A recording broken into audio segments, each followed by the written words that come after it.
Goonhammer has partnered with Legalized Mischief to present you with Colin Ward's long-form painting videos.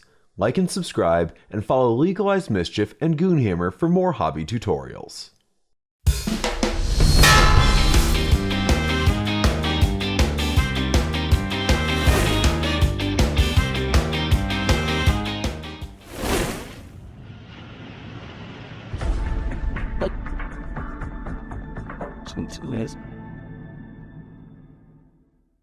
Hey everyone, it's Colin with Legalized Mischief Productions. Thank you for joining me and welcome. And today we are going to start painting Inaana, Queen of Heaven.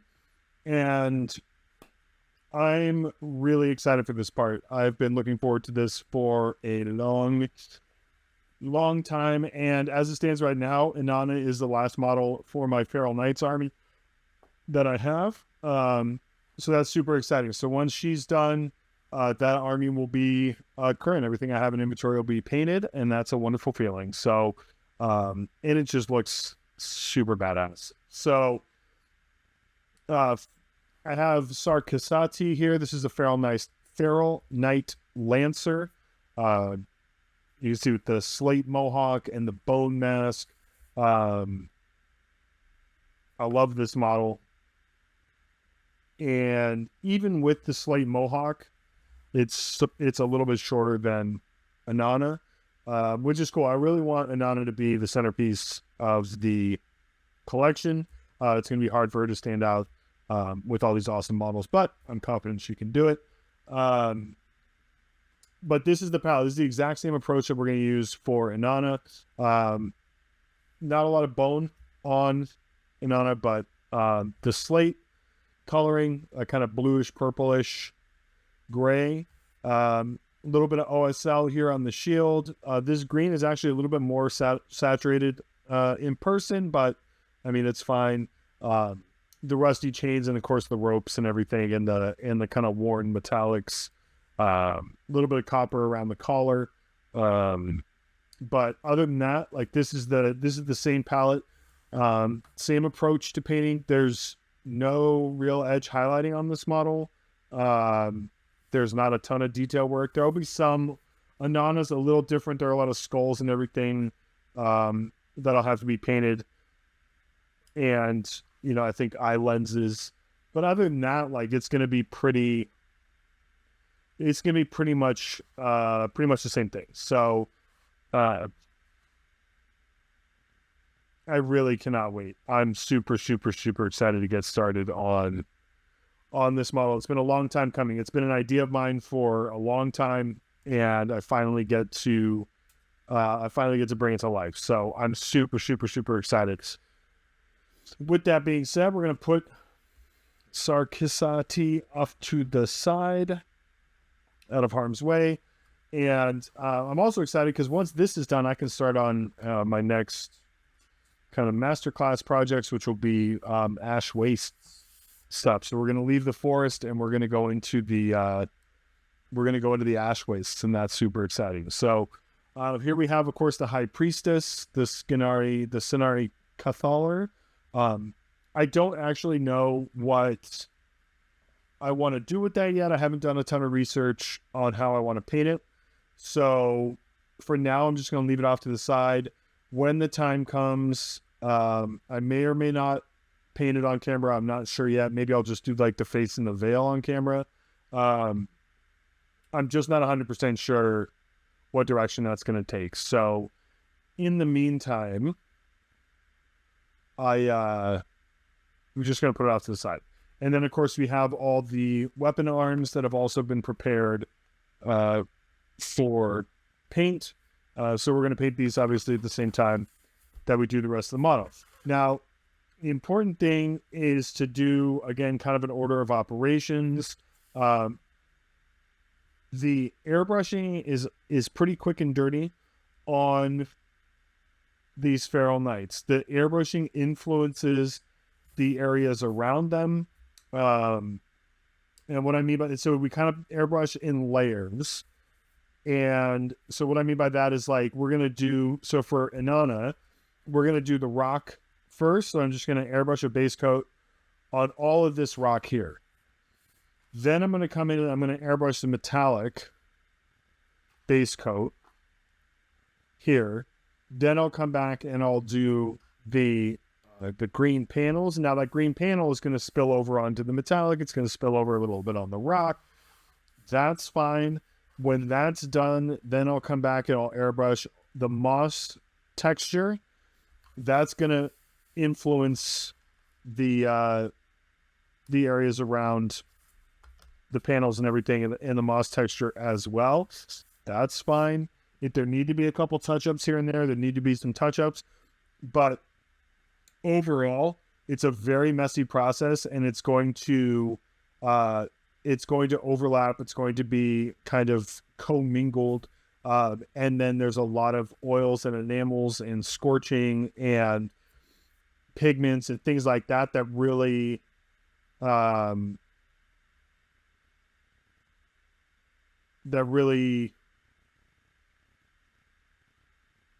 integrate everything together and kind of meld it all together to where then we're able to really just have everything be kind of cohesive is the word I'm looking for. So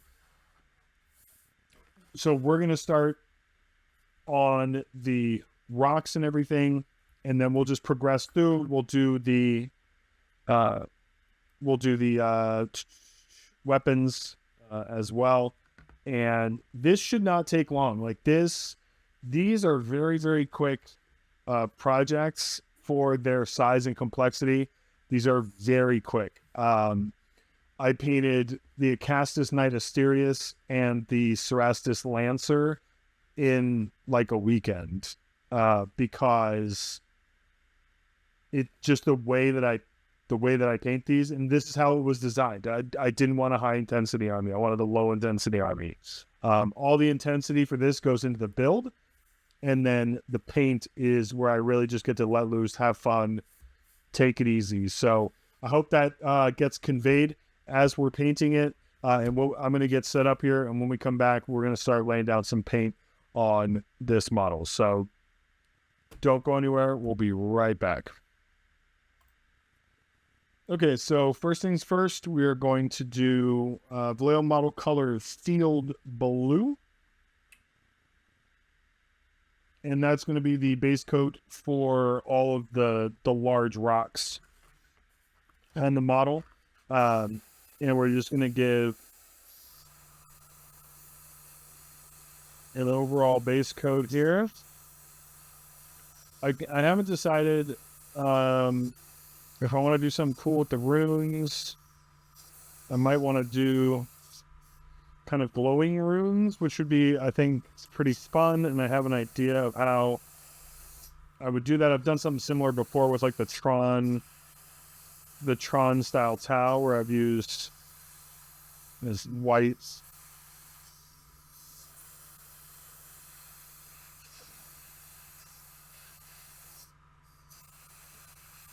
value of six. I think that could be a really cool thing to do. So, and just make it, extra spooky, kind of elemental, give it an elemental feel. So a lot of that's going to get covered up by the moss, but we want to lay the foundation anyway. I'm not too fussed about kind of what's going on in the bottom of this, because like nobody's ever going to see it, but we still want to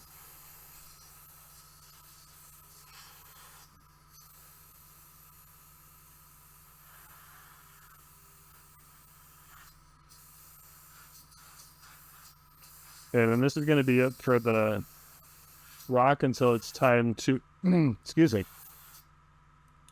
This is going to be it for the rock until it's time to wash, and just give it a wash and a dry brush. But we're going to do the rest of the airbrushing first. But I wanted to get that out of the way because this is the highest point, and it's really kind of sequestered off of the rest of the model, to where when I'm doing the armor panels and metallics and stuff is largely it's largely separate from the rock. So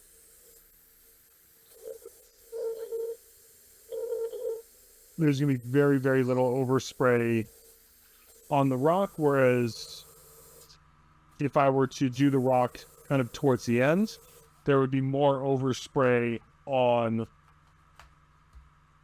the armor panels, which is not what I want. I'd rather have the panels overspray onto the rock. So that's my thinking behind that anyway. Now what we're going to do is I'm going to take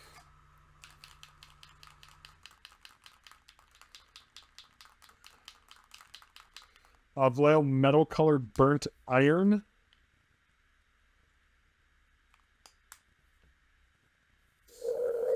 And just do a base coat under here. And this is because when I overspray from the panels onto the metallics, that'll be fine. But I don't like the metallics are really kind of the last consideration in this scene. They're just there because they kind of have to be there. But I don't want. They're not a feature. They're not something that I want to like protect. I just kind of have to. So that's why, we'll get a little bit of the face, even though that's for sure gonna get airbrushed over. I don't know that I'm even gonna bother with the film. I can always touch it up later. The barrels. I don't paint trim on these, so I don't have to worry about trim.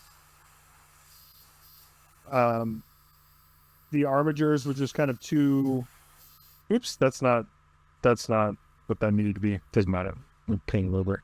That was an armor panel. For the armatures, it just wasn't worth the time, and I didn't think it was going to look right, and they're small, et cetera, et cetera. So I just skipped the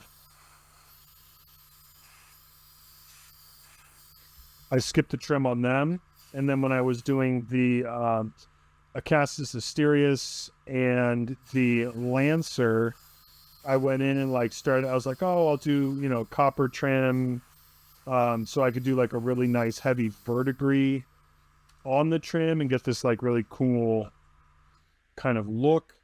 And I did trim on like 2/3 of one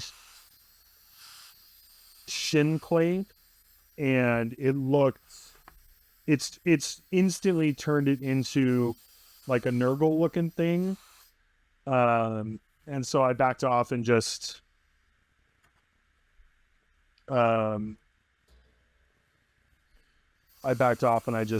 said, you know what, it's fine. It doesn't need to be trim. Like the aesthetic works, everything works without trim. There does not need to be trim. The guns are a little bit different. Guns are a little kind of special. The majority of the guns are going to be, the back part of the guns are going to be metal, and then there's going to be a lot of, like the front part here will be the green. The front part here will be the green from the armor panels. So it's good.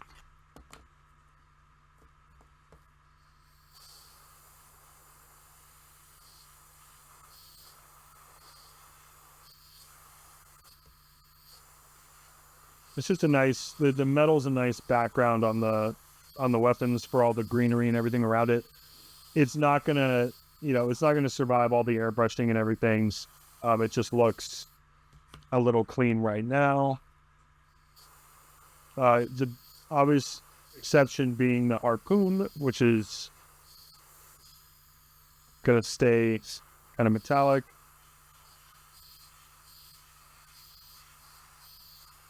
But it's one of the things that is really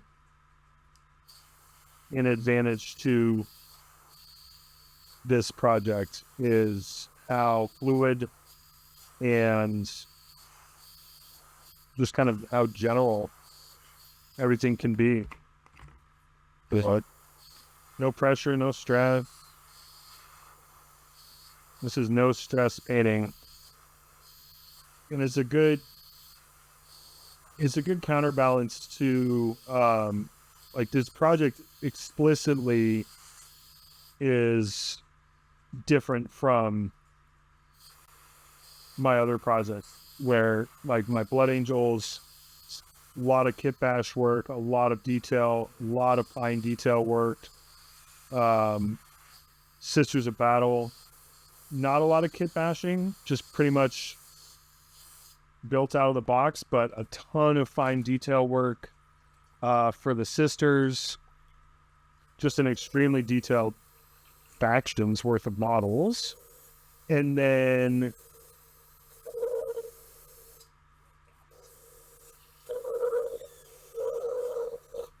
I have this project, which is, you know, Titanic is very detailed. Stormcast and Cruel Boys are kind of in a different thing. But when it comes to 40K, like, most of the work I do is super detailed, so I wanted something that was easy to paint, easy to play, and then just, you know, texture, and just checks off all the boxes. So now I'm going to be using Vallejo Model Air Panzer Dark Gray, Dunkelgrau, and Dunkelgrau is anytime you're getting into like kind of Panzer grays, it's because it's a green gray. And so we're laying down kind of a desaturated green onto the panels before, like you could see, I mean, it's just going to look green, but trust me, it's a green gray. We're going to lay down kind of a desaturated green on the panels, and then the vibrant green is really going to come from the oil, the very, very heavy oil that we'll be doing in a bit here. But here I'm just going to come through and base coat the panels, hammer panels, and then this front part of the gun here.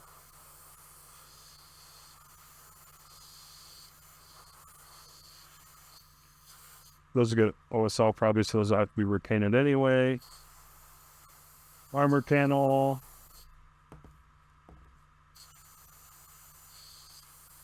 Armor panel, set those off to the side. Now I'm going to come in here, and then starting with like the guns up here.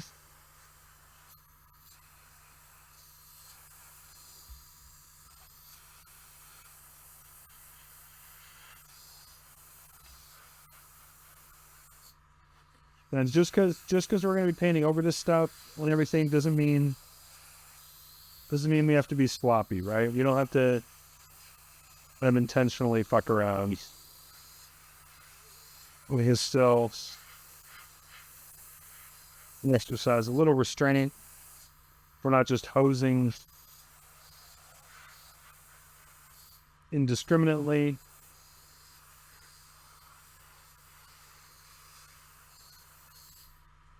But we don't need to be super careful, because part of the point is having those greens influence. And see, like I accidentally painted that silver, that's fine. Just go over it with the Panzer Dark Green. Panels. Make sure to get the toes. I always forget the toes.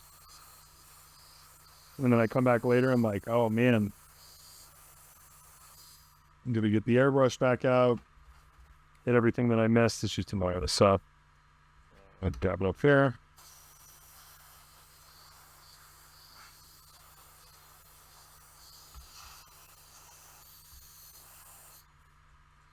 I'll be careful not to manhandle these too much, because obviously some very fragile chains and stuff, and you can knock off the moss texture as well. So I want to try to avoid that. So the Panzer Dark Gray, and then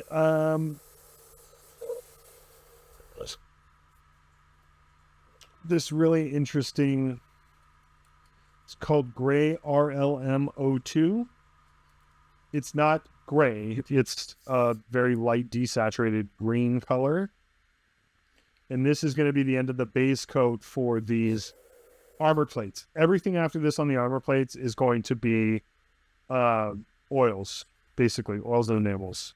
But this is a very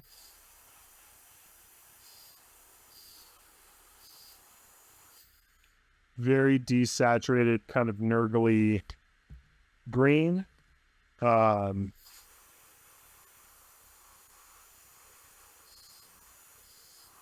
It's also very thin, so it gives this kind of weird finish. But it's fine. It literally doesn't matter because it's going to be so covered in oils and enamels that we're just giving a light base. Really, the whole point is just to give a light base for the oils and enamels to work off of. That's still, kind of green. You see that wonderful, like, crackle on the panels there. Love that.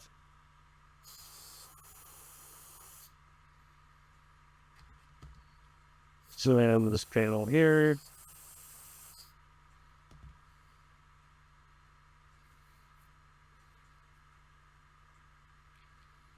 And now we can come through on the night.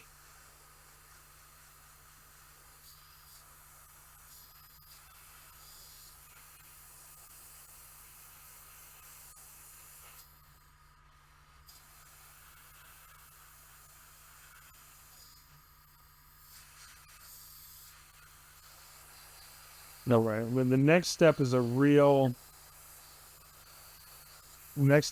just a real trust the process time. And you'll see what I mean here in a minute.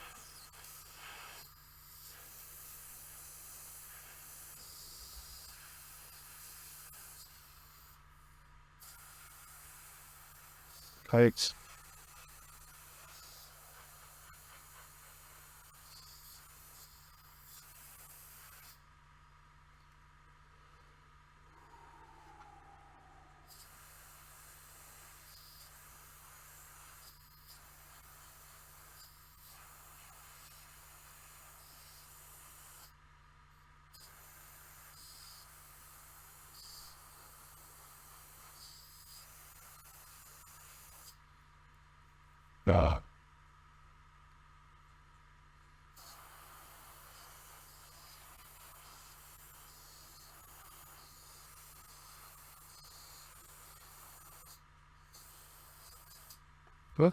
Oh, geez, still not better, yeah.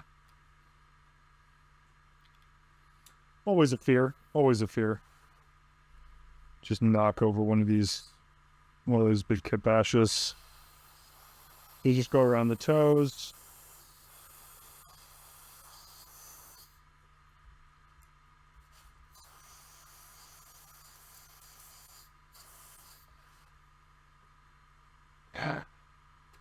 At the end of the bottle, it tastes a little snotty, which is always super fun.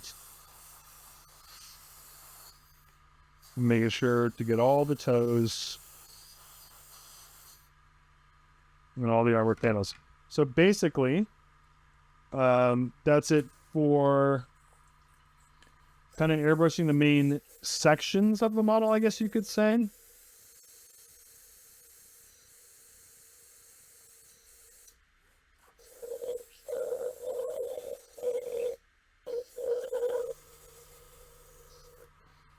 So I'm going to reset the camera and everything, and then we'll be right back to do just a little bit more airbrushing before we get into some of the more texture work and stuff. So 1 second. Okay, so what we're going to be doing now is we're going to be airbrushing the moss texture on the models. Now this is going to be messy and it's going to look weird, but it'll all work out in the end, I promise. So first things first, we're going to take P3 Bloodstone, which is a really red-brown. Good.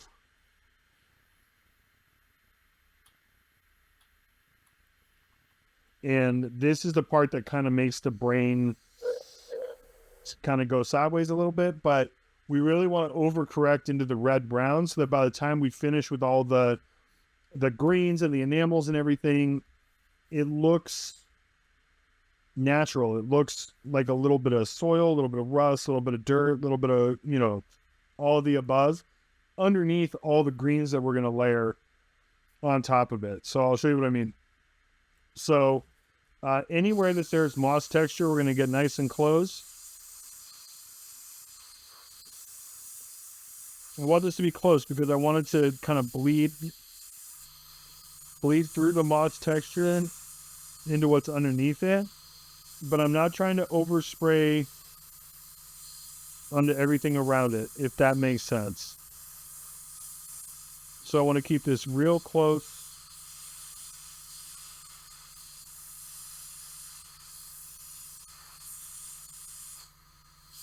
And just make sure they get nice coverage here on the back here.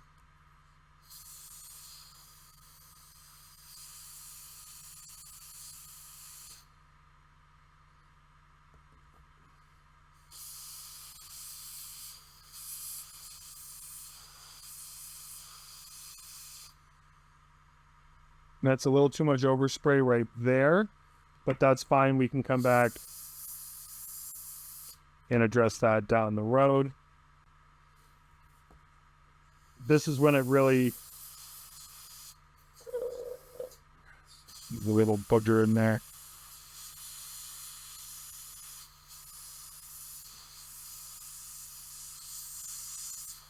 This is when it definitely gets more of like a rust corrosion vibe. And then we bring it back.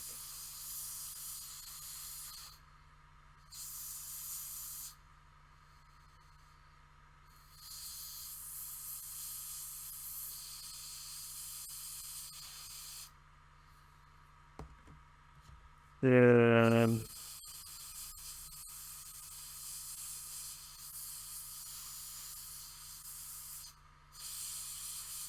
like for a night this size, most of the airbrushing will be done in like an hour.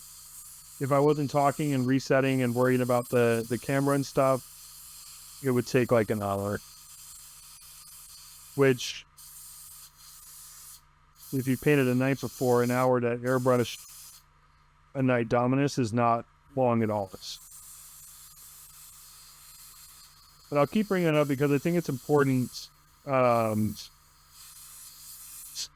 to do projects like this that are outside of your comfort zone, that maybe aren't how you normally paint, because this project has made me a better painter in my other projects as well. This is influenced,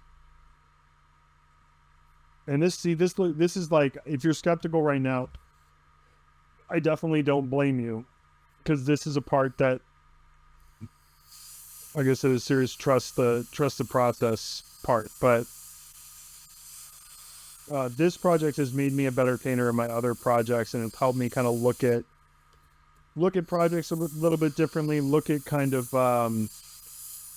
tolerances for, different textures or overspray or things like that. Like on the Castigator, I don't know if I hadn't done this project and just kind of taken risks. I don't know if I'd done the heat scorching on the hull. That was real kind of, if it didn't work, the model would have been ruined. But if it worked, it would have added like a really nice effect. But taking that risk is something I don't know that I would have done if I hadn't done.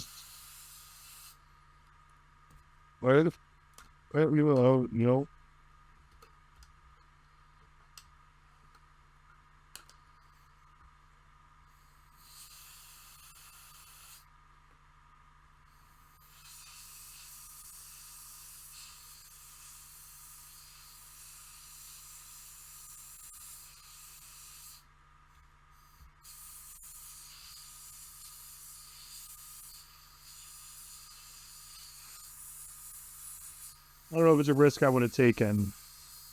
Whereas like this whole project was a risk.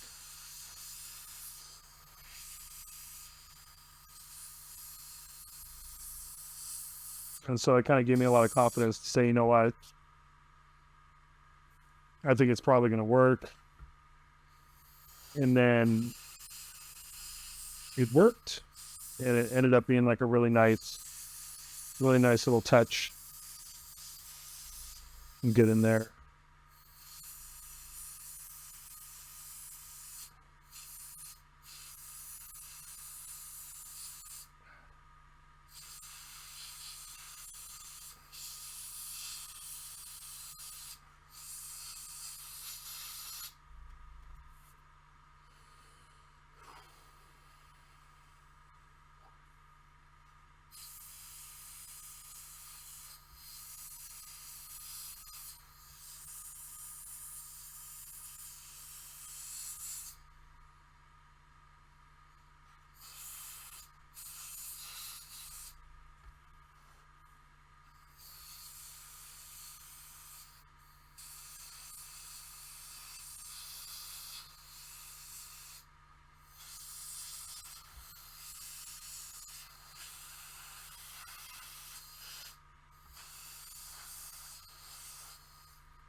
Okay.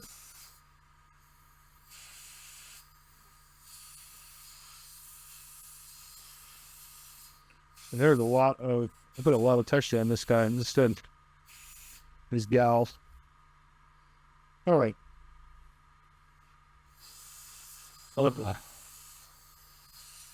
Make sure to get under here.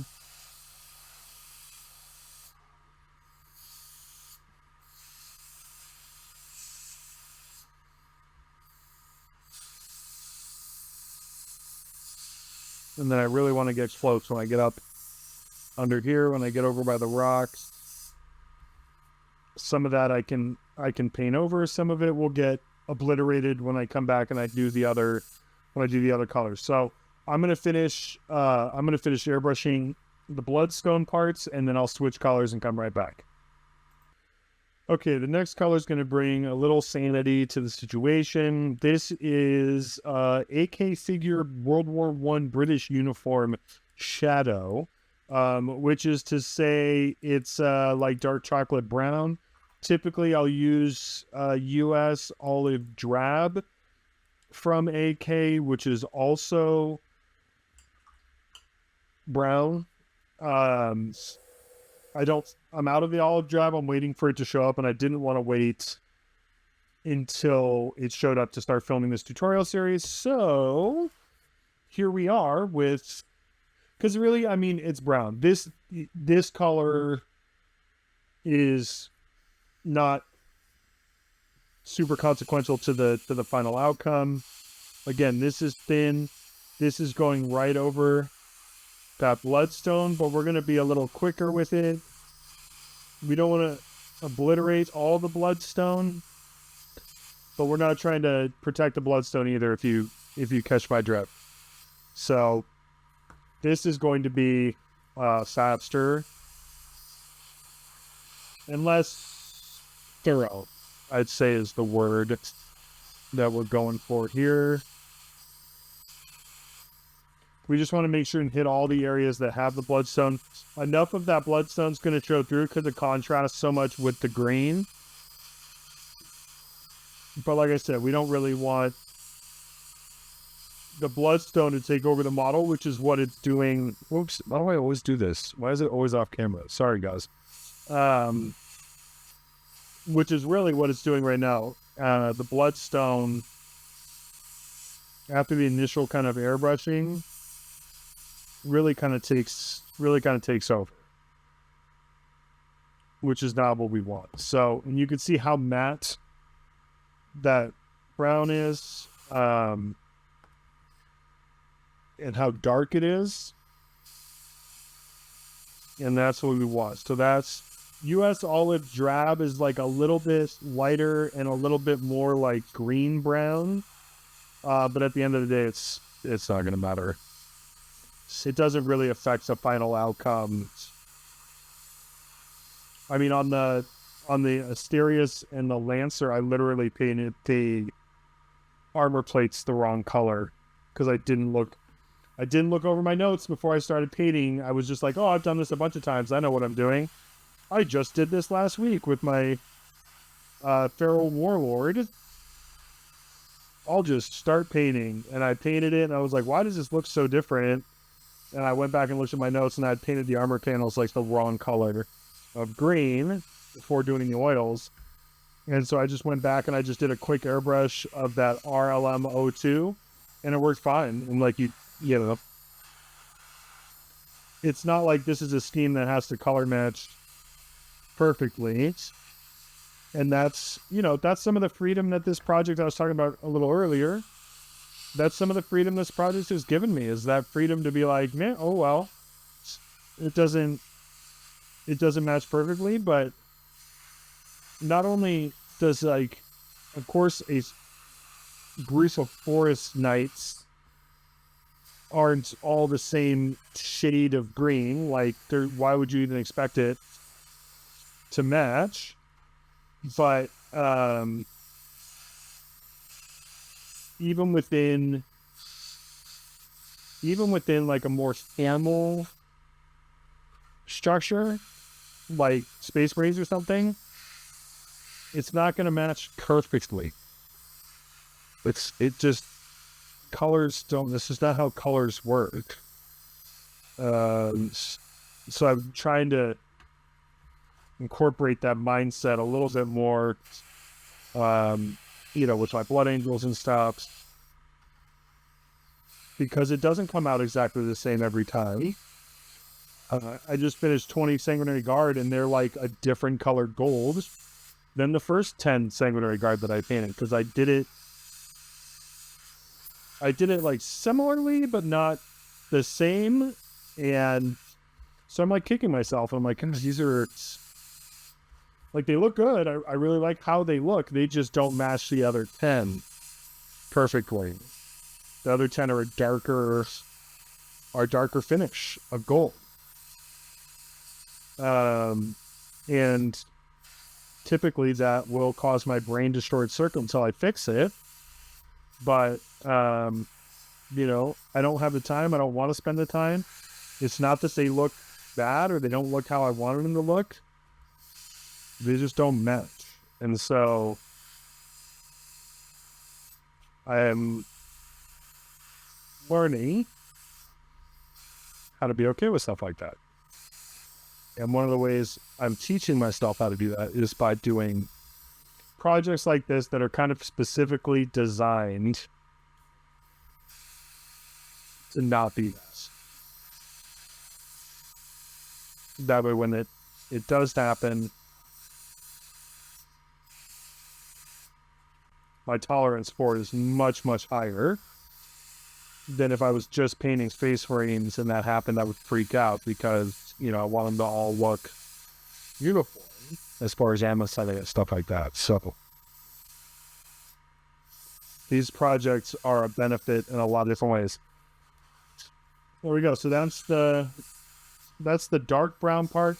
And you can see there's still a good amount of that. There's still a good amount of that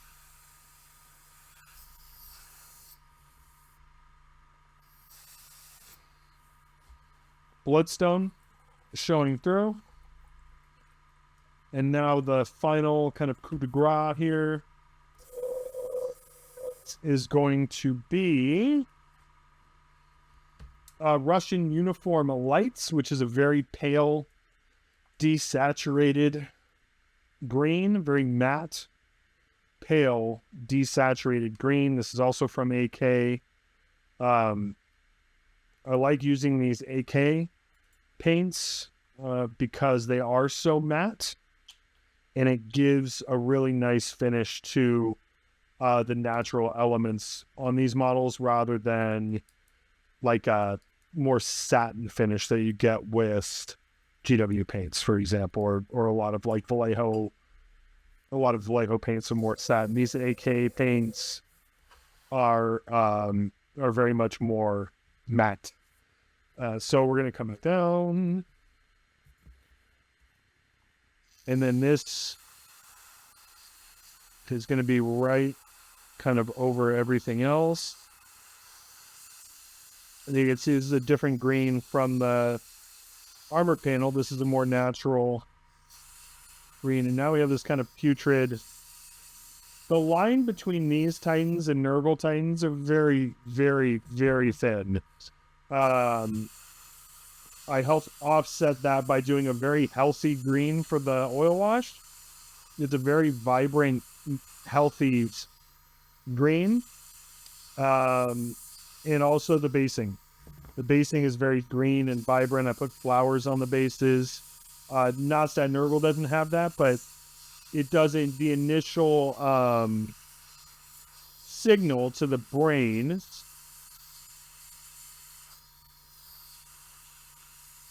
when you see like flowers and healthy in a healthy green, the initial signal is not Nurgle. The initial signal is more forced. And of course the Scenari Cathalar and all that further indications that it's not a Chaos Knight per se, but it definitely could be. Then when you show up and you go, this is a Chaos Knight, people go, oh, of course it is. So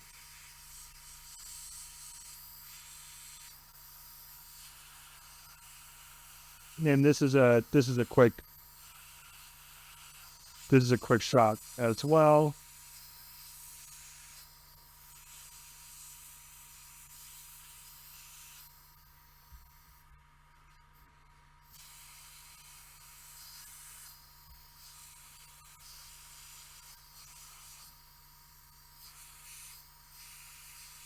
You can see less and less of that bloodstone. The more we airbrush, the less of that bloodstone is really kind of still hanging around. Now it's kind of more of that dark brown, dark reddish brown color. And it just gives a nice depth. It just gives a nice kind of variation of color. Nice bit of contrast in there with that bloodstone to start off with. But by the end, it's very much like a green growth kind of look. It doesn't look rusty, doesn't necessarily look corroded. It's just this kind of mix of natural colors. You know? That's the goal anyway. I'm getting ahead of myself here. But I mean, that's not to say that this isn't giving off slight Nurgle vibes. Okay, and so where I can see it kind of going more to the green that I want, I can just hit it with a little bit of this.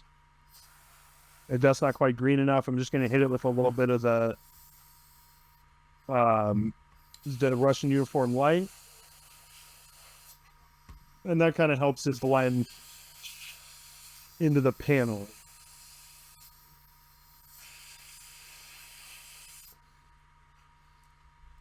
Because I'm going to try, well, you'll see. We're going to do a little bit of work on some metallics, and then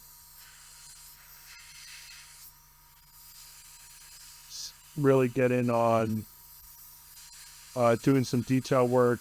And then once we get into oil and enamel territory, we're going to be off to the races. I think the hurt stone is definitely going to be the part of this that's going to take the longest, because there's a lot to do.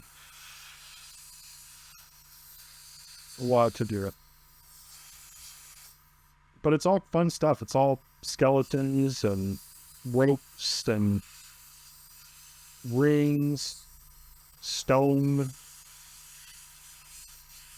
So first things first is going to be the stone, because that requires a lot of dry brushing. And so we're going to do that first. And then after the stone's done, we can start detailing the skeletons and things like that. and the ropes and the runes, some metallics, a bunch of oils, and then it's just the ropes and the chains. And we'll be ready for oil washes. Like this thing, I mean, if I spend even like, I don't know, 6 or 7 hours painting this, that'll be a lot. I like to be done quicker than that, but we'll see. We'll see. There are some drying times involved as well, but all right, that's it. We'll call that done. That's the airbrushing portion of Inaana, Queen of Heaven, at least until we get to, varnishes and Scorching and OSL and things of that nature. But that's not going to be for quite some time. We have a lot to do in between now and then. We are going to be painting some rocks, and it's going to be awesome. So by rocks, I mean, of course, the platform, the herdstone, and, the little slate bits back here and underneath. Very simple approach to doing stone, and one that, It's okay. one that I really enjoy. One that's very effective, and it gives a nice, interesting look, and adds a little color to the equation, which is always a good thing. And so what we're going to do is take kind of a bigger brush. This is what we got here. Sure. So a nice big craft brush, and then Army Painter purple tone and Army Painter blue tone. And what this is going to do is going to give us a nice color infusion on the base here. And I'm just going to go back and forth between blue and purple. You get some off there, off the brush. I'm getting over towards the green, but, it's all right. I just don't want to wash the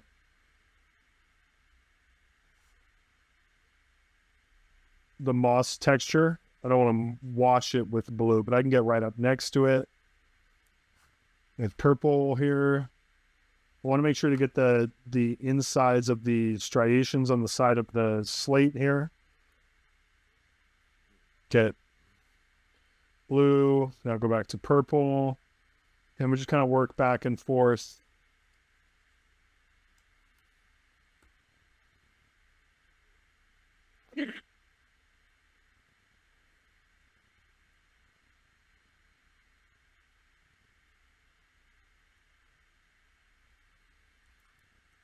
And then pause. So purple, blue, blue, blue.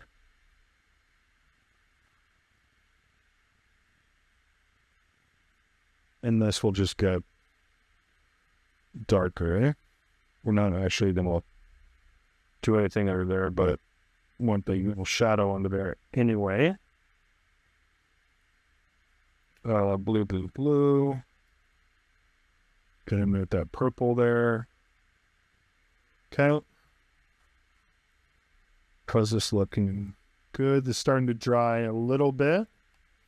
So we're actually going to continue down here, and then I'll do the herdstone.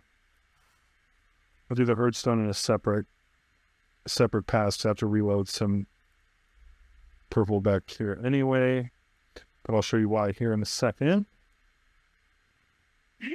Make sure to get the sides here.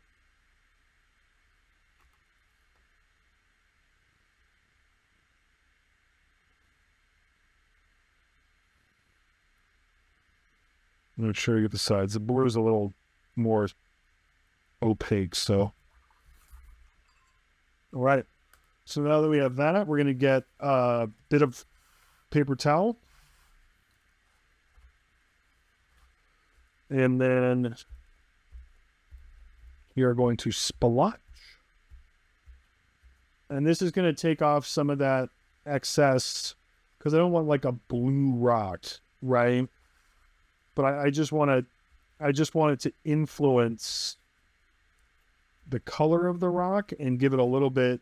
You can see a little bit of texture, a little bit of color. You can see the color difference between the herd stone now and the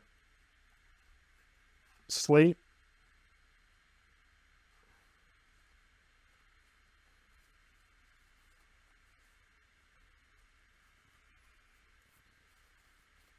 So just get in there and kind of blot. Whoops. Where did that fall off is? Yeah. That's the other part of this is like you don't want to press too hard and parts of this model will fall off while I paint it. It's fine.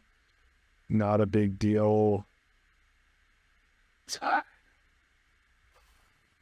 These are all things that you just learn to live with when you're doing some just off the wall shit like this. And then, so I'm going to pause. I'm going to hit this with the hair dryer so that it gets dry before we move on to the next part. So just give me 1 second. Okay. Always a fun step.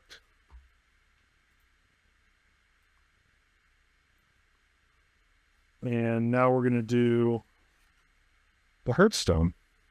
The purple is more terribly saturated. Oh, there it goes. You just a little bit of water left in the brush there.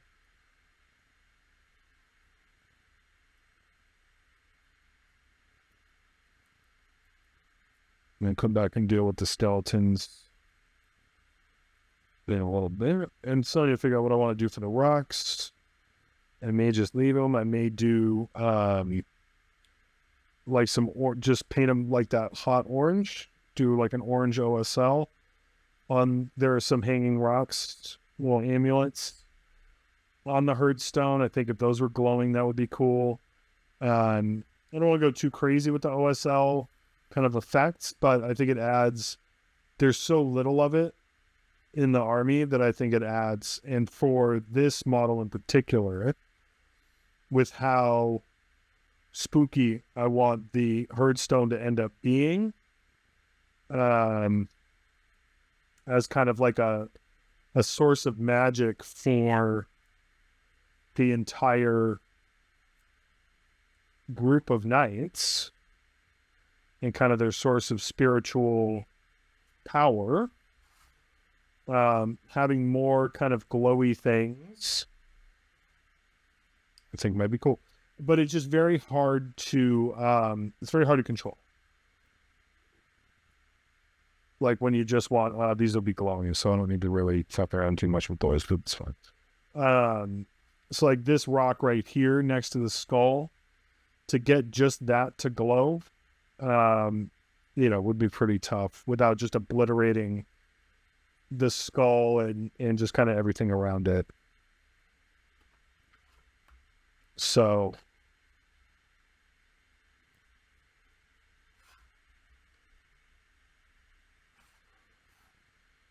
I'll just have to see what I want to do. Well, I don't know that I'm going to do as I talk through it, I don't think having the glowing little amulets would be necessarily the best option, but I'm definitely not going to shy away from OSL on this herdstone. I still think if I can figure out how to do glowing runes, I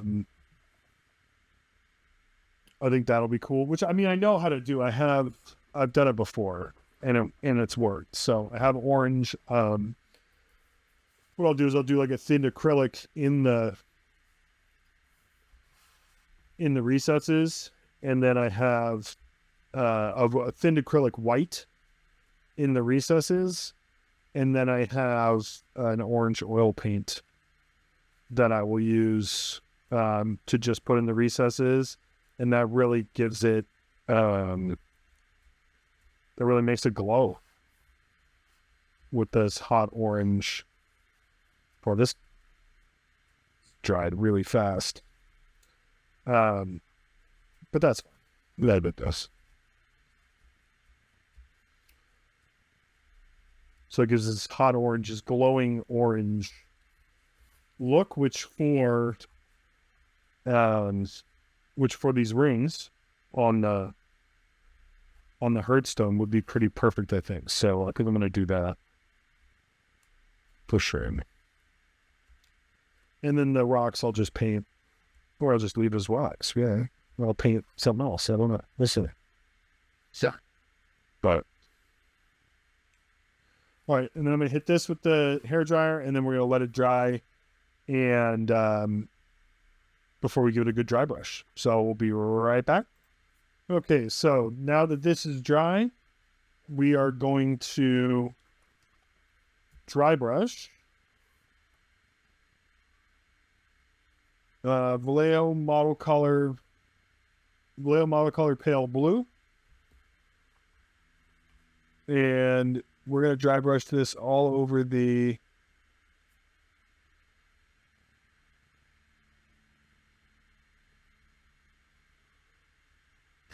there we go.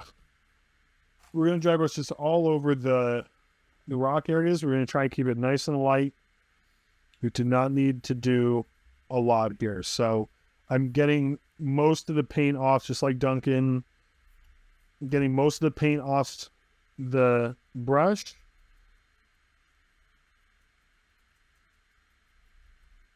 And then you can see really starting to draw out that texture. Let's get the focus in here a little bit.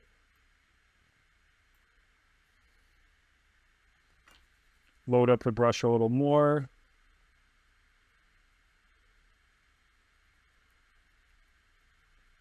And then we're really drawing out that texture on the edge there.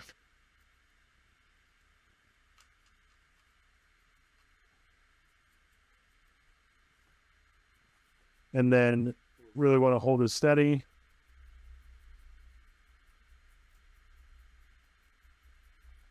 And we're going to draw out some texture on the surface of this thing too. Load up the brush.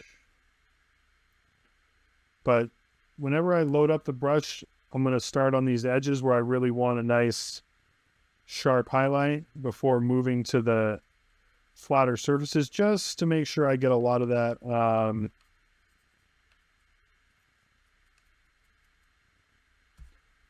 paint off there.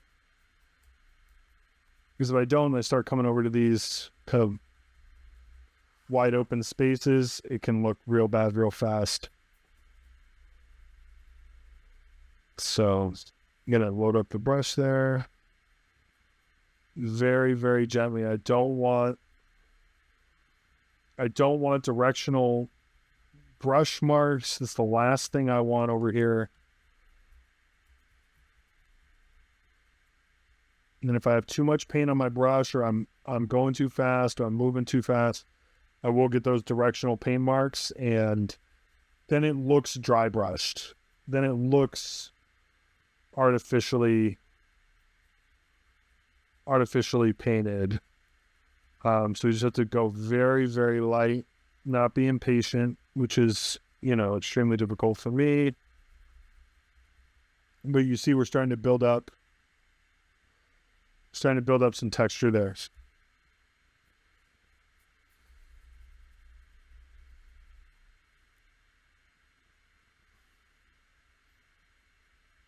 There we go. Now we're starting to see. So this is now like the third or fourth kind of pass.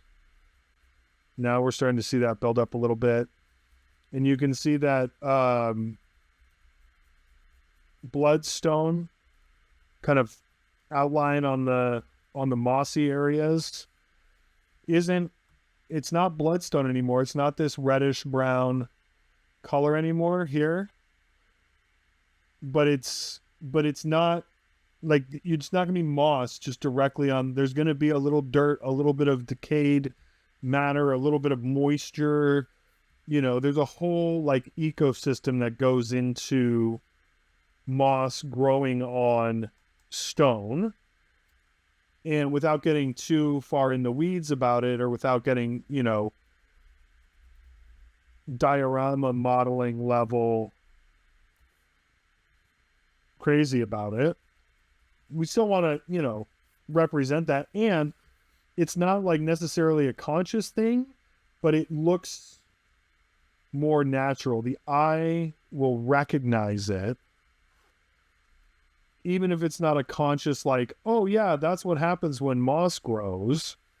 The eye will recognize, like, if you're trying to make it read like moss, things like that will help your brain interpret it as moss, like subconsciously.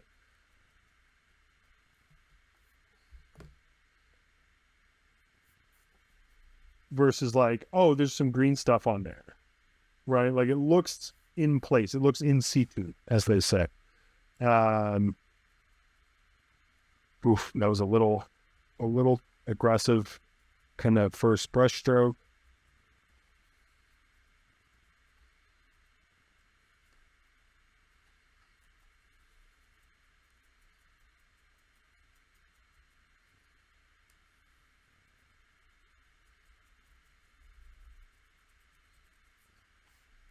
Now we're starting to get into the hurt stone, obviously. It's a little nerve-wracking because this is actually one of the parts that, like, if the stone doesn't look right, it's hard, makes everything else kind of harder. But I think it's looking good so far. I think I'm definitely going to try to do those glowing ins, because I think that'll be a really nice touch. I just have to think about what point in the process I'm going to try and do that. I definitely want to paint the skeletons and the ropes and everything first. But before I do that, I have to oil wash the metallics before I do the ropes. And the panels, I have to oil wash the metallics and the panels, then do the ropes. Then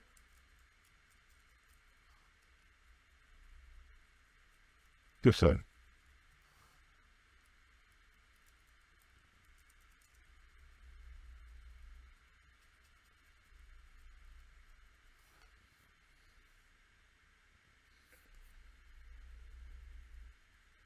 Yes, I even really need to touch up metallics. I'll have to take a look.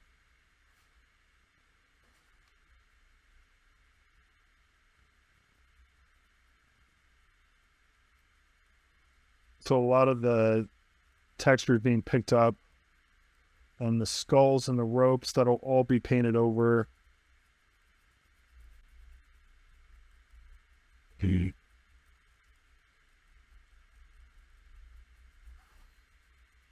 So all be painted over, and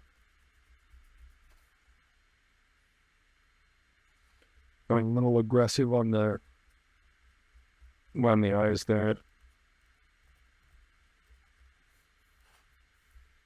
Yes, sir.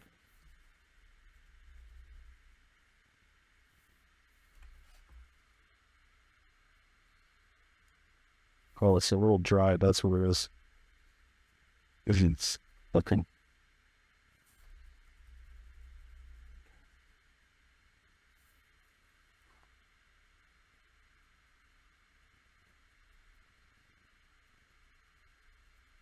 There we go. It's better. I was going back to the palette, or the paper towel that I have down here. I was going back to where there was already a lot of paint, and that paint had already started to dry, and so I was picking up some like half-dried paint when I went back to pick up paint, and that's what was giving me kind of this little bit of a weirder texture, and drier texture on this front here, which is not ideal, but there's literally nothing I can do about it now, so I'm just going to roll with it. And now the last little bit of doing the stone is to take a little bit of Agrax Earthshade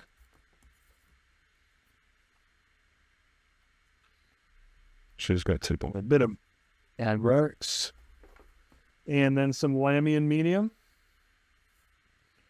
So maybe 2 parts Agrax to 1 part Lamian.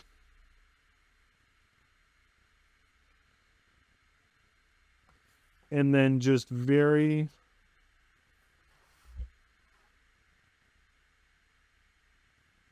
lightly.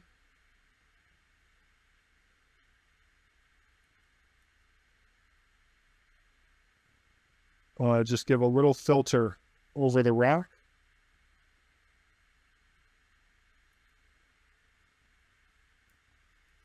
And this will kind of take it back to a more natural looking state. It'll kind of desaturate it a little bit from those purples and blues and everything, and just give it a little bit more kind of grit and natural tone here at the end. This is really important. This is a really important thing to do. And it's thin, so it's not going to be as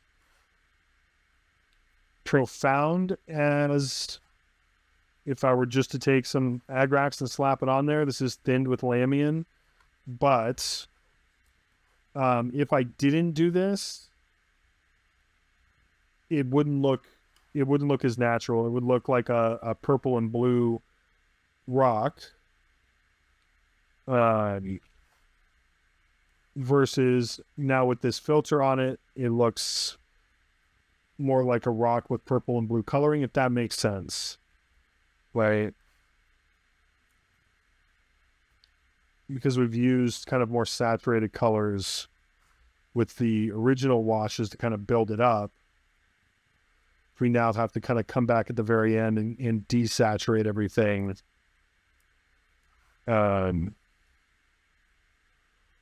And just kind of muck it up and tone it down a little bit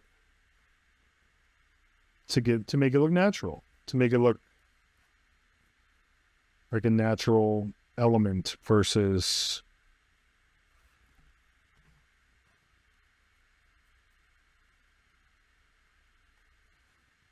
something plastic that we just painted and dry brushed. So, and that little bit of brown, that little bit of dirt, that little bit of kind of matte desaturation is really going to do that nicely.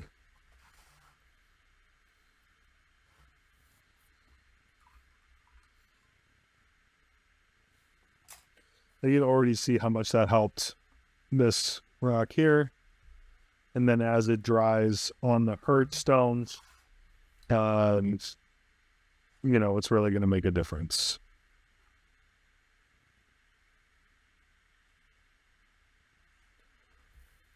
All right, and that's it for the rock. Pretty much done with that. And as far as what's next, we'll probably start detailing the herd stone and get that done.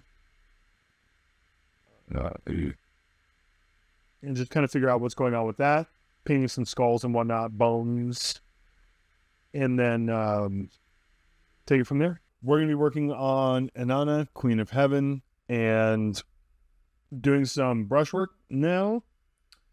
And so what that's going to look like is we're going to start working up here on the ropes and skulls and everything. I'm also going to blitz through probably the chains and the the edges of the meltas here. I just doing a general tidy up with the brushwork, and then we'll be ready to start it on washes. I really want to move along on this, and so I'm going to be pausing, kind of cutting in and out. We're not going to do every brush stroke, right? So I think first things first, we're going to work on, we'll start at the top here, and we'll work on these horns just to get a little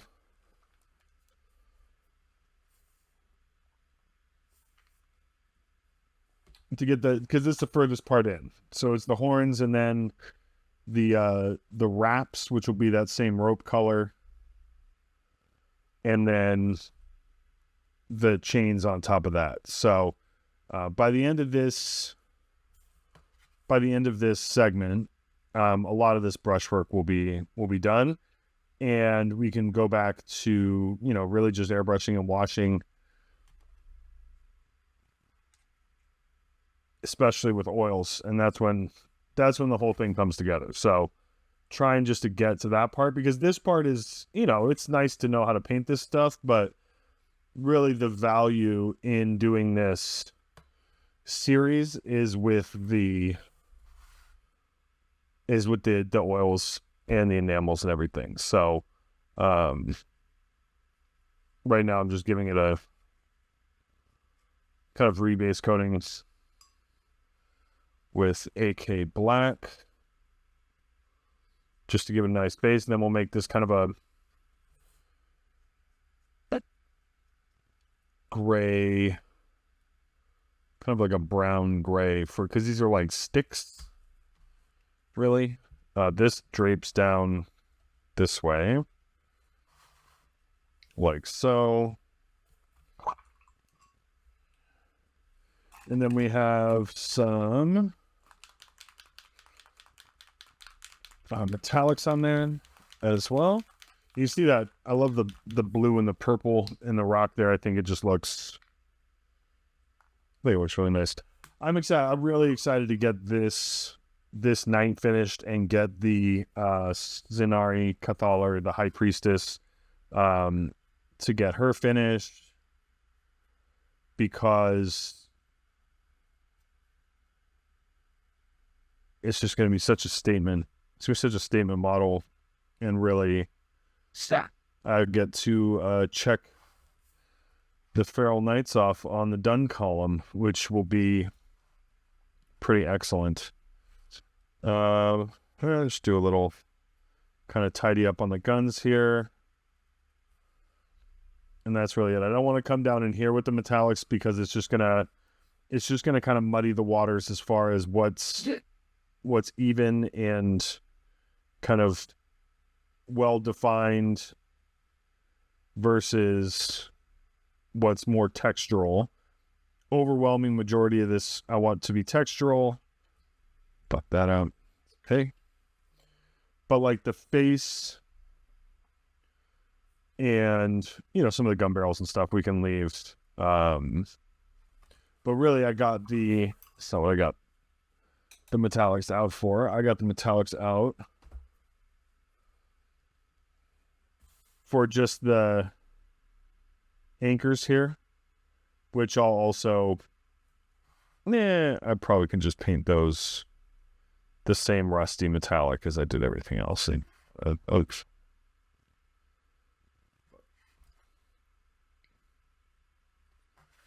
And then we'll just check and make sure on the back there's no anchors. Okay, cool.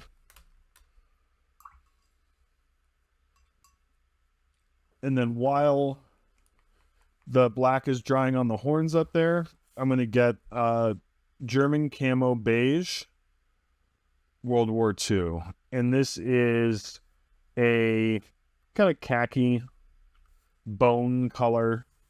And this is the base coat that I use for just painting bone in general. And because this will be like quick and easy, and then when we come to paint the ropes like are holding on to a lot of these, you know, skulls and everything. So we want to paint the skulls first, and then we'll do the ropes. So while that's drying and while I'm base coating skulls, I'm going to take a break and we'll be right back.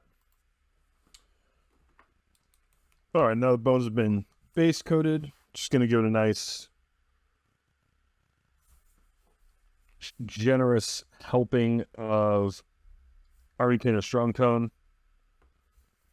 And that's going to create some really nice deep shading on all the bones. This is quick and dirty. This is like the extent of the brushwork that I want to do here, other than like the eye lenses, which will be some precision brushwork. This is really the maximum. This is really maximum effort for brushwork. Will be base, wash, highlight.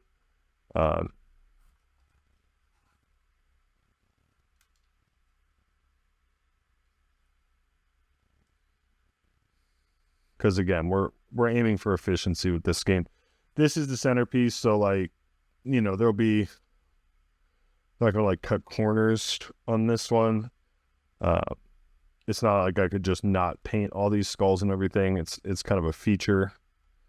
Gonna hit these anchors as well, even though I'll probably end up painting over it, but I want the option.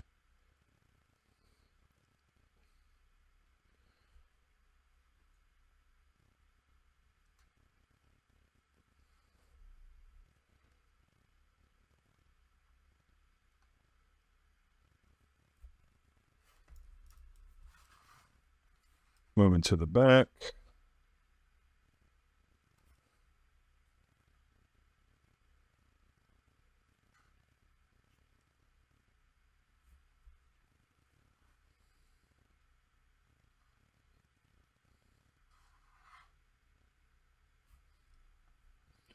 Make sure to get the shadows and everything there.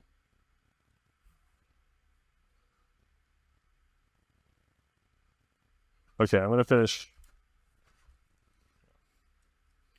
There's like 4 more places, so. And now it looks like the black is dry on the horns, and so we'll move back up there, do a little dry brushing. We're just going to move back and forth until we get to the part where we're painting all the ropes and everything. And then that'll be done kind of across the model. There'll be a little bit of brushwork involved, but not a ton. And I'm going to make those little rocks glow. I'm just going to do it a little bit differently. I'm going to use the brush to do the red base coat, and then I'll use the airbrush to do the yellow highlight and the hot orange to give it that glowing look, but I don't want the initial red to necessarily bleed out over the rest of the rock. And then we'll do the glowing runes and really just take it up, really just go, you know, as extra as we can for the OSL and for this herd stone, because it's really the focus of the model. Oh, I should grab the weapons and stuff too. Those are good. None of this stuff is really pertaining to the weapons at all. So the base coat color for the ropes and everything is going to be scale 75 Gobi brown, and I use this because it's super matte and it looks, you know, it's like a medium brown or whatever, but it's really, really, really matte. And so that's the attraction there, is just how matte a finish it gets with the paint. And I'm going to mix that with a little bit of black to just darken it up. And then I'm going to come in here with the dry brush and give a quick little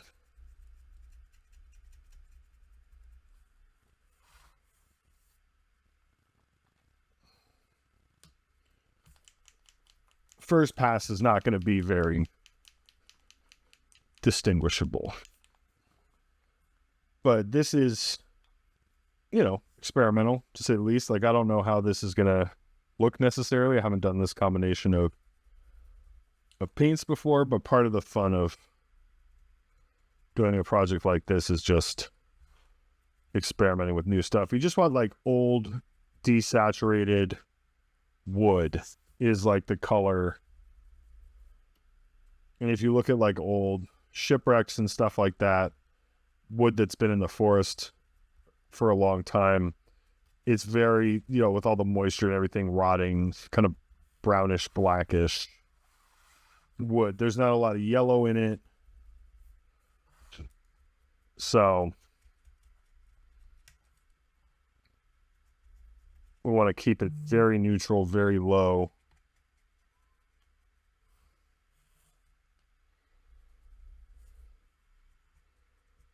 Low intensity. Because then we're going to have the more kind of khaki colored straps and everything, ropes and straps and stuff. Those are going to do, we still want those to stand out against the horns, but like that looks fine from a color perspective. That kind of little bit of warmer brown. It's a natural tone. That's all I really care about at this point. Looks like that strong tone is still drying. So we're just going to keep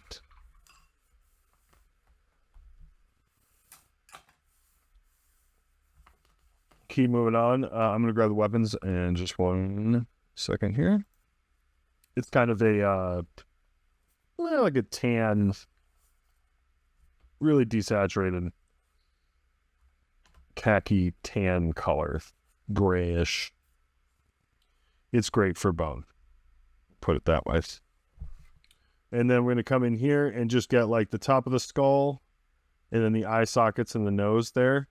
And then that's really kind of working down. Oof, that obliterated all that kind of detail. These aren't really sculpted as well as the, regular skulls. I could have been more careful, but it's okay. Totally fine. Not worried about it. The bones here.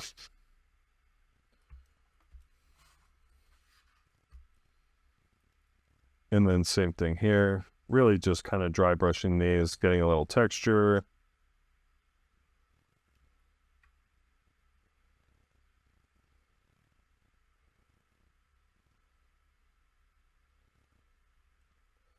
I'll probably hit these with the, if I remember to, I'll probably hit these with the oil wash when it comes time to do the oil wash. Just to give them more grime and reestablish those shadows. Give them kind of an overall discoloration there.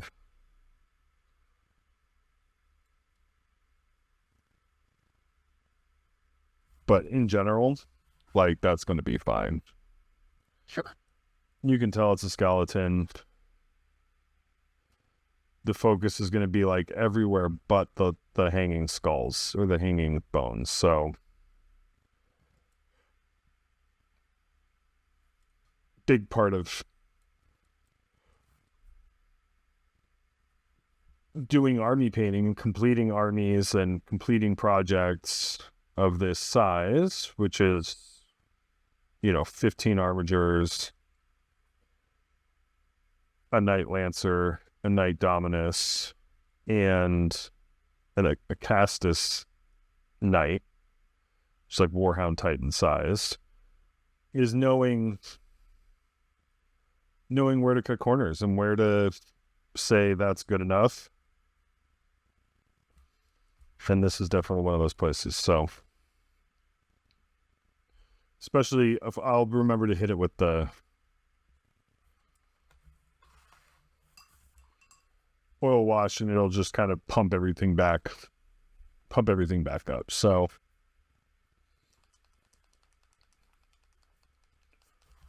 now I'm going to get this Thar brown again. Nice generous helping of that.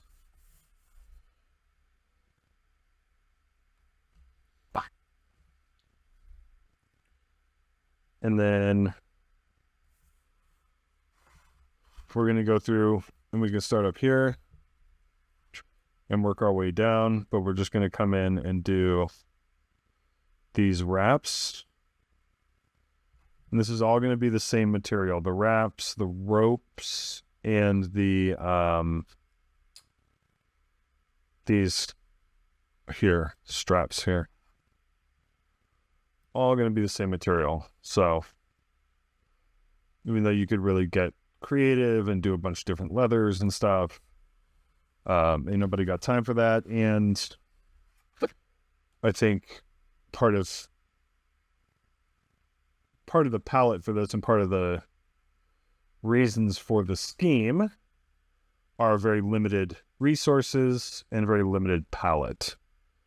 So this, where you just take like, okay, straps and wraps and ropes and all that stuff is just all going to be this like very pale kind of khaki tan color, very washed out kind of blah background color, and then just do that, and then you don't have to worry about it, and you don't have to I talk about it a lot, but to be effective, not everything needs to be like a different color. Like I talk about working with white and black a lot in that sense in the color scheme, but neutral colors like tans and browns and stuff also work, especially on a project like this with so many natural elements. This works really well too. So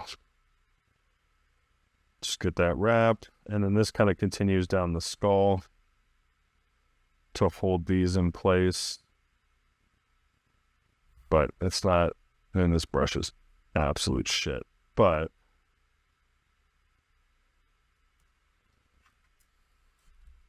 you get the idea. Starting here.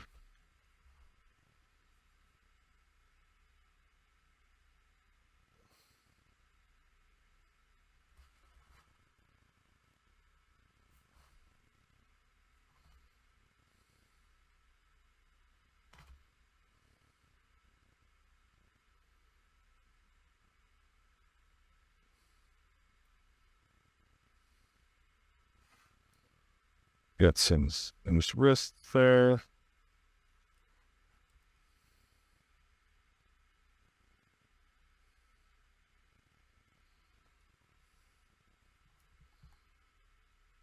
There we go.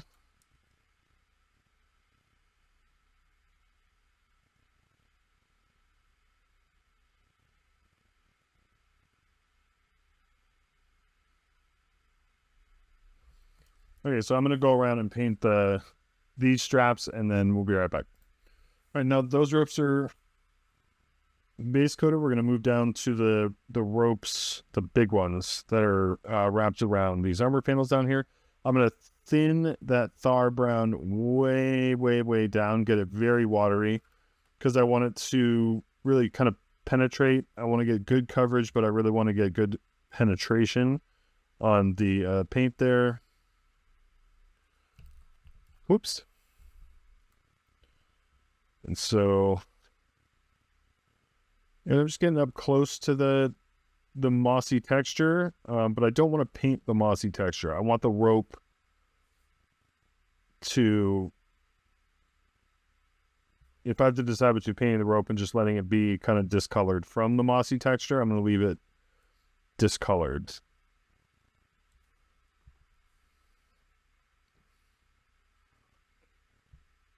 You can see just how easy that is to paint despite the extremely awkward texture. Because if it weren't as watery, if I didn't water this down as far, it would be kind of more like dry brushing this really kind of stringy jute rope texture, which would look, which isn't great for the base coat. It's more what we want for the highlight, right? So I can come over here, and this will also let it soak into the rope. Actually, also want a little bit of to get a more evens.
Just making sure to get in all the cracks and crevices. See, this is already, like, that was already silver from the airbrushing.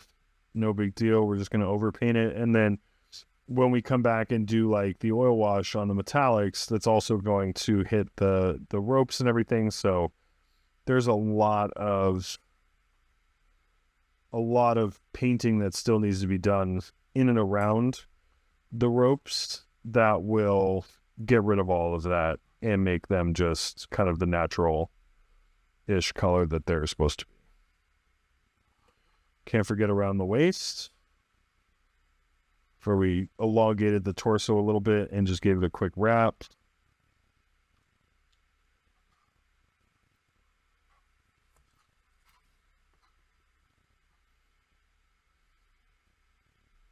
I like this part because this is really where it starts to come together, is when we start picking out these little details everywhere. And really, the only real true precision brushwork on this thing is going to be on the eye lenses.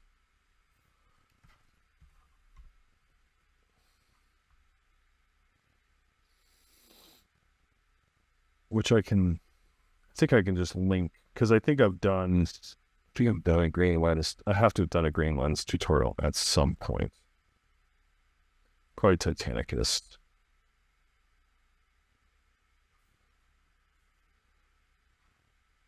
Something.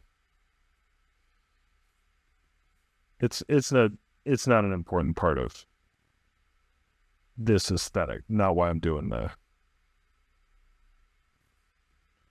tutorial.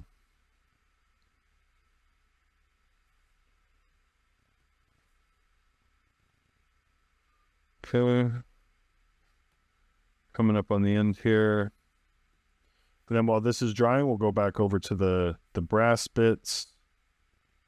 And we'll come back to this, and I think we'll call it for this segment before we come back and do some final detailing before we really start in with the washes.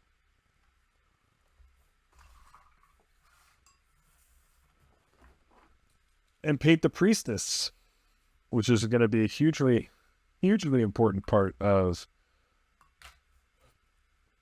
this models. I think I figured out how I'm going to do this is Drucci Violet. I think I figured out how I'm going to do the veil part. I just don't know necessarily what color I want to do, like her dress and everything. Obviously, I want the embers and everything in the bowl to be that same hot orange, and in the smoke as well, to really tie kind of her mystical power in with the power of the night and everything in the surrounding nights, to have that same kind of OSL color, same energy color across the model. I think will be nice visually. So heavy wash of Drucci.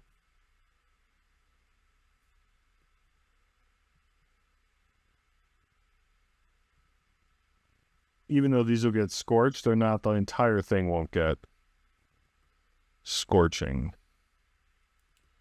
So at some point after this, I'm going to need to come back and do like black hoses, but I'll do that off camera because that's not tutorial level stuff. Painting hoses black. Nothing special about that. So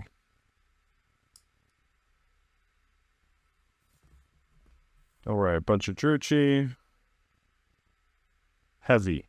I want this knocked down.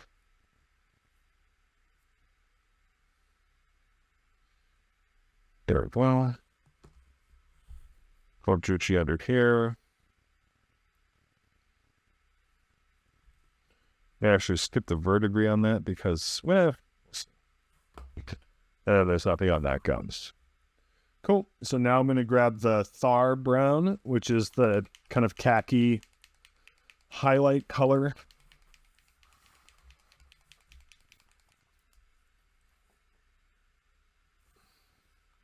Get a little of that on the palette.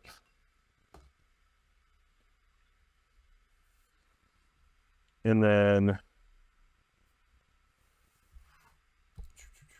move back up here. Whoops.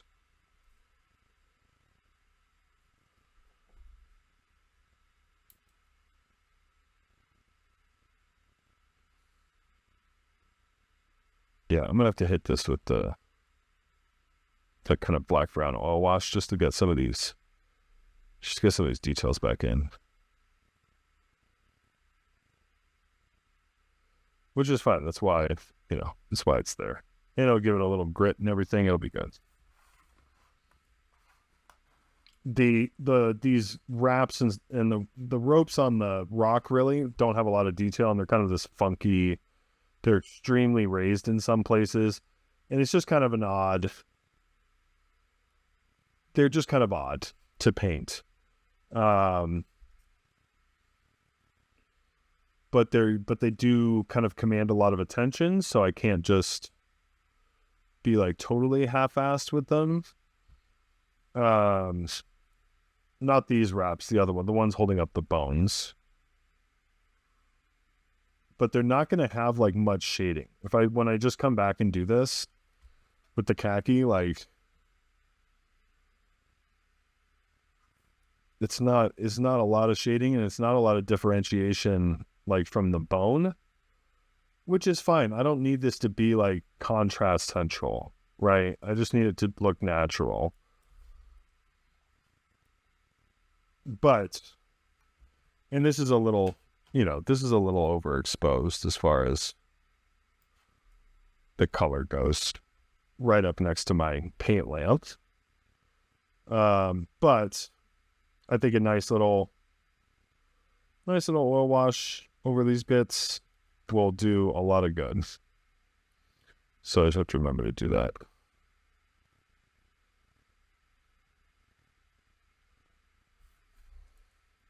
So maybe we can come back, we can do that. We can do glowing rims too, that'll be cool. That'll be closer to the end, because we need to get a lot of other stuff done before. But just coming through here, very, very general kind of highlight on here. Just make it, somewhat even. Try not to get it on the rocks type deal.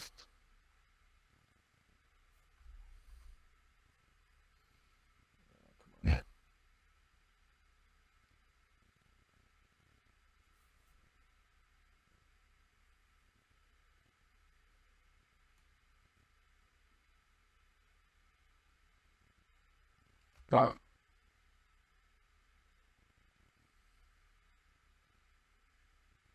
Yeah. Just a little texture there on the knots.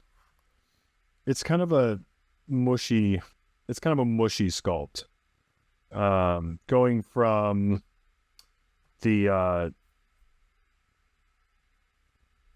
Gloomtide wreck for Ideneth, which is on top of the Acasis Asterius. That was produced a few years after the Herdstone. I think the Herdstone was one of the first real faction-specific terrain pieces for Age of Sigmar. There's definitely a difference in kind of sculpting and detail with the Ideneth, the Gloomtide shipwreck. So when it comes to these ropes down here, and I'm not going to do all of these on camera, but I wanted to get down here. We're going to take that Thar Brown.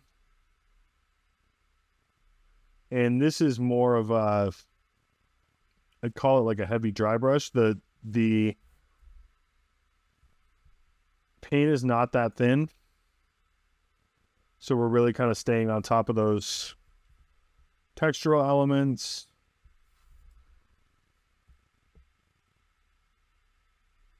And just trying to stay off the armor, because it's really going to be noticeable right now on the armor. Once we get in with the oils and stuff, it's not it's not going to be as profound, but we still want to try and stay off the varnish as best we can. So it's just a nice little texture. Like, it's not, for most of this model's life, it kind of looks like shit. And that's just something that you have to deal with until you get all the way down to like scorching, pigments, the oil washing, the enamels, especially where you start to blend from the oils into the other elements on the model. And I'll show you obviously how to do that.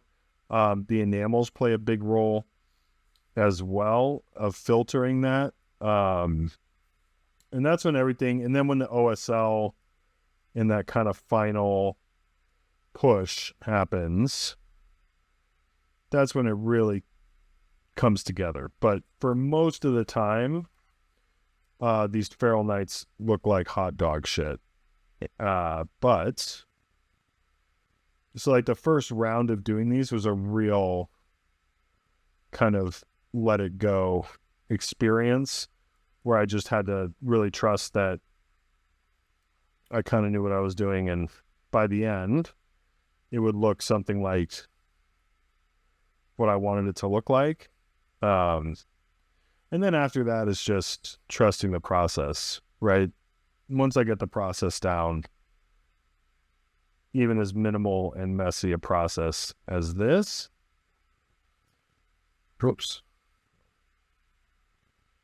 once I get the process down, it's much more relaxing and fun.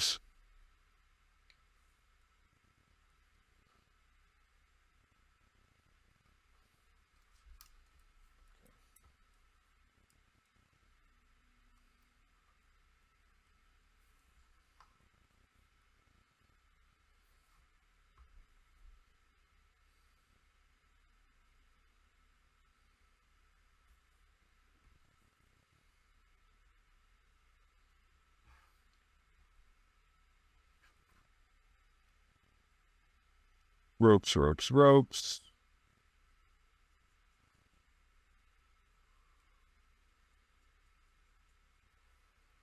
And then the last little bit here is going to be, just for now, last little bit's going to be the brassy brass for the highlight on the brass bits. So this is just going to give them, so we're going to bring them all the way up so that we can kind of scorch them down. And that's the method. Those will get hit with the oil wash as well when we do all the metallics. So that'll tone it down a little bit as well.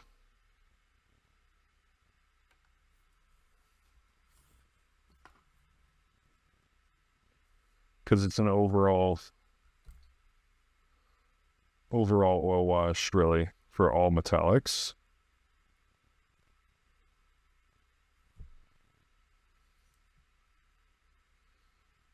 Rough dry brush. Dry brushing is so relaxing. And this is what I do for all my brass and all that stuff. It just works.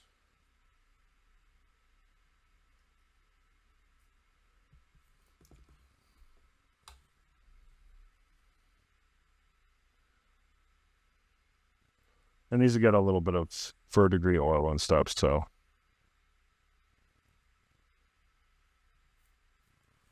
That, and then last but certainly not least, the giant harpoon, which is awesome.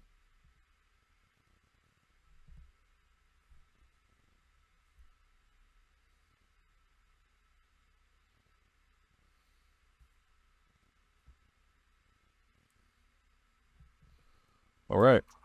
Because that just looks too shiny and new, but a lot of the metallics do. So last couple things I'm going to do off of camera because they're just not really worth doing on camera. There's no like secret to it. I'm going to take this burnt red, especially because this one's running long now. Could have broken it up, but whatever. I'm going to take this burnt red, Vallejo model color, This just the coverage on this is absolutely insane. So I'm going to take this burnt red, and over the whole model, I'm going to paint all the chains. And that'll give me the base for doing my rust later on.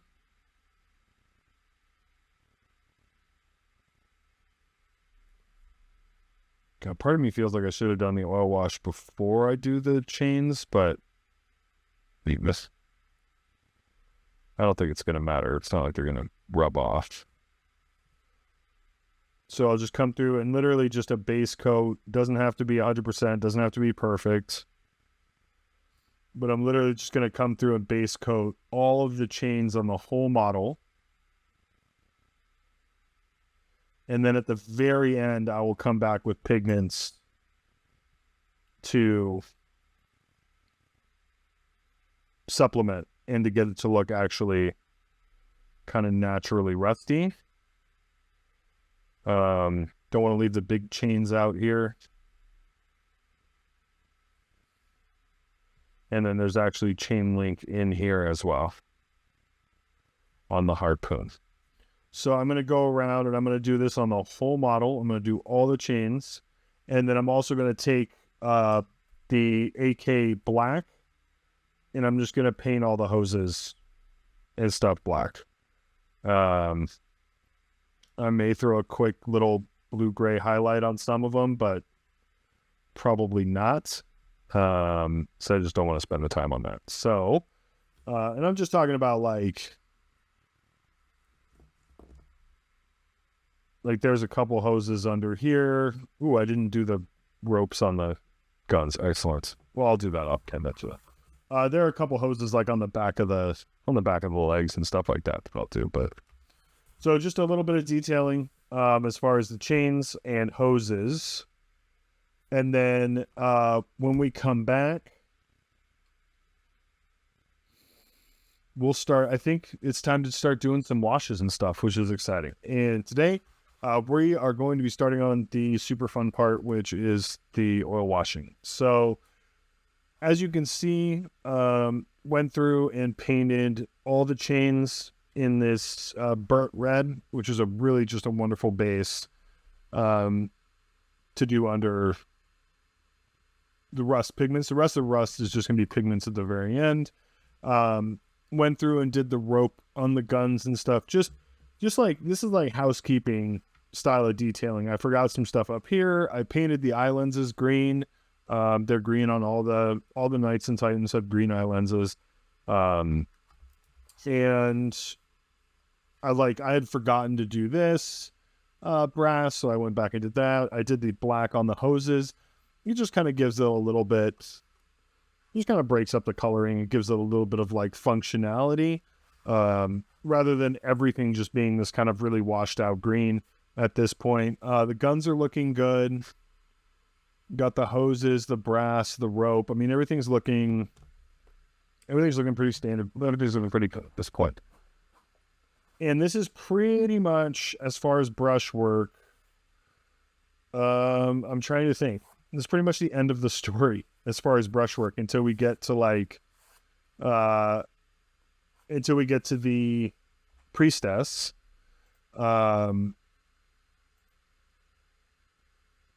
We're pretty much done with the brushes in the rooms and stuff. But as far as just like painting things with acrylics and stuff like that, we're pretty much done.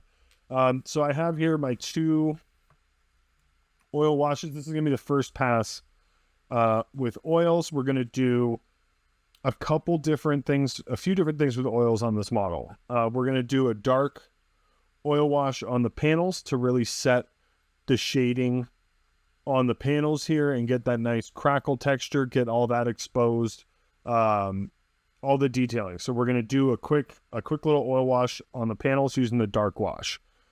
All the metallics are going to get a splotchy kind of on the model mix of the dark wash, which is black and burnt umber, and then the red mix, which is raw umber. You see, black and burnt umber is what I said. The red mix is raw umber with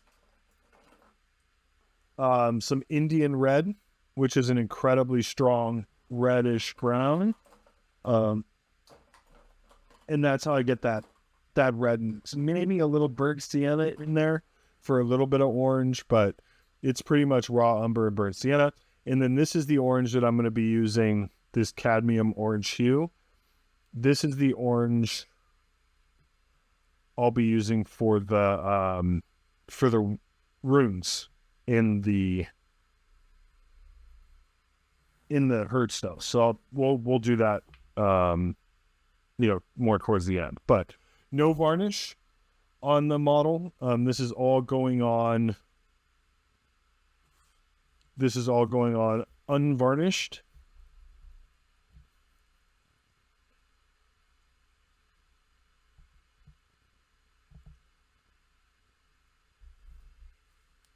And I store them in these glass containers so that I have a little protection against, or not protection. I store them in the glass containers because they seal, and the white spirit for the oil wash doesn't evaporate. Give it a good mix. And I'll link below like how to make oil washes, but you're on the masterclass too. This is on like every model, so you probably pretty familiar with oil washes already, and how to make them. But I'll link below. Anyway, so I'm not explicitly kind of going over all of the. I'm definitely not going out of my way to get on the moss texture or the ropes or anything like that. I am trying to get to the panels and the metallics underneath. If I hit the moss texture, if I hit the ropes and chains and stuff, that's no big deal. I don't care. This is where everything kind of starts to get blended together. I can break those off because that's just not contributing.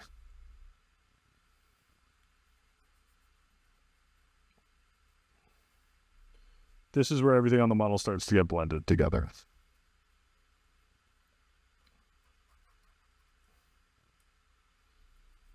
I'll come back here, some of these metallics, then I'll grab this red and just splotch, splotch, splotch. Then I'll go back to the dark.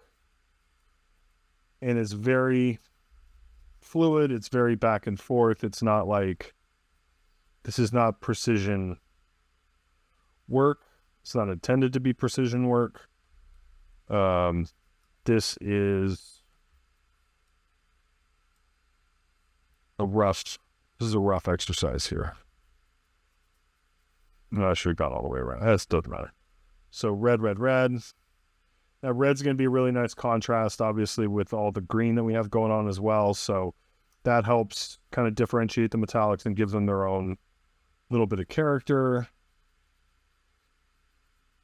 But we're gonna when we wipe off this oil, it's definitely gonna have influenced below the paint below it, the panels, and then we're gonna come in with some enamels, but also most importantly on the armor, we're gonna come in with a very heavy oil layer. It's not even a filter because the whole thing doesn't even get removed, and that's where we get the super vibrant green armor color, is when we come in and actually do the green oil layer. And that's like, for me, that's the coolest part of, other than like the physical kind of kit bashing conversion, the green oil layer is what makes this scheme. It's my favorite. It's one of my favorite parts of the process, if not my favorite part of the process, is that green oil layer, to really just cement the tones. Because right now this is super washed out. It's a very desaturated scheme, which is fine, but it's almost kind of Death Guard-y green in its desaturation. It's not looking too healthy. And then but that green oil is where we get the really vibrant, bright, happy yellowish green. So you can see I'm just going around with the dark wash right now, just kind of getting it down. Should have put gloves on, but whatever. It's fine. Wash my hands thoroughly before I go make lunch. Just making sure I get all these elements here. Because the ones that don't get it are going to stand out like a sore thumb.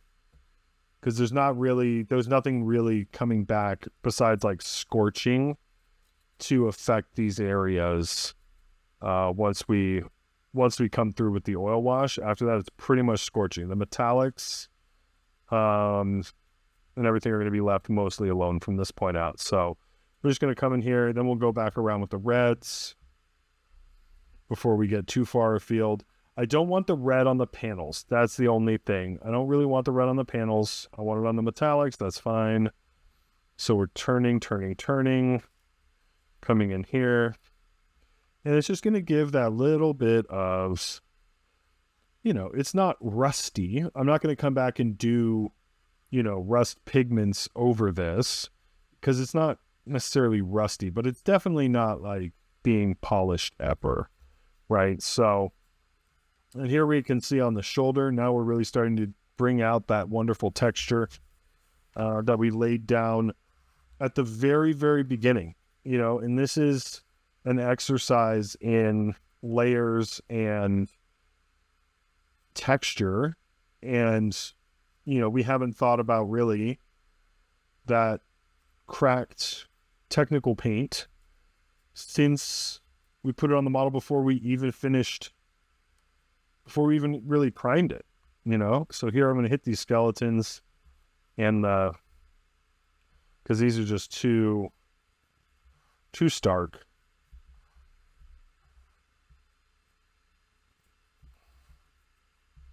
Too stark. So we're going to hit the skeletons and the wraps here. That's fine.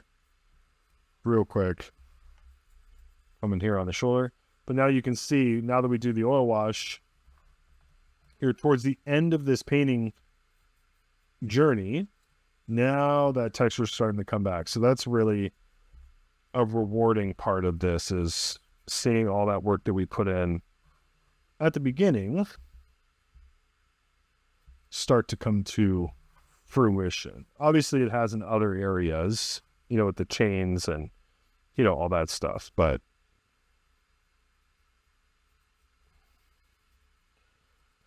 I think I'm doing a little red here. Crackle, the kind of cracked texture on the armor is a really nice. So that's it for the main body of the night and the oil wash, I think. Do a little more here. Gonna let that dry, and then we'll come through and do the guns.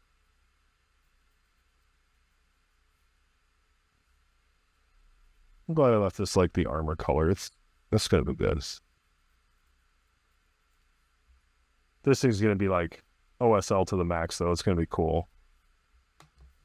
I don't know. It might be too much OSL. It might be. I'm planning on doing quite a bit, but it's like this giant plasma can. Like, it's definitely a focus for this Night Tyrant, for this model. So I feel like, I'm shying away from OSL kind of in general, but not on the giant Night plasma cannon, right? That's the place where, oh shit, that was cool. Why didn't I pick that up with my hand? God damn it.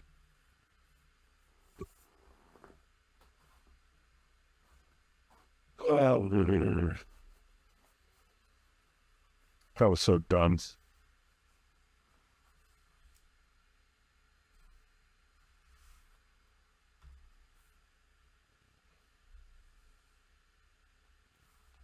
Oh my god, I almost knocked it over again. Thankfully, this paper's like glossy, so it's not gonna like soak through.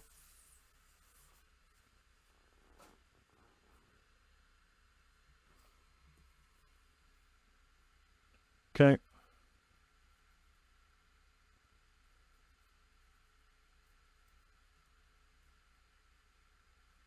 Pro tip, pick things up with your hands so that you can control where they go. I'm not that worried. Like, I'm not worried about it. I'm glad it didn't end up in my lap. But that's like 20 cents worth of oil wash, so I'm not like worried about it spilling. I'll just finish up doing this on the guns, and then I'm gonna let this dry. I'm gonna go eat lunch. Let this dry for 30-40 minutes. I really want this to have an effect on the underlying paint, especially on the especially this pass on the metallics. There are some drying times involved in this part. It's not like a pin wash where I just need to like, oh, it looks dry, cool, then I can like start taking it off. I really want these oils to kind of sink in and have a strong effect on the underlying paint. So I'm going to let these dry kind of naturally over an hour or so. I'll come in with a hair dryer just to make sure kind of everything's dry. And then I'll come in very lightly. You'll see. Come in very lightly with the Q-tip to remove paint. So, but I want this to be the metallics to get matte, or more matte. Really want this to sink into to recesses on here. So by letting it dry naturally and letting it dry not fully, because that takes much longer to get an oil like completely dry. But we're gonna let it dry. Oops, that was way too much. Holy smokes.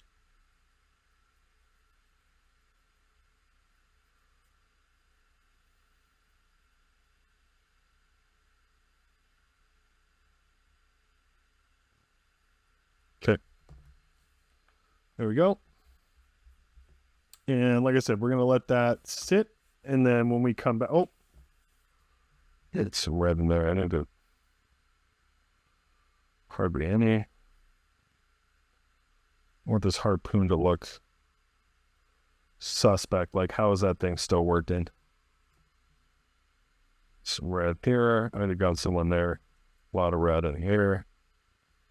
So, this thing is not being maintained. And plenty of red through here as well. Especially around the chains here.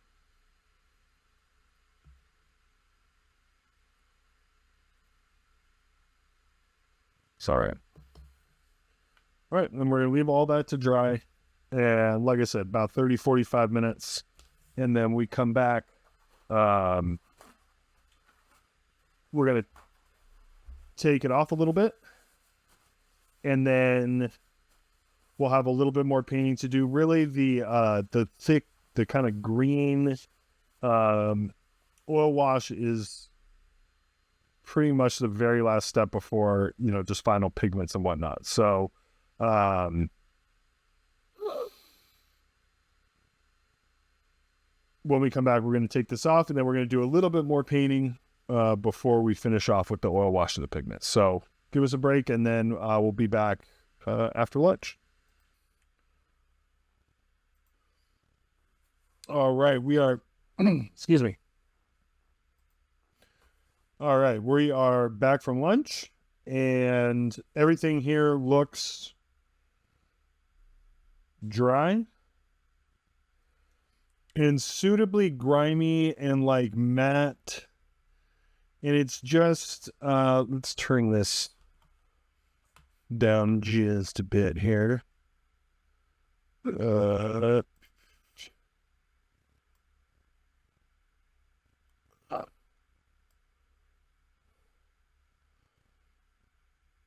So everything looks, suitably kind of grimy and matte as far as just the coverage. The texture's coming out really nicely. Oops, forgot to do the end there. That's freaking cool. I'll show you how I deal with that actually. Man, I forgot to do the end there too. Yeah. It's 5. I forgot about all of them? No. Just those two? Okay, cool. Good to know. Good to know. So now I'm going to get my Q-tips. Excuse me. And white spirit. And a little salsa cup.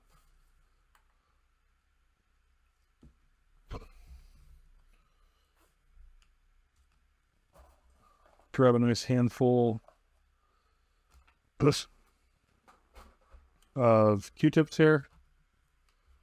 And then we're just going to douse it. Get it a little saturated with the white spirit. And then come in and very gently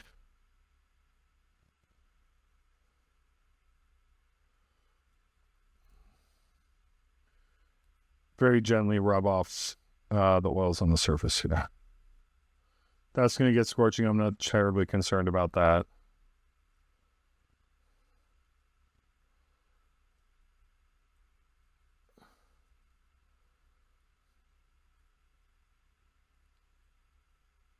Here, and some fuzzies will get stuck behind. That's fine.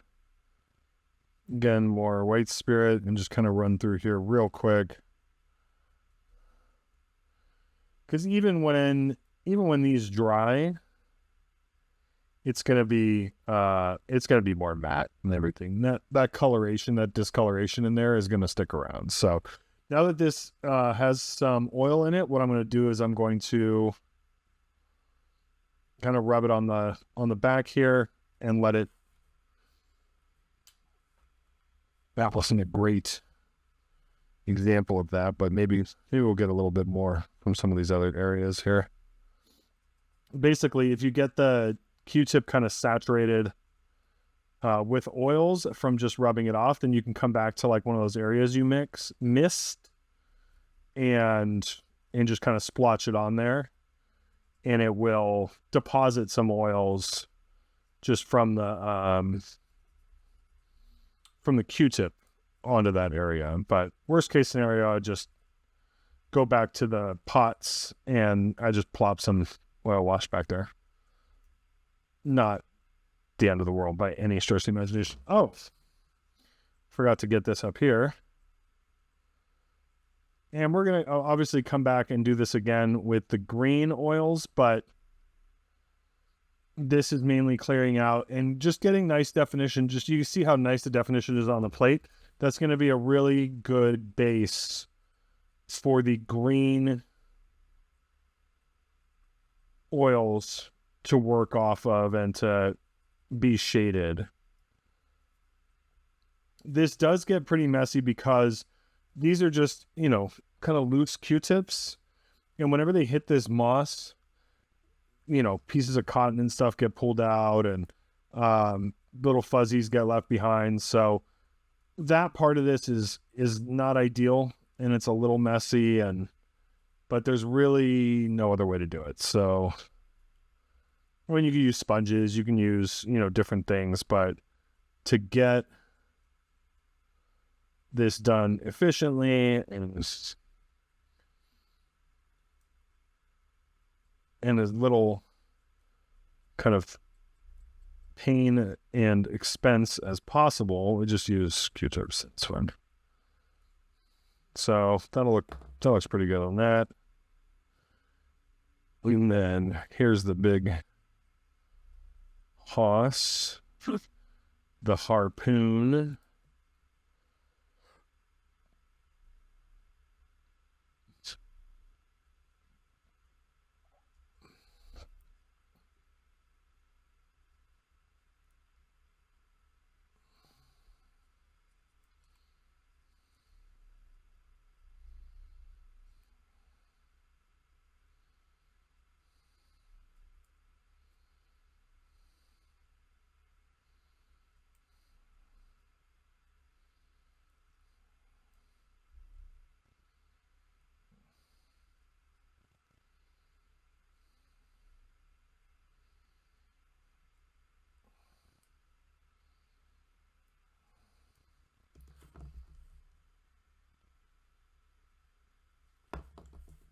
Oh. Yeah, so that's not necessarily doing what we want it to do, but that's fine. I'll put these back in the little container I have for them so that they can dry before our next segment.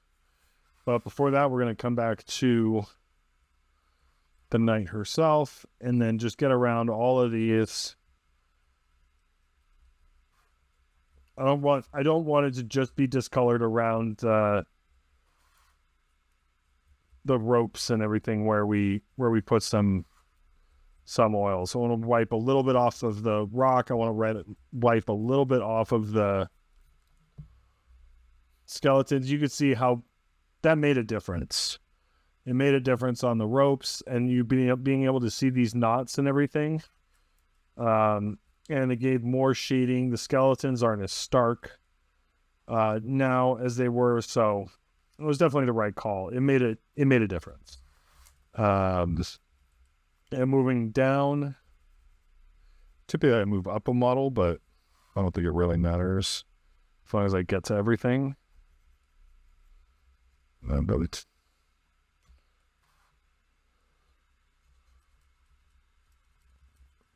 And you can see this is not like the most thorough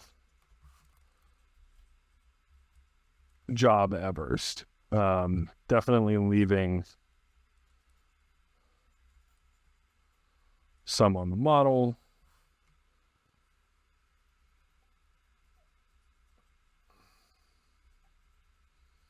But now we're cooking with gas here. Because now we're starting to see all those little textures and everything that we put in really kind of start to show up now. And that's really all we can ask for, that we paint and model in a way that it doesn't end up being pointless at the end. Spent a lot of time, when I got back in the hobby before I had a lot of experience, spent a lot of time like painting and modeling things that at the end of the day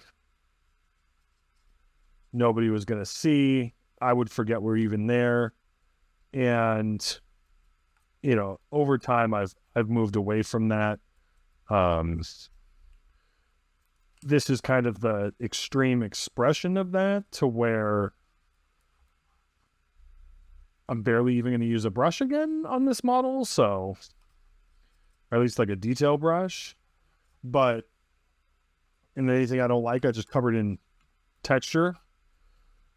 But I used to be a guy that was like 7 million sub-assemblies and painting the back side of the bolter before gluing it on, because I would know that it was unpainted. And not that there's anything wrong with that, but for me that wasn't what brought me joy. What brought me joy was closing out projects. Excuse me. What brought me joy was closing out projects, finishing projects. That's what brings me joy, in having like collections. And it's been a journey in efficiency. It's been a journey in efficiency ever since. And as a result, I paint a lot of shit. So for me, it's worked out really nicely. For my method, for what is satisfying to me in this wonderful hobby of ours. Because what's satisfying to me is, excuse me, not necessarily satisfying to other people. That's fine. It's what makes this hobby great. So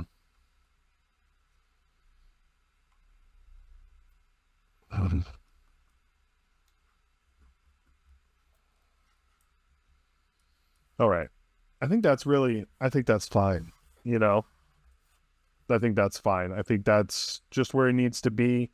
And then as far as paint goes,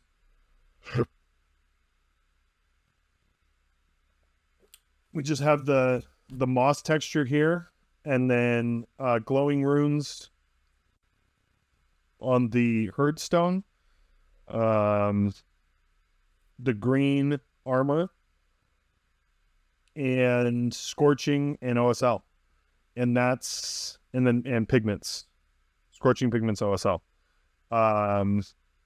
That's not a lot.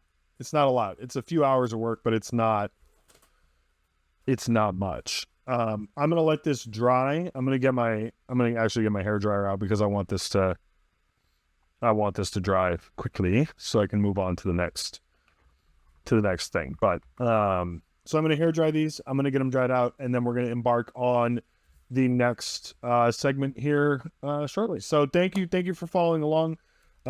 Where we're at now is in just a really great place. I feel like this model is really starting to come together.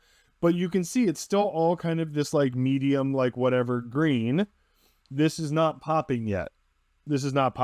So the next couple of steps are going to get us to where this is really like, boom, vibrant. Like this would be a great Nurgle night or something. It's in that vein, but I want healthy. So we are going to, these next few steps are going to bring this from kind of a blog green up to a really interesting, unique, vibrant green, vibrant rust, hot orange OSL, scorching grit. Like it's just, yeah, it's cool. I love it. And today we are going to be putting kind of the final brushwork touches on Inaana, Queen of Heaven. We're going to be finalizing the moss texture and that kind of greenery. After that, it's just oils and airbrushing and such. So I keep forgetting about the runes with the runes. But today, excuse me. Tough. Today we're just going through and finalizing this moss texture. Right now, it's kind of like a medium green, and we're going to use more natural kind of healthy greens to really make it pop and really make it look vibrant and healthy and like springtime. So, and then the armor plating will catch up to the moss, but we have to do the moss first. The green oil is just going to go everywhere. So what I have here are from Scale Color. I have Ardennes Green, Sherwood Green, and Autumn Green. These are all three natural greens. They're yellow greens, and they are extremely matte, which is important when looking for a natural kind of tone to this. A matte green, and also they're just really nice, kind of vibrant, healthy colors. So this Ardennes green is pretty much toast, and we're going to need a lot of it. So 1 second. Okay, so a quick aside here. I have a new Ardennes green. One of the things I really like about Scale Color is their dropper bottles come sealed. There's no hole in the top. Kind of maximum freshness. So I just take an old airbrush needle, pierce the top, wiggle it around to get, a decent sized hole, and then take the top off, because one of the big challenges Scale 75 paints is how thick they are and how the mediums don't really mix terribly well. So this one has a ball in it, had a ball in it to help just the medium and the pigment mix, because it's so thick and like you could just be shaking forever. So especially in the Scale Color range, I recommend people use mixing balls, but I just transfer them from one bottle to the next, no big deal. Now I can come kind of empty out the rest of this. When you do get towards the end of the pot, the mixing ball will block like the paint coming through, so you want to make sure. There we go. But I just get all the paint out of here. And I don't care if there's a couple little chunks, because this is going to be, ooh. Okay, screening is going to explode on me. Squeezing harder is rarely the right choice here. Okay, that's the end of that paint. Toss that bottle. I'm going to get a little bit more water. And a nice, big, trash kind of brush. Like this thing is, you know, stick with some bristles on the end of it. I think this is still a little thick, honestly. This is going to be, we're really making like a very thin wash here with the, not very thin. It's still got to show up, but we definitely want it to be a wash consistency. I don't want to just repaint everything with this Ardennes green, right? But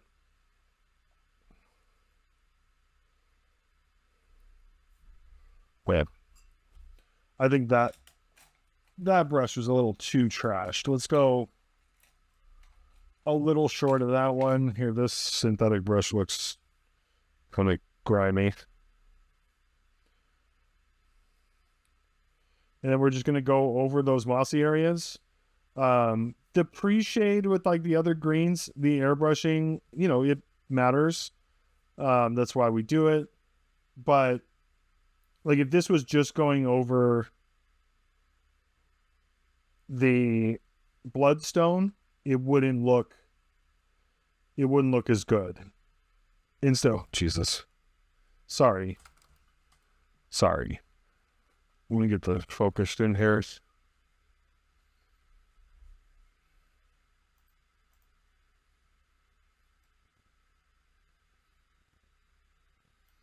Okay. So that's before and after. So you can just see it's just a little bit darker, but it's very thin. So this part of the process, this goes quick because it's really thin, really fast. Just getting on the green parts of the moss. I don't want to necessarily get it on the armor plating, but this is also like if I've missed pieces of texture, I can hit it with this. No big deal.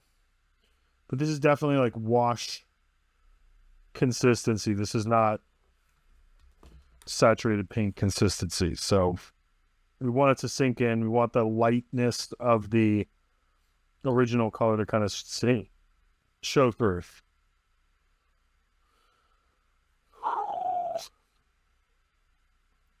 And just kind of everywhere. You can see how fast I'm going. Especially because I don't want to this is not to overplay. This is not the place to overthink like this game, right? This is just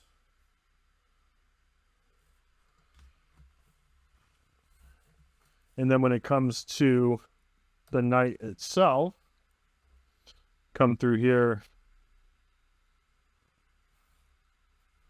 And this is really where we're going to get, this is really where this is going to pay a lot of dividends up here.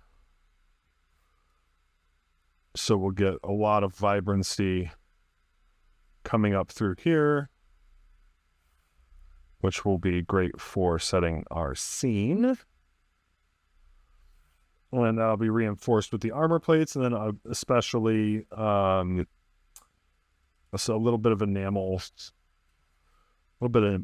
work, really at the end, after the armor and everything else.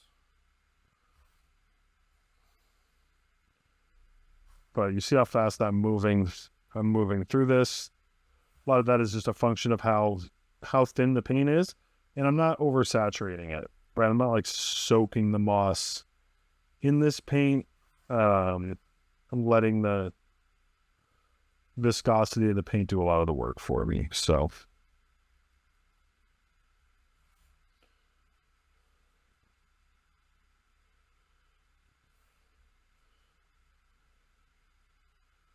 get a couple places I missed.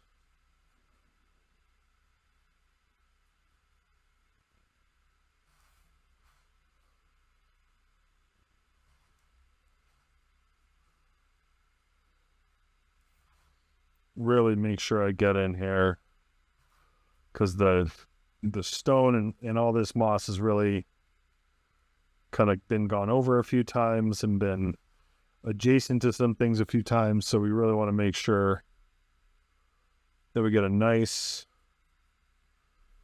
kind of reset on that.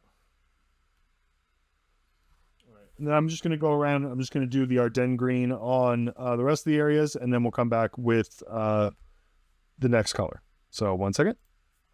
Okay, now we're going to come back with Sherwood green, Sherwood forest, apropos.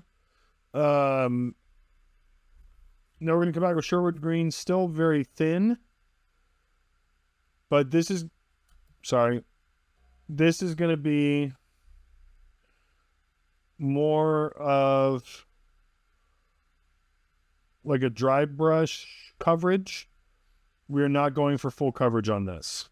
So, I mean, the greens, for whatever reason, I'm having trouble filming greens with my setup. I don't know if it's my lighting or my settings or what, but I've been trying to figure out.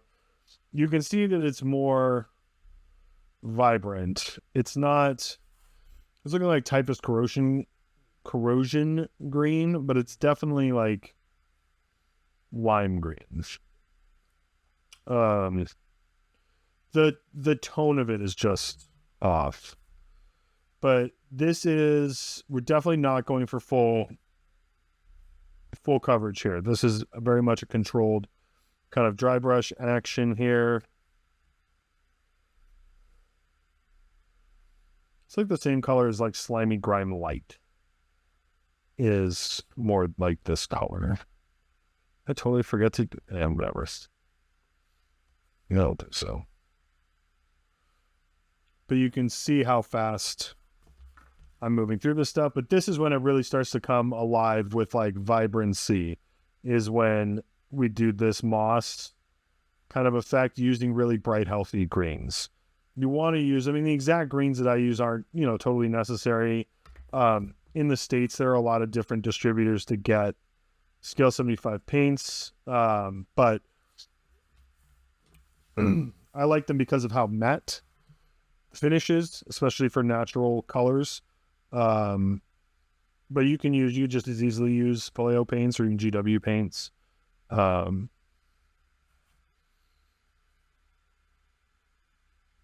long as you use vibrant greens. You don't want sick, kind of middling excuse me, sick, middling, like milk with toast greens. We want like bold, healthy lawn care type greens.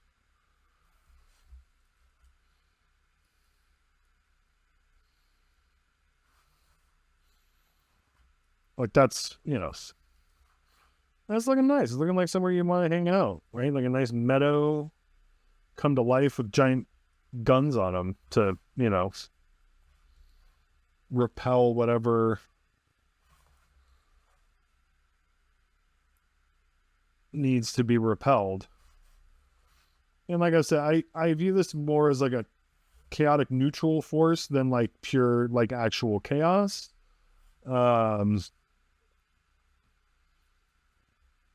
Like if I had to choose, it would definitely be like an army of like a free blade army kind of, because they're not like the knights aren't beholden to the chaos gods. Like they're not beholden to the Imperium either. They're kind of beholden to the individual spirits and the individual kind of machinations of the planet and the world spirit of the planet. So but if something threatens that's when they go into not being welcoming. But they're not like, agents of the Chaos Gods. That being said, they work very well as either Imperial Knights or Chaos Knights, which was, of course, I mentioned before, a main thrust of the scheme was figuring out how to do that without being a douchebag. So, that's what I came up with.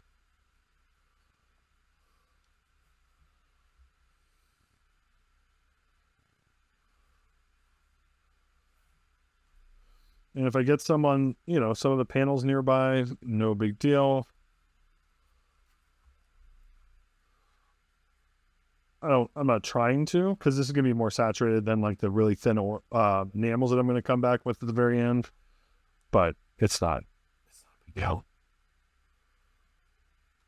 Some of the slate here. I'm not going to bother to get all up underneath there because I'm never going to see it. If I'm never going to see it, no reason to see it. I need to figure out what I'm going to do with these guys for Armies on Parade. Maybe send them to those Sylvaneth Wildwoods. Or maybe I'll just make my own trees.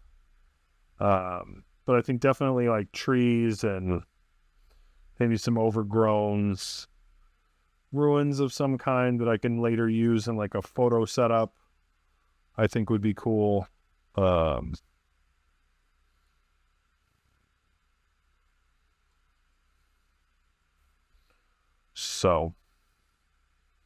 But these are definitely Army on Parade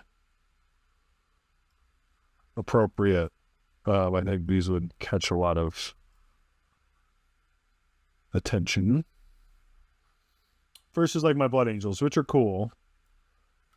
But if you don't know Warhammers, they're not gonna stand out. These stand out. Sisters would stand out just because they're so crazy and so small. Maybe 2023, I'll do a Sisters diorama for Armies on Parade, or just a nice big collection of Sisters looking all crazy with all the cherubs and everything. But time will tell. I'll also be adding to the nights. But it's nice to have, this is the last night that I have currently to paint. And then all my nights will be done. And so after that, I'll be able to just work on single nights unless they're like War Dogs, unless they're new kits or something, or I'm adding a couple Moriaks, then I can do them in pairs, or I can do as many armatures at a time as I want, clearly. I did 13. But, oh man, it's starting to look good. This is when I'm so happy. This is when it all comes together, really. So I'll be able to add, just individual kind of Questoris class or whatever nights as the mood hits me, and then just have, just work on one, have it done, and, then wait to work on the next night. But so now this is the autumn green, which is an extremely pale yellow green. Very, very, very pale. This is like the most kind of aggressive, obviously, of the three. And this is just like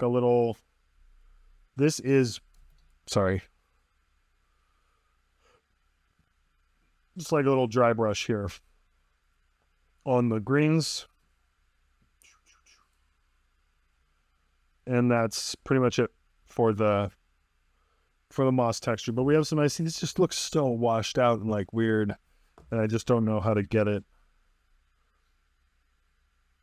But I'll be posting, lots and lots and lots of pictures of these. So the actual color is not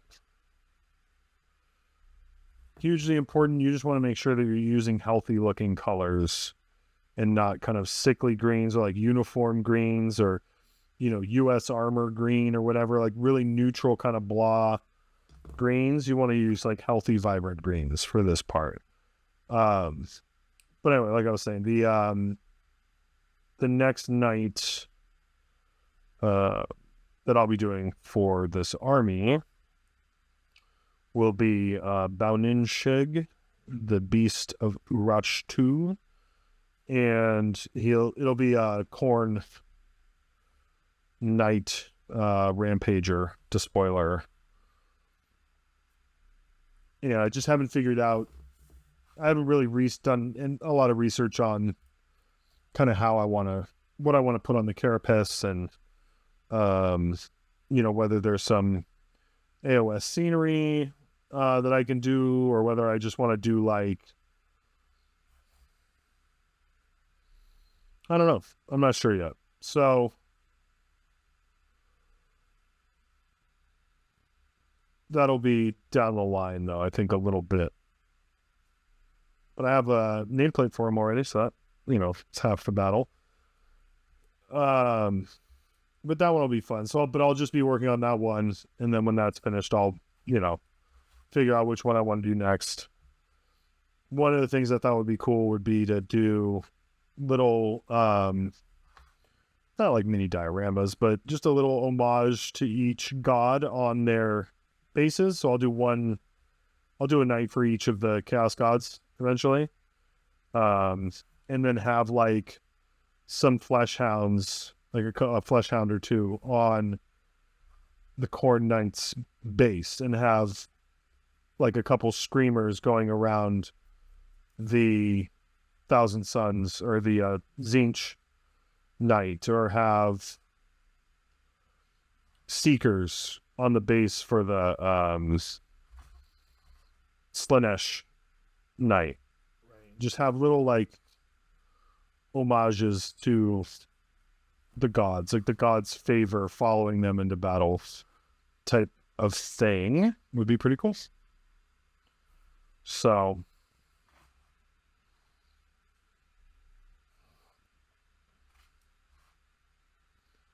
we shall see. All in good time. And then whatever the new codexes bring, Chaos and Imperial.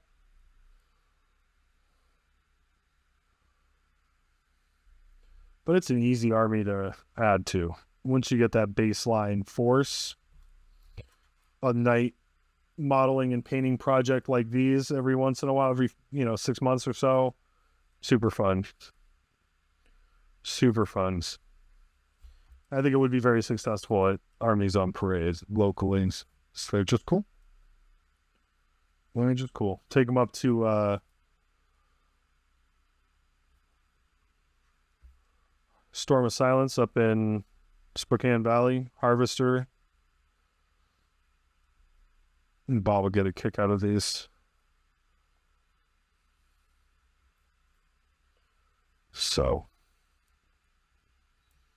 there we go. Almost done.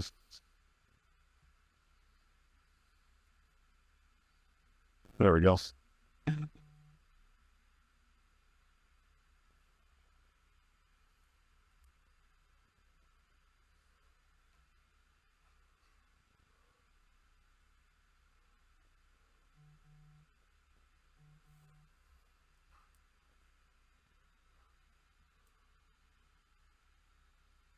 Okay.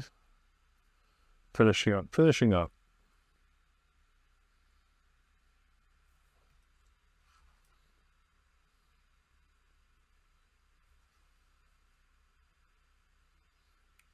And then we'll kind of pull out for a wide angle view on the night as it sits now before we go and do. I'm just going to make sure that we are in the process where I think we are.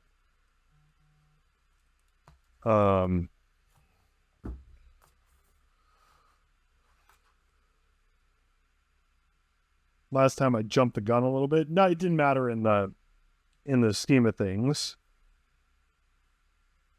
The nights turned out really well.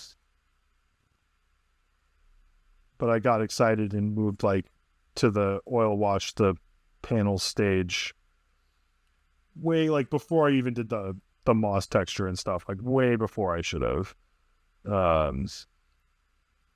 Just jumped the gun a little bit.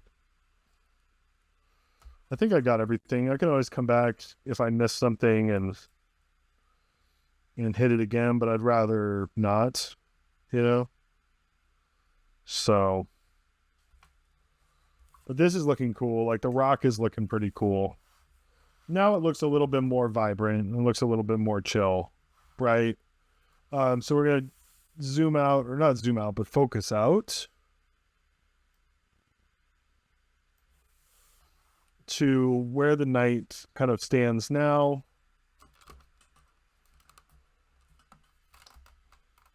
There we go.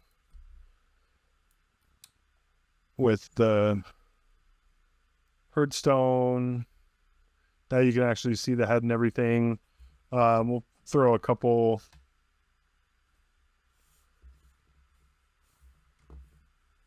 throw the castellan setup on there. And it looks a lot more balanced with the arms on. It doesn't look quite as tall. It looks a lot. Oh, I didn't know that was still moving. Okay. They're both still moving. I'll do that down. It looks a lot more balanced with the arms on there. But it's a chunk. It is a chunk of a model for sure.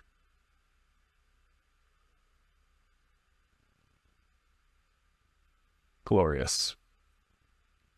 Super cool. So when we come back, we're going to start working on the runes. Do I want to do the runes first, or do I want to do the green? Maybe I'll do the runes first. And then we can do the armor plates. Sound good? All right. We are going to be painting some glowing runes on the Fane. And what I've done first is I've given a nice little coat of Liquitex gloss varnish. And what this is going to do is it's going to help the white paint kind of sit in the crevices and be wiped off the surface, just like it is for the oil paint. It's gonna give me some help with the acrylic paint as well. So I'm using just white acrylic. Let it dry for just a second, and then I'm literally just wipe it off with my finger. And this is very thin,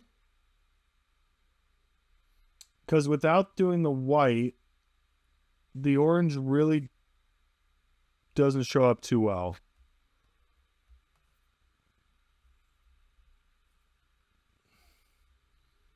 But we want to make sure that it's just that we're not painting the rock, right? So that was just me with a little, just licking my hand. So we want to be careful. When it comes to the orange, we don't really have to be that careful. When it comes to the white, we definitely want to be a little bit more careful.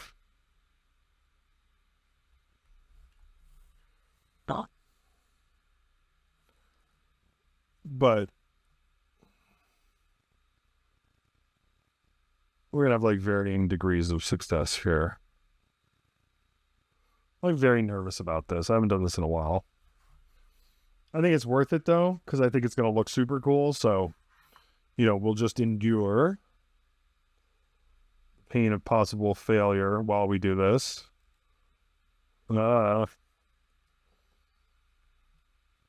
Scheiße.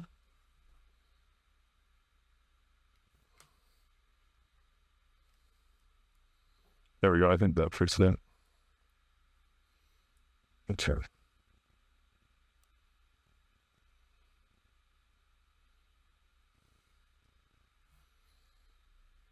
Maybe that one just won't shine as bright. Now here's a question. Do I do all of them, or do I just do most of them?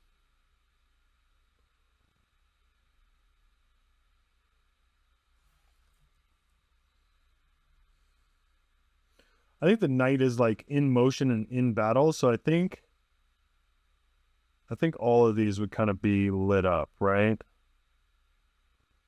I think that makes sense. Like you're harnessing as much power as you're going to ever need, really, to get this thing moving around in battle.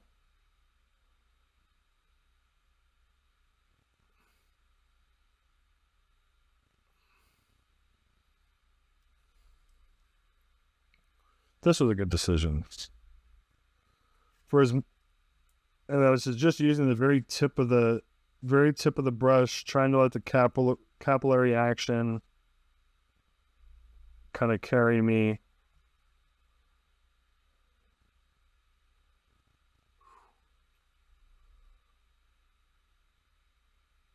And this is, oh, shit.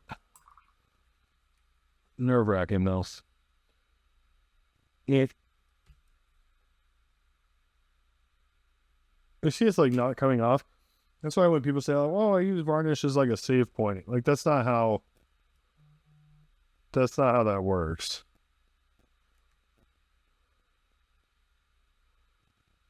If you're using acrylics, because it just sometimes doesn't come off. But it's all right. It'll work within the confines of what we're doing today.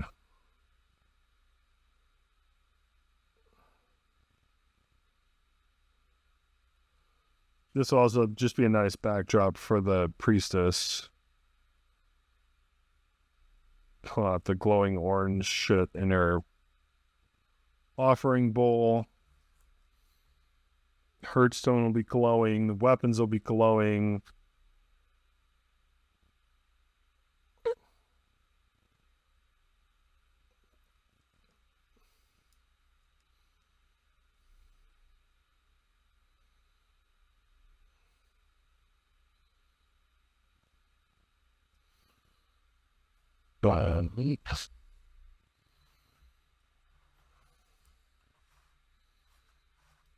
And then on the back here. Oh, geez. That was terrible.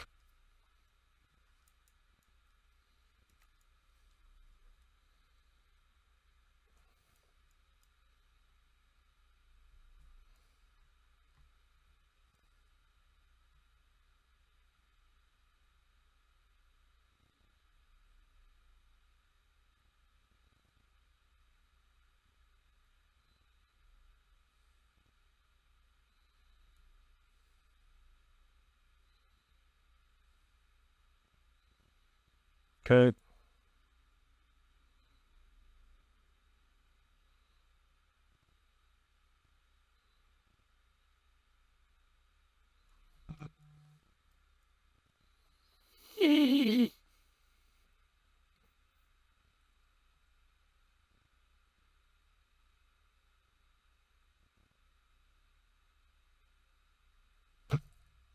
Oops. Like, some of these will be brighter than others. Some of these will be kind of more saturated than others. That's fine.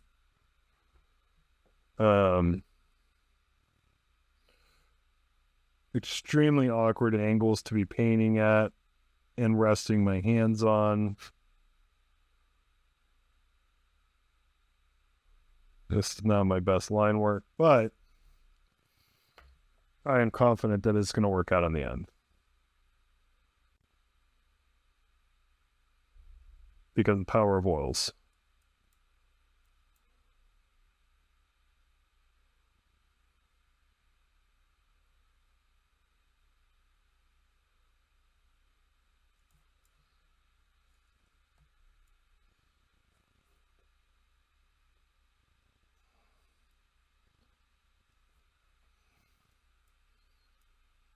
So I also probably could have picked a better time to film this when I wasn't like subconsciously rushing. So I have to go pick up my kids from school.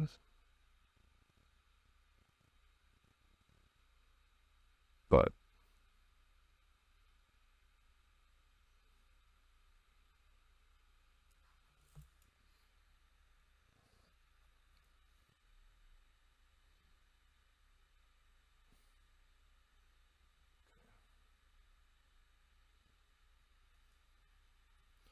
I think that's good. If I missed any, oh well.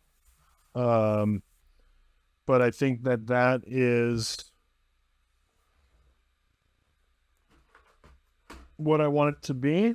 So now I'm going to get white spirit, a little bit in the cup.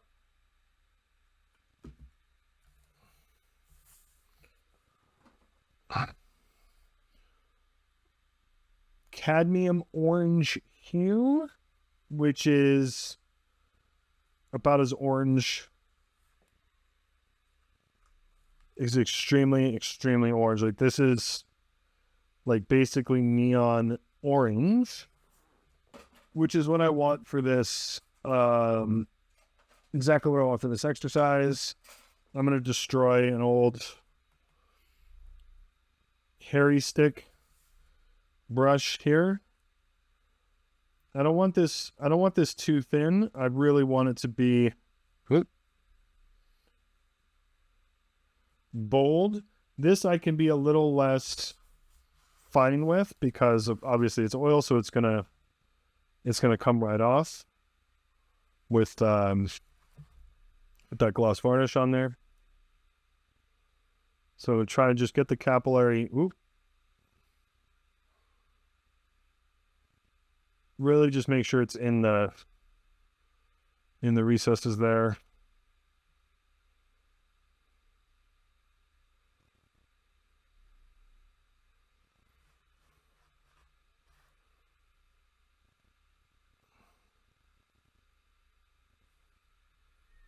Some of these are going to be more successful than others. That thin. If it's too thin, that white is just going to show through. There we go.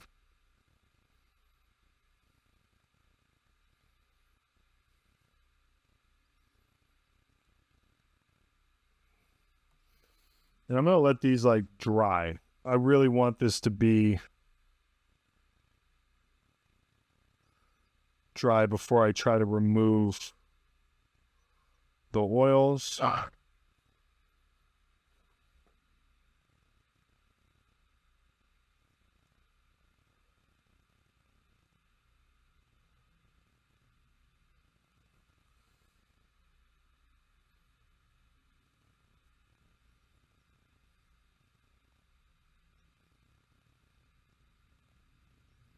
There we go.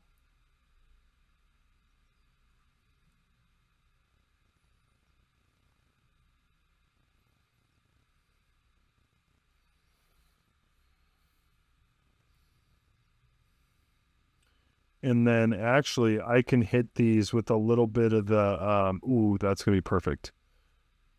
When I go to do OSL, I can hit these with just a little bit of that hot orange in the center to just really tie that tone in. Because these are a little off. These are more true orange than like that hot orange from it's like a more red orange.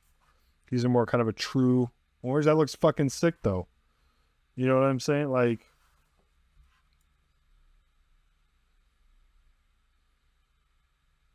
hard to find fault with that right now because that looks fucking cool. But I think if I hit it, like, I'll let it dry. I'll remove the excess from around the rune. That'll make it look, nice and indented and everything else. But I think to get that glowing effect and really tie it into the energy of the night overall, I can come back with that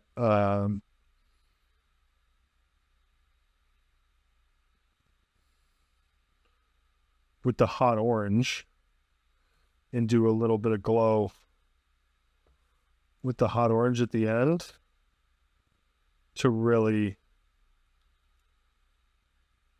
tie it in.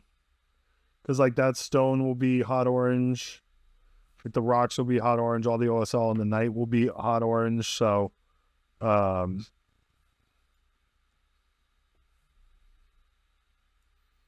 I think it'll just tie it in and just hit that perfect tone really nicely. Just making sure to get in all these crevices and creases before I let this dry completely. So this is going to be, I'm going to take my kids to school, or pick my kids up from school, come home. It's going to be at least an hour of letting this dry.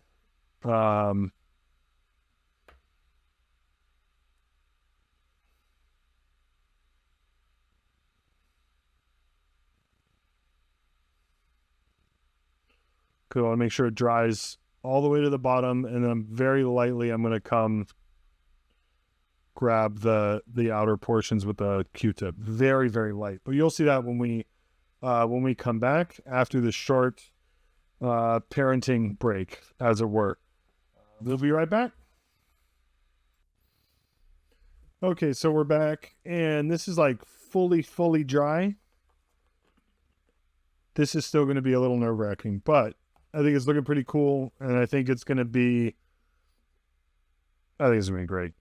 So the key here is going to be to switch out these Q-tips often, because we want them to be firm. The white spirit is going to reactivate the oil paint. This orange is very like loose. It's not a very like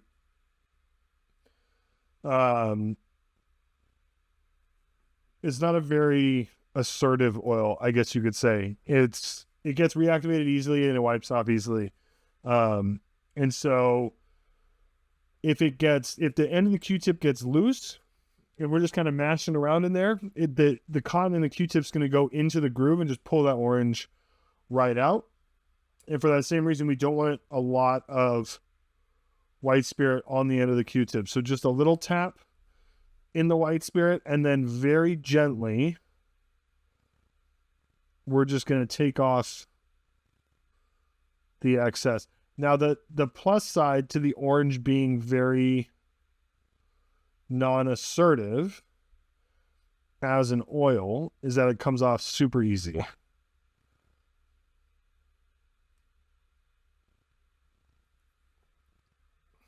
Very, very light. I mean, this...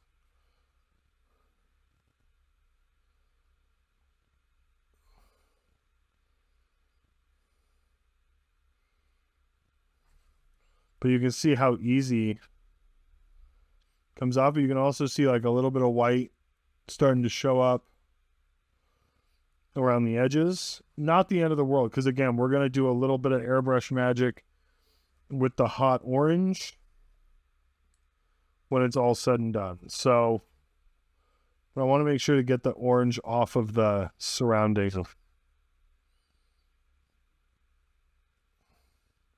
So again, just real quick, boom, boom. Like you can see how easy that orange is coming off there. That's exactly what we want.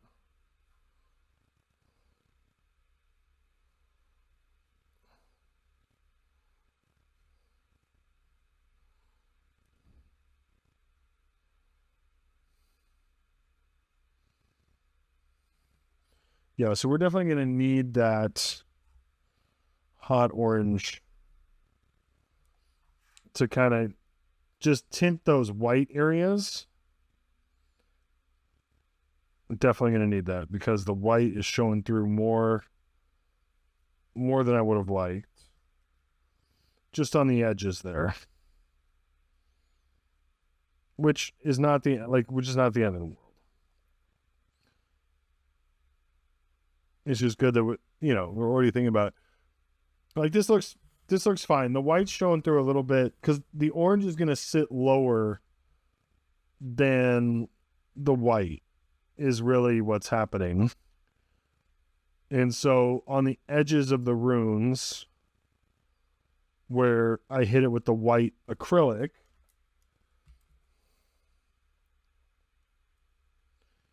it's still going to be kind of white.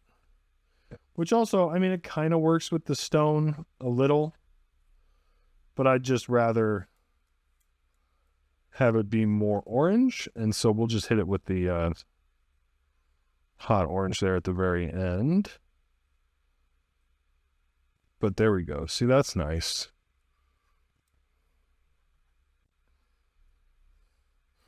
It's also looking much more linear and less glowy. But we can get all this crap off the side there.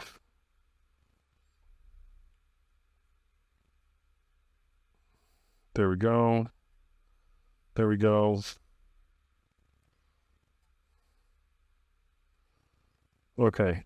I have a very narrow window to be filming right now, so I'm going to get my I'm going to get the hair dryer out, and I'm going to dry all this out so I can just hit it with that. But it's good. It's good. It cleaned up fine. You can see very well defined. But like here, you can see that white. It's just missing a little orange. I don't want to come back and like go back in with the orange oil. I don't think that's necessary. So I'm going to hit this with a hair dryer to dry everything out, and then matte varnish. And then once that's done, I'll come back with the hot orange and we can make these things really glow. So just give me a few minutes here and we'll be right back. Okay, so the last little bit here, I'm going to take Vallejo Game Air Hot Orange. This is one of my favorite paints I've been using recently, especially for like OSL effects. It's just really different and interesting, and it works really well with this palette for this project. So this is either going to work or not, but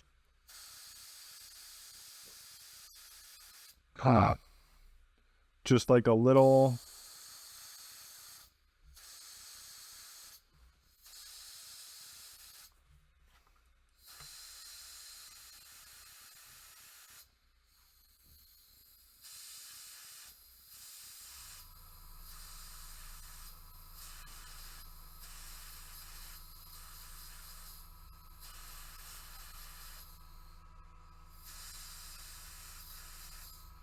so it really helps the white get toned down a lot.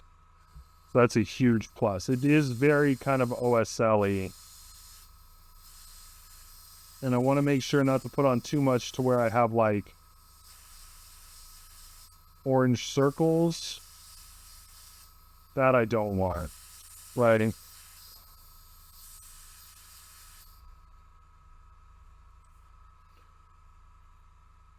But like, I think that works.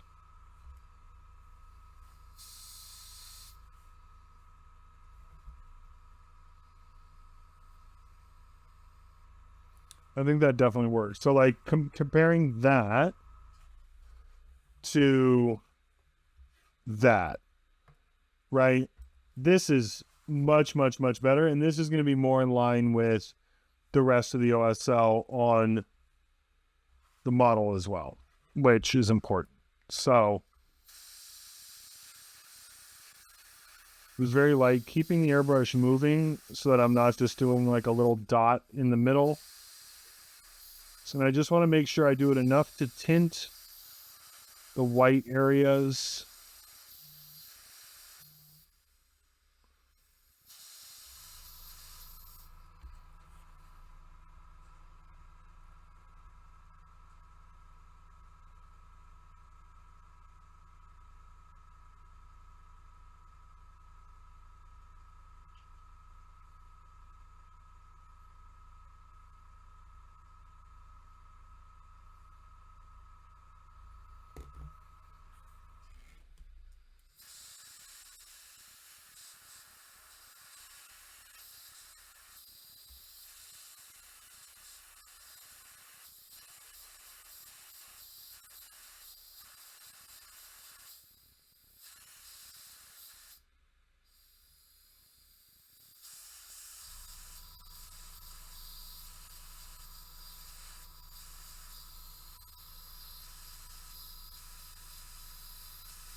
Much, much, much better.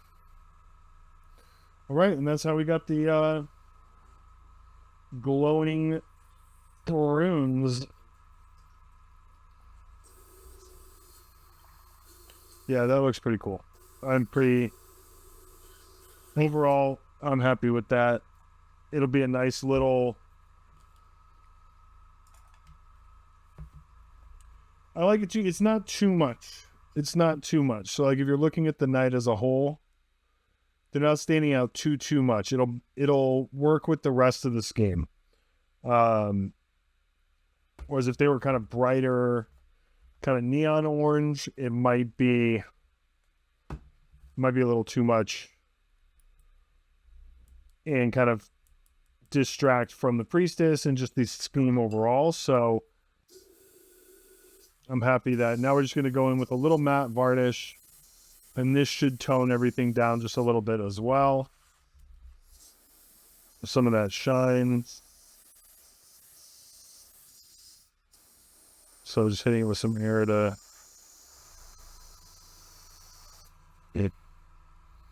So that looks cool. It's a cool It's a cool little things, you know? It's a cool little feature. I like it. I dig it. I'm happy.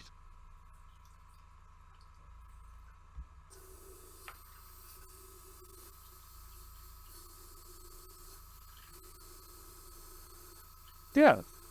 Yeah, I think that works. So next time we're going to come in and do really the biggest, kind of most meaningful part, which is the green armor. And then it's really, you know, it's pigments and scorching and OSL, and we're done. So we're very, very close to being done with this model. And then of course basing, which I've already built and painted, and which the nameplate's already done. So very close. And then the priestess, of course, but I digress. We are going to be doing probably my favorite part of this scheme, which is the green armor plates and making them look vibrant and fun and really that rich, healthy kind of forest green. So for that, what I'm going to use is sap green, which is kind of a medium, kind of emerald green, forest green. Got a little bit of that in there, a little bit of that. So sap green is going to be the base, because we're going to do one kind of darker green and one lighter green, and then we're just going to mash those around on the armor panels. Here I have, excuse me, light mud from Abtalung 502. That is going to be used to lighten the sap green to make our lighter green. So the greens will be the exact same tone. They're just, you know, one's lighter than the other.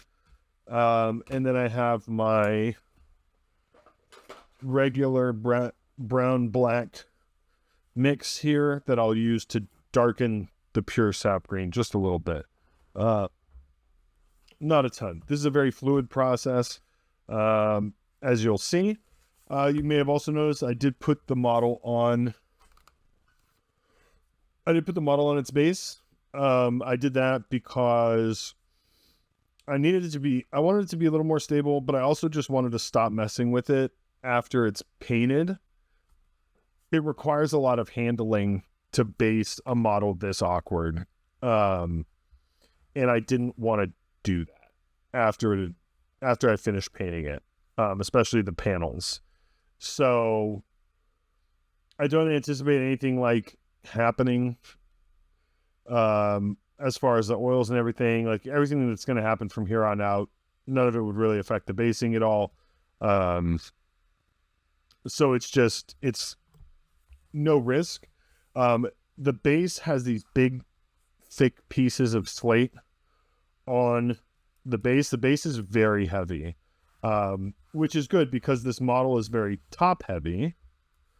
And so I had to make a very heavy base to help just kind of counterbalance everything. And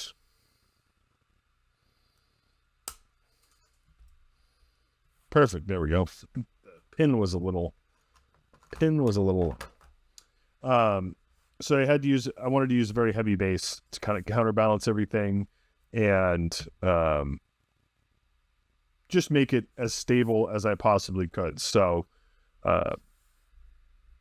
originally I had stood the knight on the base, kind of drawn where the feet were, put these big chunks of slate around the feet, and then that way when I put the knight on the base, it's a very solid foundation. It's not gonna tip. Okay, that made my heart jump a little. But it also helps tie, it ties the stone is the exact same way I painted the stone on the model. So it kind of ties it into its environment a little bit more, which is great. That is always a plus. So, okay. So just a little bit, because the thing about these oil paint filters, typically I'll say it's like an oil wash filter, but these are like really thick, and that's on purpose. So I want a thick, durable oil wash with a lot of staying power and a lot of coverage. This is not for the recesses. This is for painting armor plates. So you see, I added a little bit of that black brown and got, a nice dark forest woodland green. When I come over here, I'm going to mix up some of that sap green, and I'm going to take a little bit of that light mud, and you can see it's lightening that up quite a bit. A little bit of that light mud goes a long, long, long way, but we want a pretty light, vibrant green here. All right. So maybe just a little. That may have been a little much. 3 or 4 drops more, just to loosen it up just a little bit, because it was a little pasty.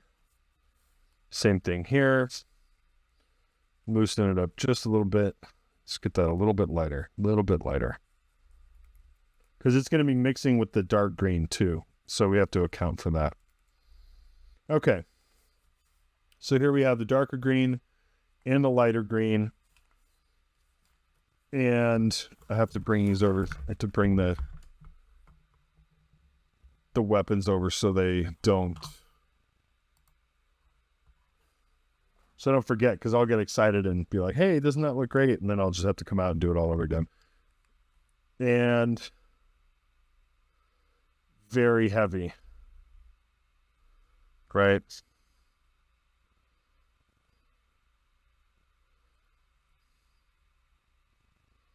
Well, I hope I made enough. If not, I have more. This is kind of the only application I have for these particular oils. It also gives just a nice, this darker green. There we go. So this thing, a little bit. The dark green's not really holding up here. So mixing a little bit more of the dark green in, for the sap green rather, into the dark mix. No varnish. This is going straight onto. It's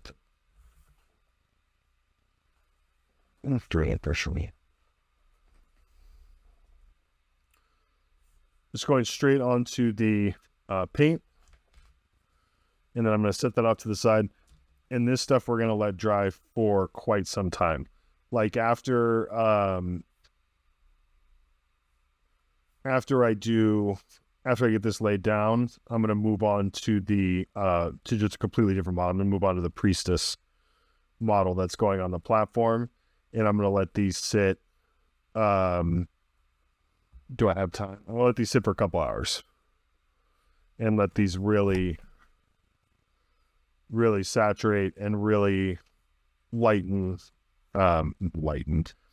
Let these really saturate and dry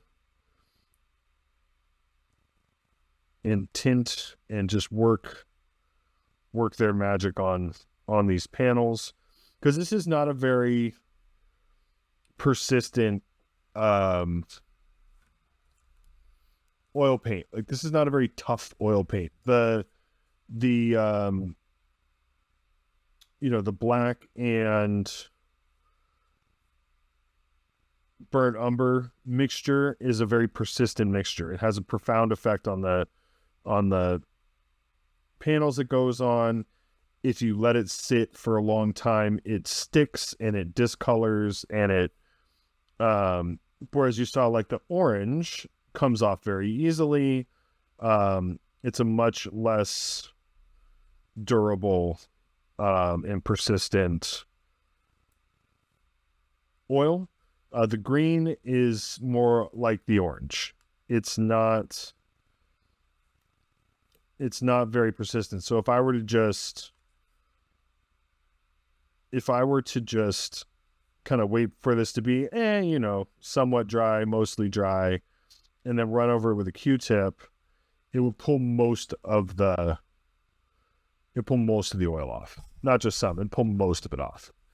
But so we have to let it dry, we have to let it soak in, percolate on the panels, and really let it dry. That way, when I go to remove it and it reactivates from the Q-tip, it doesn't reactivate kind of 100% right away. There's kind of a delay where if I'm careful, I can just get in and get out, removing some of it, but leaving, the majority behind to influence the color of the panel. Because really, I want my panels to be these colors. I don't want my panels to be those kind of weak-ass greens, desaturated, boring kind of green that was there. I want it to be these vibrant, fun, healthy greens. So now you can start to see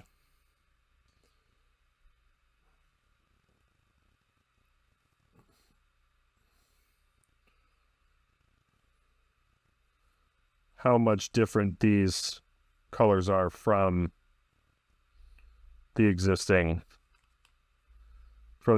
palette. But that underpaint of that kind of boring green, reddish, red overspray, and all the different kind of iterations of what's happened on and around these armor plates, because it is an oil and because it is a little more translucent and not as durable, that's going to influence what happens when we start taking paint off, right? So, gosh, I don't have nearly enough paint.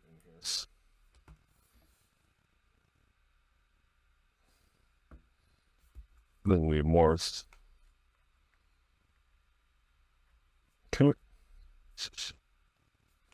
Don't need that black brown back as well.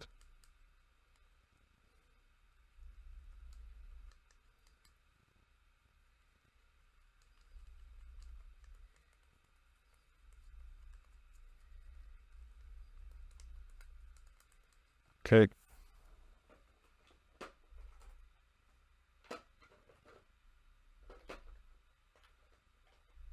Up there's.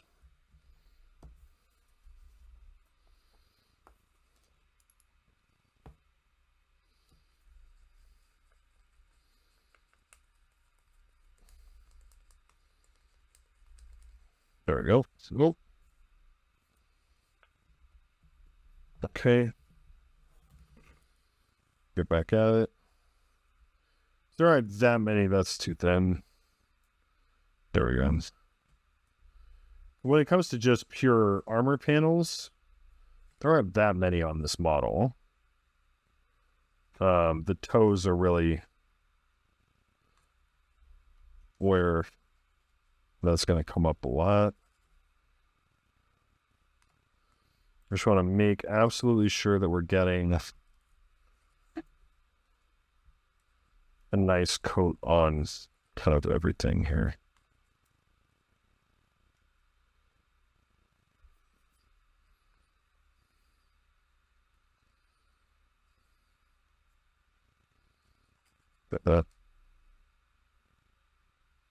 Oops, go plastic there.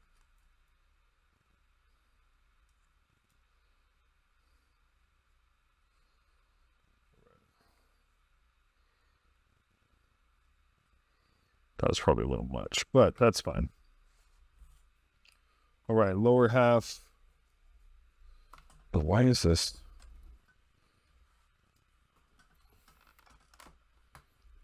So shitty. I'm so sorry.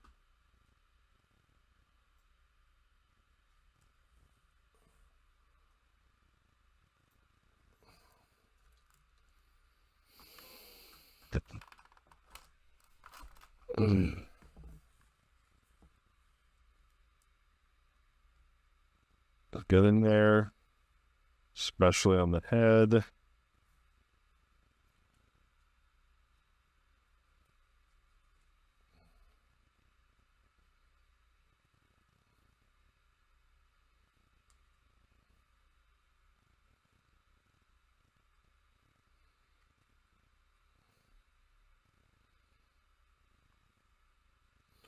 And this isn't really something that I can use like a hair dryer on. After a little bit you can, but you have to let it settle first. Otherwise the hair dryer is really just going to blow the oil around, and I need it to stay on the flat surfaces. So I need it to stay in the center of panels, which is another reason why it has to be pretty thick, so that it's not just flowing down the panel into recesses, and then you don't get that nice green on the actual armor panels.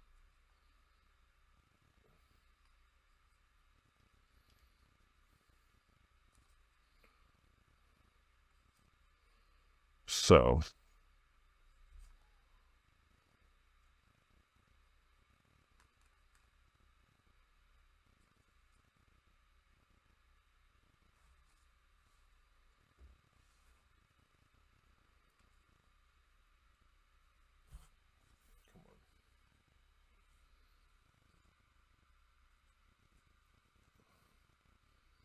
second batch of this sap green brown mix is a little thin, but that's fine. That's not the end of the world. I'd rather have that one be thin and get more of the recesses than the lighter one. The lighter one's going to be more opaque because of the mud. The light mud color is just more opaque than the green. Being like a cream color is just much more opaque. And so we're just going to lay that stuff on thick. Really let that soak in there.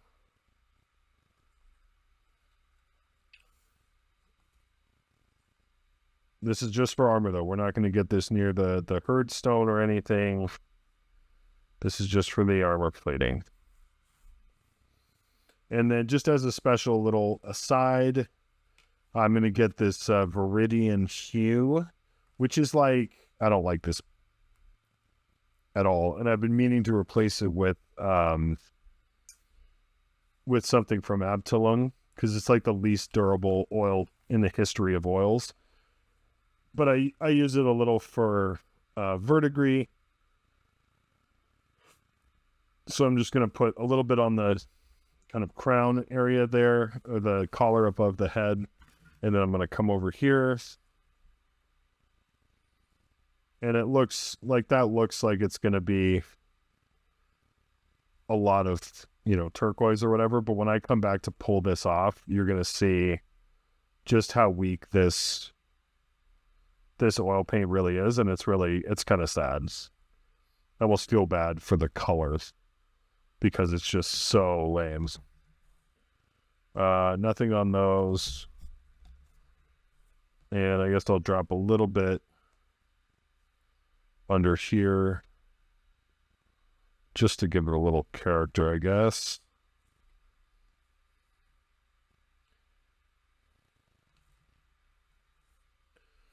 And then now we wait. You can see this is starting to, it's starting to dry a little bit. It's starting to get like a film on it. It's starting to dry a little bit. I could leave this for, I may leave it for like 12 hours. I may not, if it's not dry to the point where I'm happy with it by the time, I would need another like half hour to go to actually go to bed where I could film. That sentence didn't make any sense. If it's not dry in time for me, if it's not dry to where I'm happy with it, in time for me to film the rest of this segment before I have to go to sleep, I'll just leave it till the morning and pull a lot of that oil off in the morning. Whereas if I was using like the darker mix, I wouldn't do that because it wouldn't come off in the morning. It would be stained. But yeah, so that's where we're at with that. We're just going to let that dry. And then when we come back, I'll be pulling that off. And we will start in on the final touches, really. OSL, some pigments, some scorching, and this model will be done. Finish up the basing. So, you can see how thick that oil is, but also that we're getting that nice green look. Herdstone looking good. So we'll be back in just a bit. Okay, we are back and we are ready to take some oil wash off of this beautiful night here. It's pretty much all dry. You may have also noticed that I have painted the priestess that will be adorning the platform there. This was super fun. It actually didn't end up taking very long, but I want to kind of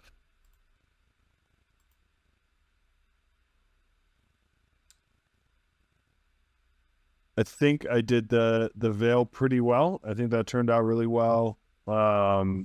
It's at the point now where like I really don't want to mess with it, because if I continue to mess with it, I'm going to build up paint and it's going to look like shit. So I just airbrushed the white on the dress and the veil. I painted the smoking urn separate. I just airbrushed the white, typical, my standard white recipe, and then did the skin, same recipe as Bastian Carthalos, maybe a little bit higher on the highlights to give her just kind of more lighter skin tone than Bastian. I think I used a lighter base brown and a lighter highlight, and then glazed it down. Same thing I did as Bastian. Gave it gray hair just to show, a little age, a little wisdom. And then this thing turned out really well. The kind of burning ember stones in there with the smoke. Just super cool. So I didn't film this because honestly, I didn't know how it was going to turn out at all. There's a lot of like experimentation with this from the stones, The smoke is pretty standard. The dress is pretty standard. The gold, obviously standard. The hair, but like specifically the veil part was just, I don't know how this is going to go. So I didn't want the tension of filming it alongside actually just trying to paint it well. So what's going to happen is I'm going to cut this stone flat all the way around, because obviously I'm not just putting this whole big thing on there. I'm going to cut the stone like right under her foot. I'm going to attach her to the platform up here. And this is why I didn't spend hardly any time on the head. Not only is it underneath the thing, but like when she's up here, she's going to command, from over here, she's going to command all the attention, as she should. She's the center. She's the high priestess. She's the centerpiece for the art. So she should command all the attention. That's why they have her on a dais on a giant knight, is because she is the conduit. She is the spiritual juice for this army. So this is exactly what she should look like. Shout out to Alex for suggesting the white dress. I was thinking like a lot of different things, but this is very, very powerful. So thank you, Alex, for always having a good suggestion for me. But I'm going to cut the stone and then glue that on there. And then I'm going to work a little texture up around it, paint the stone. I'm going to work a little texture up around it and then paint the texture real quick. It's going to be a very kind of surgical thing. And it'll just be its own little painting project just right here in the middle of the dais, and then I'll probably put some like flowers around the bottom or something, and a couple more like up around here just to kind of give it a very like lifelike, but she's going to look incredible. She's going to look incredible. So I'm really, really, really, really, really pleased with how that turned out, which is always a good feeling. So that being said, let's get back to our large friend here, the knight. And where we're at with this is the oil wash is dry. So you can see this is dry, but it's still coming off, right? So it's dry, but this is just a dry paper towel. If I rub that, okay, paint is coming off. So that's fine. That's part of what oils do. Not a big deal. Let's bump up the brightness so we can see what we're doing again. Oh, I don't need that. Jeez. Okay. There we go. That's closer. Okay. So what we're going to do is we're going to get the Q-tips like I talked about, but it's going to be harder to reactivate, right? It's not just going to wipe off. So I'm going to do a couple of practice. I'm going to start off. It's not really practice, but I'm going to start on the weapons because they are lower stakes, I would say, than the actual knight itself. Just if something goes wrong taking the green off the weapons, it's a few minute fix. And it's just lower stakes, to be totally honest. Versus the actual knight, which if things go wrong is emotionally more difficult. And then you see the like that Viridian. Like I don't even have to reactivate it, and it's wiping off like crazy. This is what I mean when it's not a durable paint. I'm barely barely touching it, and like it just comes right off. Which is fine. I mean, I didn't want those huge gobs of blue-green there, but I have to like put that much on to get some of it to stick around after I get the Q-tip out. So, I mean, that looks fine. That's, that's decent coverage, whatever. You're fine with that.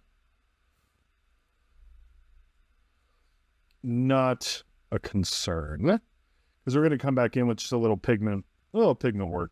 My favorite way of doing verdigris with the acrylics, and the way that I've been doing it recently, one is just too time consuming and too much work for this particular application, and it's over painted for this, so it would look a little out of place, I think.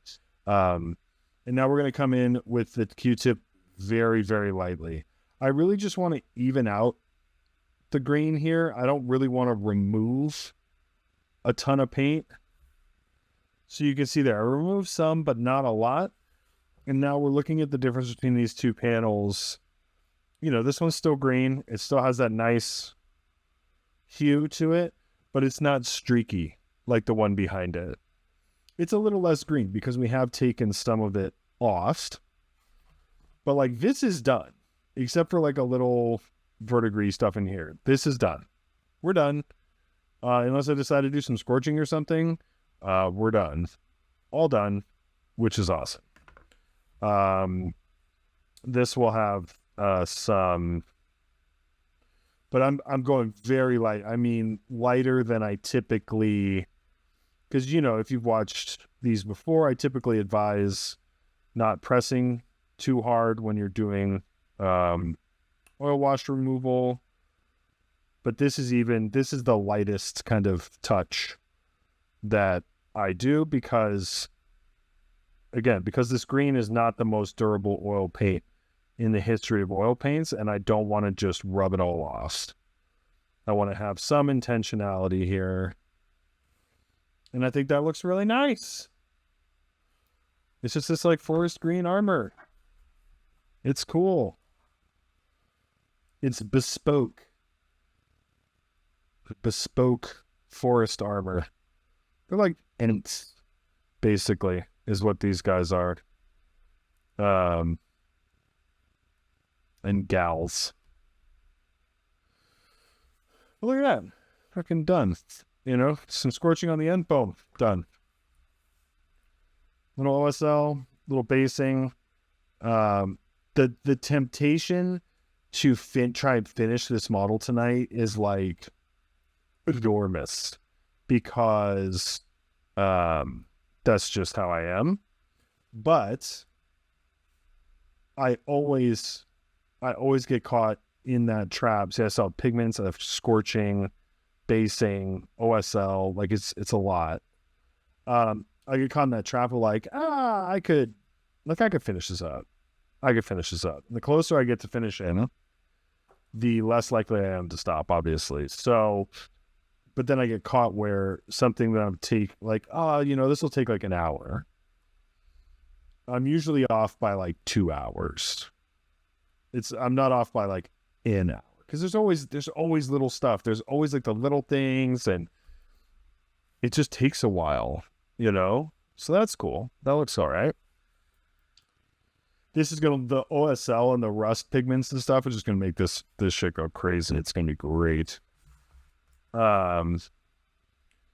There's always stuff that I don't think of, or that ends up taking a little longer than I anticipated, or it's just stuff that comes up. Whereas I could finish it after my kids go to school in the morning before lunch and not be up until 2 o'clock in the morning, 3 o'clock in the morning. But I want to finish so badly. So that's the struggle. The struggle is real. And again, we're just like poking. Poking is a good way to not remove too much as well. It's the like swiping really hard that is going to get a lot of this oil kind of removed. And in some places I want to do that. Like there was way too much paint over there. But like here, this is looking really nice. I can kind of dab. Kind of take off the big chunks and the streaks. Expose that really nice chipping on the armor. And, call it a day. That panel's going to be a little grimier, a little...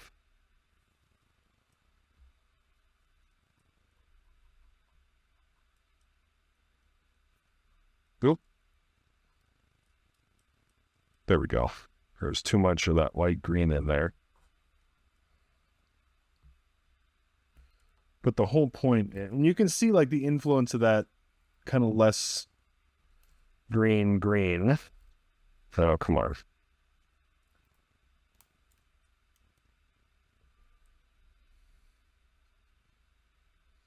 I bet if I put a green screen selector to figure out what green this was. It's annoying that it's not showing just how vibrant and lively this green is. I'll have to troubleshoot that, honestly, because it's annoying. But if anybody has any experience or has any ideas, here I'm just rolling. Oops, sorry. So here up on the shoulder, I'm just rolling. Just rolling through. There's a lot of oil that gets accumulated at the bottom of these panels when you apply it that thick. Which is, it's fine. But on these really big open spaces, sometimes just a little roll, just to get the little...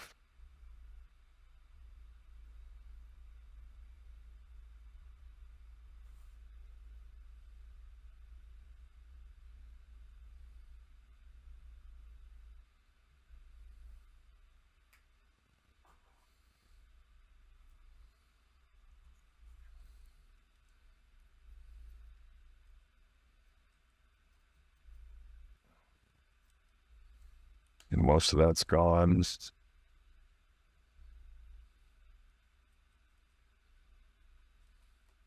also has this kind of like reverse effect of a lot of times the middle of the panel is going to be a little bit darker, which kind of throws off the eye as well. It's just different. Sometimes some schemes it really works, some schemes it really doesn't. This one it does, so I just kind of embrace it. Because that light green will settle down in that. God, the texture looks so good here. Texture's looking really, really good. The greens are looking good. This is just turning out really well. So, a lot of this is, it's removing a little bit and removing kind of those tide marks and stuff and making it look a little more natural. God, I still have enamels to do. See, there's always stuff. Plus all the different, kind of varnishes. Mounting the priestess is gonna take some time. And she has to be done when this is basically like completely finished, because I'm not gonna be doing pigments or anything around her.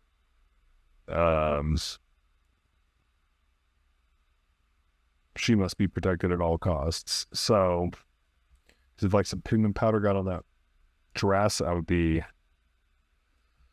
disappointed, I think is the word. And I'm glad I cut all that stuff off too. When I originally sat down to paint her, I left all the luminous stuff, the headdress and the little hip things. I'd left all that stuff on there. I'm glad that I got rid of those. Okay, so I figured out that I forgot to do the chest panel. You can see this is different kind of brownish green than the head, but thankfully this is still active. This was in the trash cans, but you can see there's still active oil paint in there. So I'm going to grab a couple Q-tips. I don't even want to get a brush out because then I have to clean a brush. But with just a couple Q-tips, I can kind of mash these on here. And these are thinner than they were going on. And I can be a little more intentional. I may not even... Maybe I'll come back and remove, but now it's brought up same tone. And these can go back. So I don't use these often enough to have them in another excess white spirit. I just pour back in there. And now this can go back on the stack. Used the other day. I don't use the greens enough to justify having them in a little flats container. Also, they're just excuse me. It's not difficult to get the right consistency. And it's different every time, which I want it to be different every time. Right? I don't want it to be the same consistency every time. So that's it. Now we have finished removing the oil wash. We finished the armor panels. This is going to dry overnight just by nature of my life.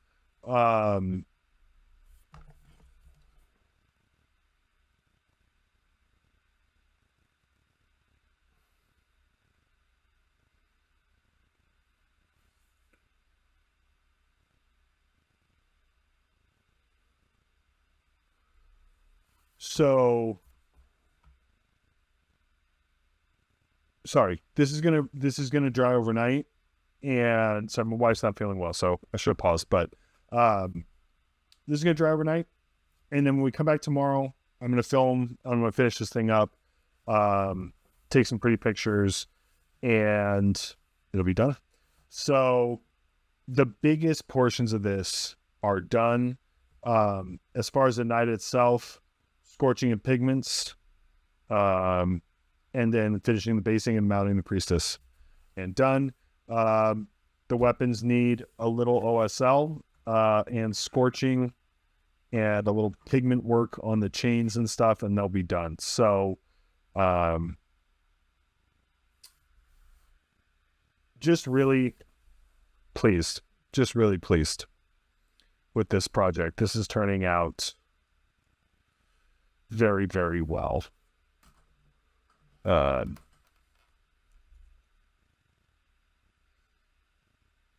It's just a cool project, man. It's an idea. It's a crazy idea that's like coming together, and I fucking love it. We are back on the Feral Knight Dominus, Inaana, Queen of Heaven, and man, it's looking good. Very, very close to being done with this model. Hopefully it'll be finished today. Then I can figure out how exactly I'm going to manage to photograph it, because this thing's huge. But that aside, let's worry about getting it finished painted first. There's an order of operations that we have to work through in finishing the paint. And I think the best way to do that is to do OSL first, and then barrel Scorching, and then Pigments. So, because the OSL is really going to be kind of the furthest part in, we're going to do OSL. This is really all the OSL I think I have to do. Right? There's none on this gun. There's none on the harpoon. And there's none on the flamer. So yeah, just plasma OSL. I've decided not to do OSL on the rocks up here. So there's one rock like hanging there, and there's another rock hanging back, another couple rocks hanging back here. I'm not going to do OSL on those. I may just do like an obsidian, like a volcanic glass type thing, do black with really sharp highlights, and then just gloss varnish. I think if I do those OSL, they're going to interfere with the runes. And I think it's just going to be too much same next to each other with the runes. So just not going to do that. So right now what I'm going to do is I'm going to do the OSL. There's nowhere else on this model that I want to do OSL. Scorching is going to be a much more involved process. So we have OSL, we have Scorching, Pigments, and Basing are really the last few items on the agenda. And then, of course, mounting the High Priestess and incorporating her into the platform is going to be challenged as well. But first things first, let's get this object source lighting out of the way, shall we?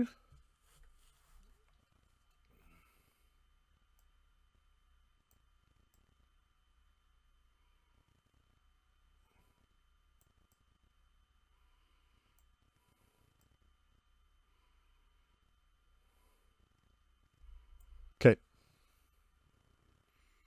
God, if I could see, that would be great. And if you've watched my Titanicus tutorials, then this OSL scheme will be familiar to you. If you have not, what are you doing with your life? I'm teasing.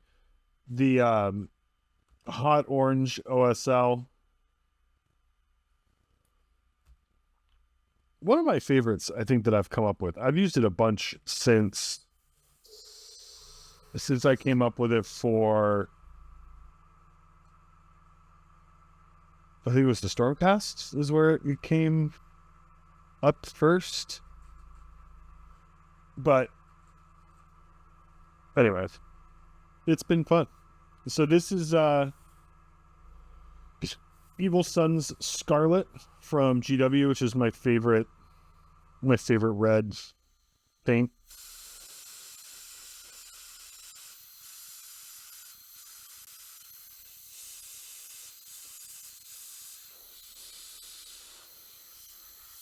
Use my finger to kind of block this overspray here. It's not perfect, but it works pretty well.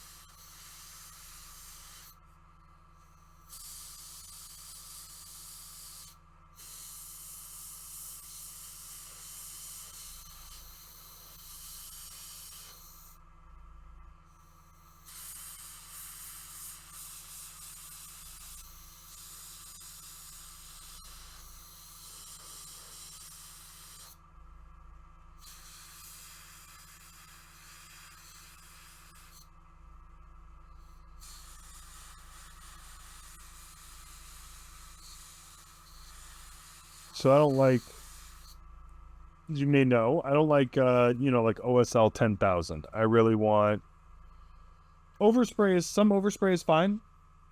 It's going to happen, but I don't need this whole front of this thing to glow to get the effect that I'm looking for. Like,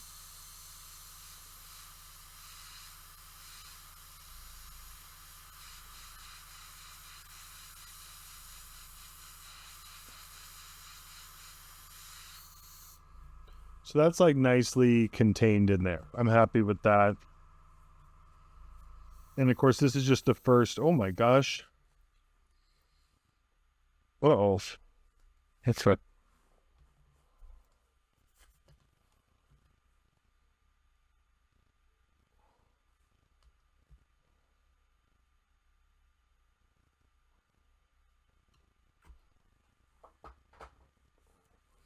That's a hazard of doing, these kind of arts and crafts projects on your models, is that some of the stuff can fall off.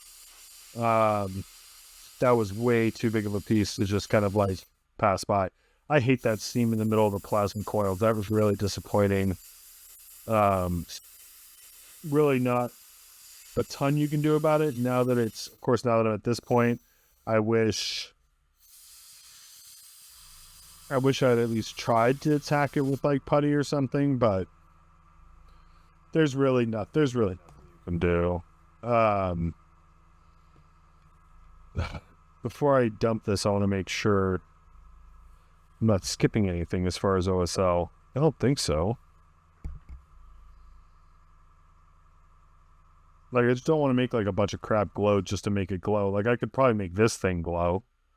That would like kind of make sense, but I feel like that's a reach. So I'm just going to dump it.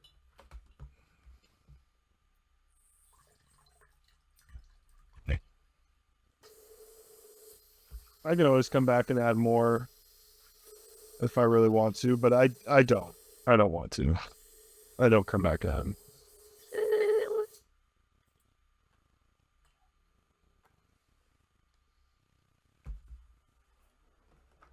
And now I use ice yellow. And this is to give like the hot spots, the high points, to give a nice bit of contrast, really high contrast.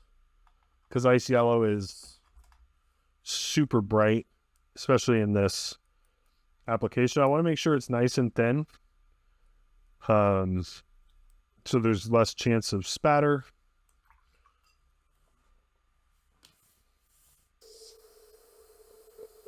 And then just nice and easy. You're just taking it easy.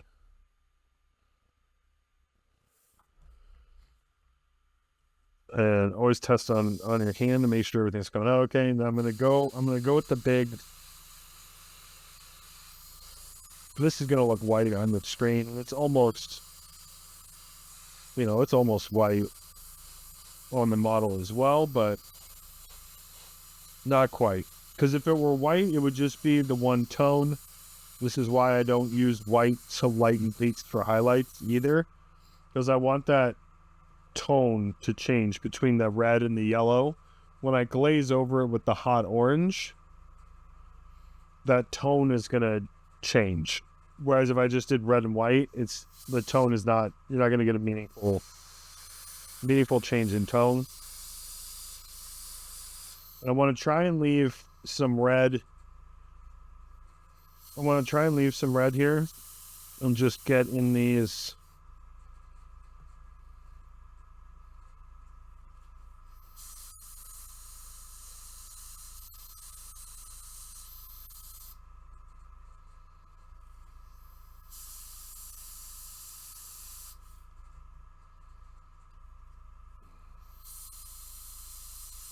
There we go.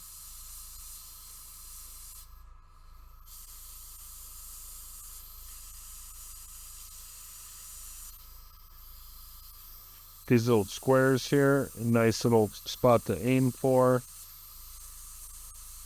Try and leave. If I'm able to leave some red kind of sectioning there, then I just get a little bit of difference when I do the hot orange, which is nice. Ooh, coming out too strong. Too strong. It's time. Keep it there. Okay. So you can see there's still some red there. That'll make a difference a little bit. It's not going to make a huge difference because the orange glaze is pretty strong. But it'll make a little difference. Okay.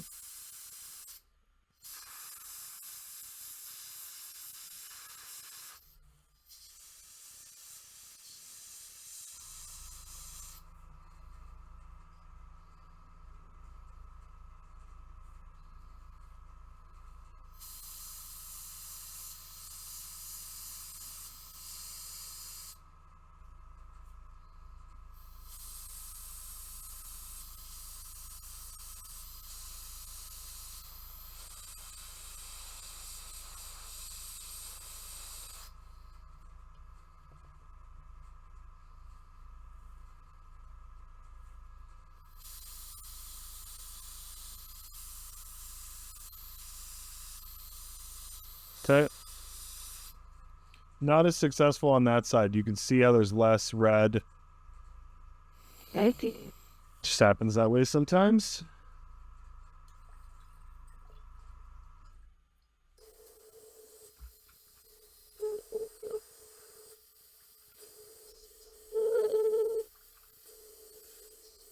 It's no big deal, as they say.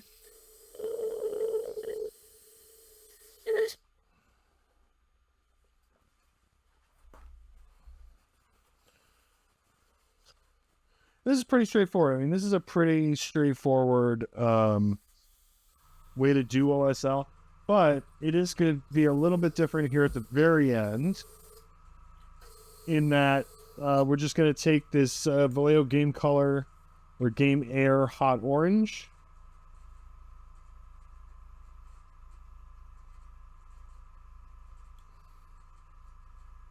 Which is very clearly at the end of its run, but that's okay. I have more. So we're just going to take the hot orange and do a kind of an overall glaze on the red and the yellow.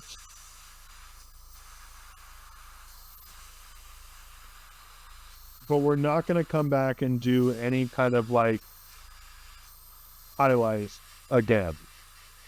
Typically, you know, you work low to high and then kind of go back and forth. We're doing OSL to get that really high glow, but this is going to be more subtle than that. So you can see that there's a difference there. It's not terribly profound.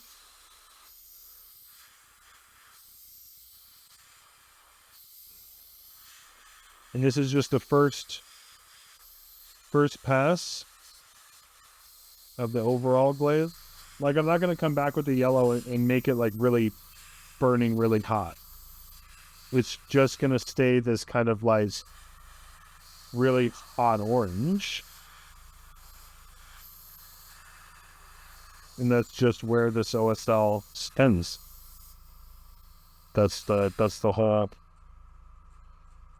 whole gimmick. But it definitely works. I love the way that it looks. I don't need it to go all the way up to like white or yellow or some crazy. Why is this sugar so? Well, cleared whatever it was trying to clear. Geez, well, reliefs. That's good. It's good that it was on the bottom. Definitely just dumped a bunch of paint onto this.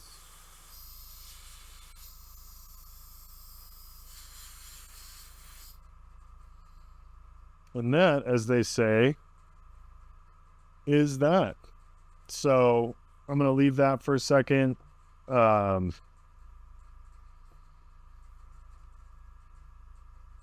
that dry.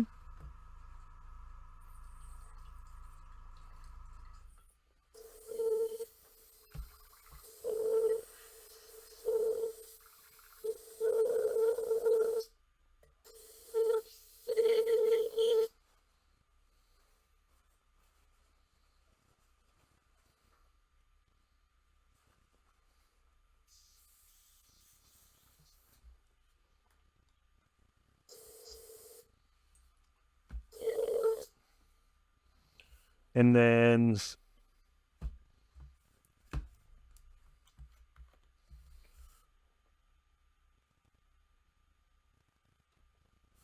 little bit of matte varnish here.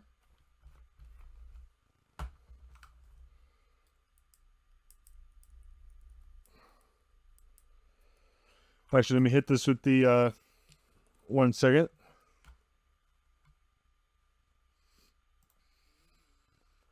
I just hit it with the hair dryer just a little bit to get it, just make sure it's fully dry. Test it on my hands. Everything looks good. And then just a little matte varnish just to kind of lock everything in, because that orange is really, it's not fragile, but it's not like durable either. And this, while it's kind of rattling around, this is going to lay on its side like that. So, but let's do this. Look at that. That's fucking cool.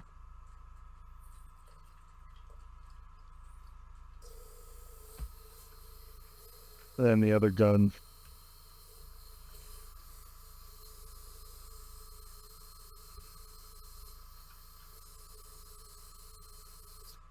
I kind of like that the runes are more in the background, because really the star of the show is going to be the priestess on top there.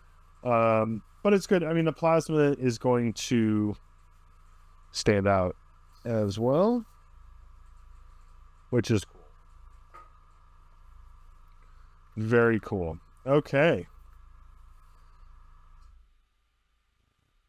I feel like I should have done the inside of the barrel. Let's do the inside of the barrel. Because it looks weird that the whole thing's glowing, but you can see inside that barrel. And it definitely is not glowing. But I'm going to do it in kind of a unique and interesting way. So let's film it. Take some of this yellow Tamiya tape. And I'm going to tear it off into kind of sections here. Like so. I think that should probably be enough. I'm going to put this over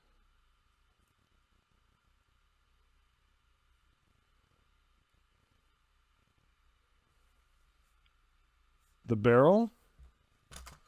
Get a nice sharp X-Acto.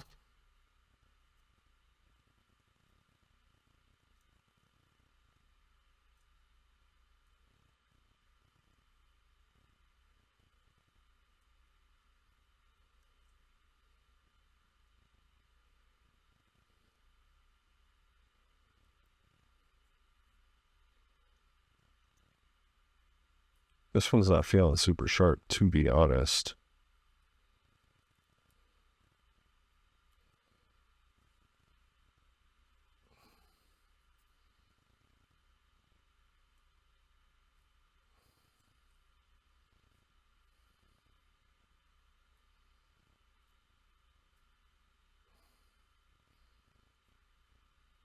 Okay, I was expecting this to be a lot more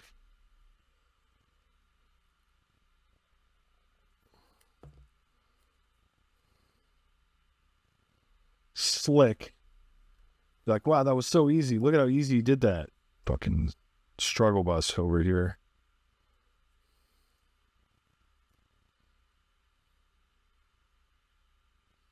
There we go. My God. There we go. All right. So what if I just flip that over and did it this way?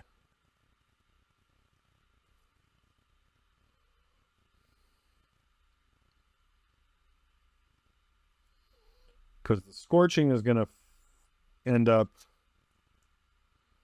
covering some of these sins as well, especially on the very outer portion. But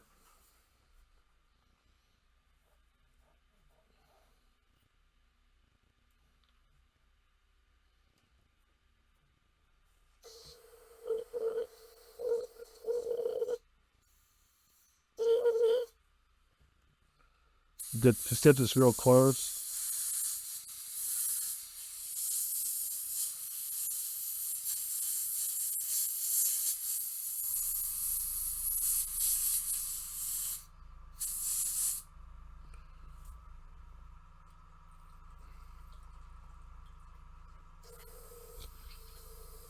And the scorching is going to even everything out a bit, so because like the end of the barrel will get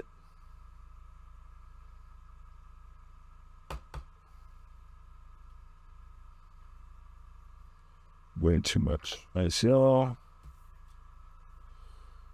Deep breath. I'm rushing right now for some reason. I don't need to be, but so there we go.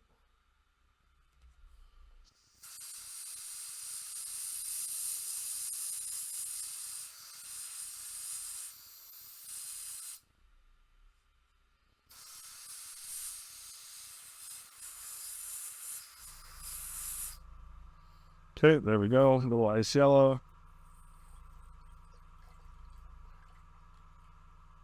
We got to take it out of there. Good.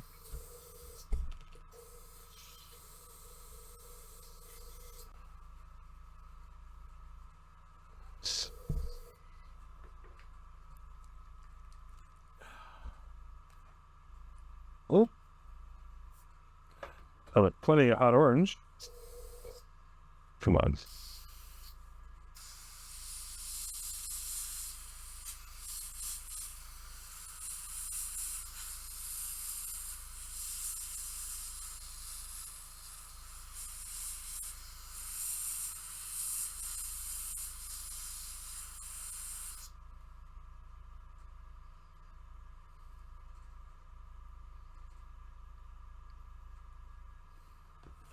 Okay.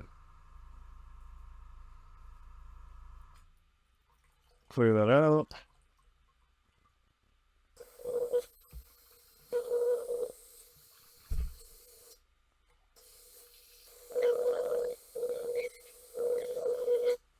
Okay. Quick. There we go. And then I have a very simple solution for the outside of this. I'm just going to wipe it with towel. Because there will be, actually, I'm going to use the back of the, so there will be like a difference between that orange and that green. So I'm just going to use the back of the knife very gently.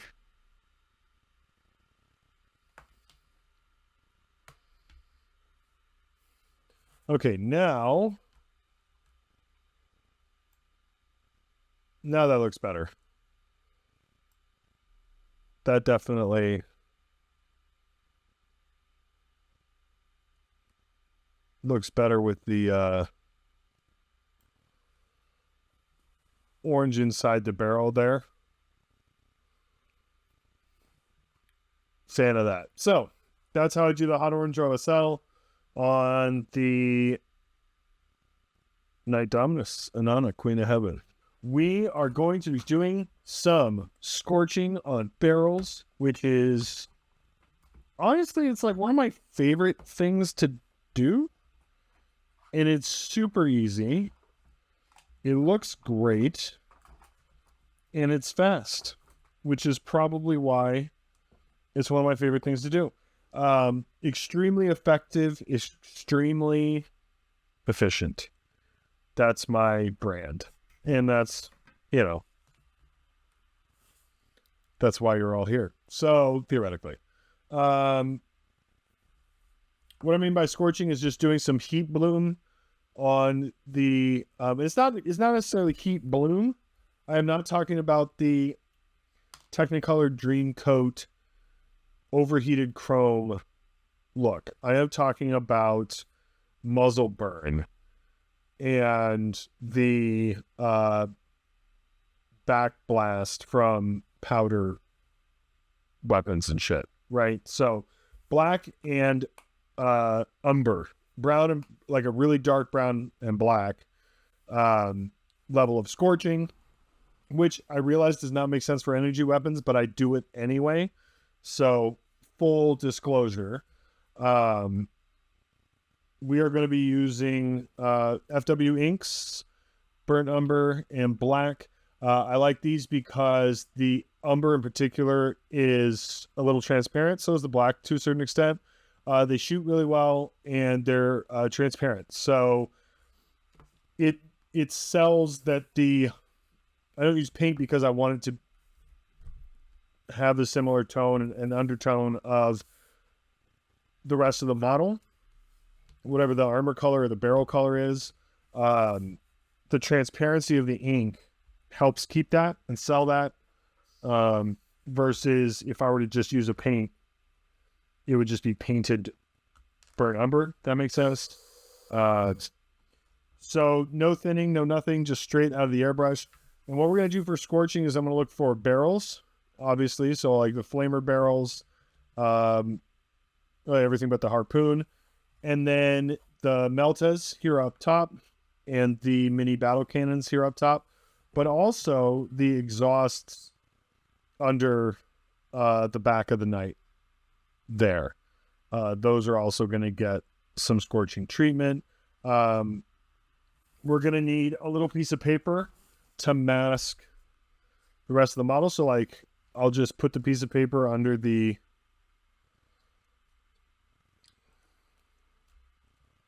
wheel. Put a piece of paper under the barrels. Give it a quick little test shot. And I'm going to go back.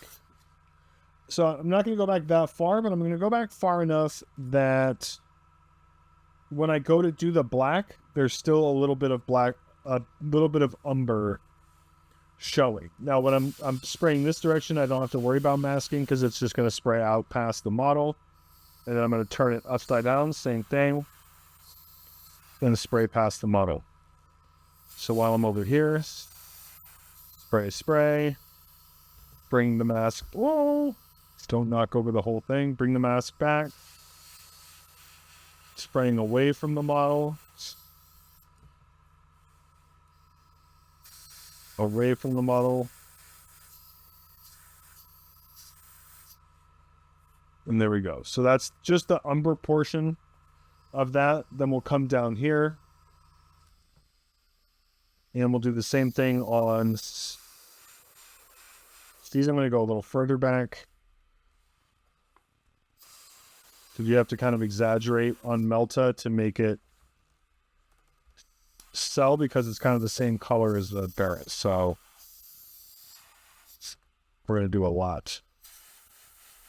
Already there it's very dark. The black is going to come into play a bit more on Mazalta.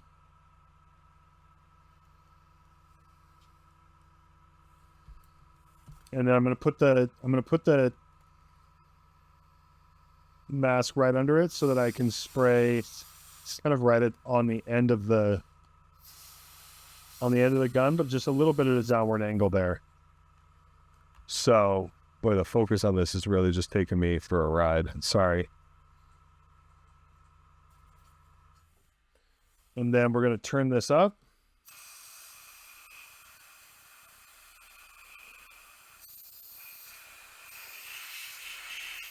And if this oversprays under here, I'm not particularly worried about it. Probably going to do some black on the underside of the rock and stuff because the exhaust will be coming out from there and obviously going up from there. So little details like that really help to kind of set just a little bit of realism in this ridiculous universe. That's the main night. And then the barrels are super easy. So the barrels are we're just going to go like so and just keep rotating. Rotate, catching everything. Rotate. And then we'll just do another quick pass. Rotate. Rotate. All the way through. And then just making sure I get inside all the barrels as well. Black is going to be much more kind of instructive for that, but there you have it. Just a little scorching. That's already looking better. Same thing here. Not too much, but enough that the black is going to show through. Or the umber is going to show through on the black.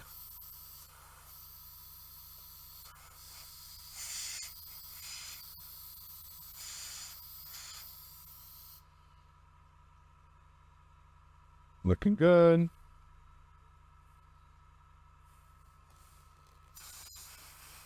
That was pretty unclean there. So you do have to be careful. I was getting a little sloppy. You do have to be careful that you're not putting too much ink on at once because it will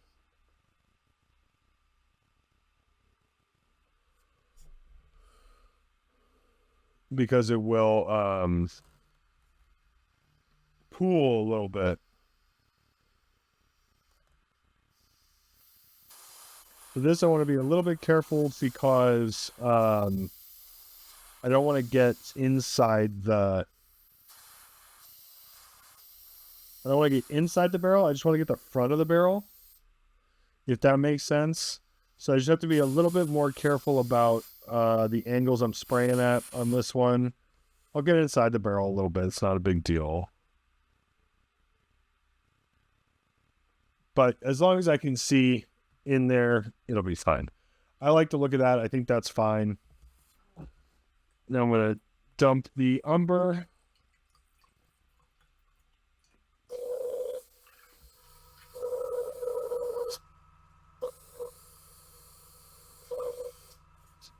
And then get the black ink out. Really don't do much of it. Super durable. There we go.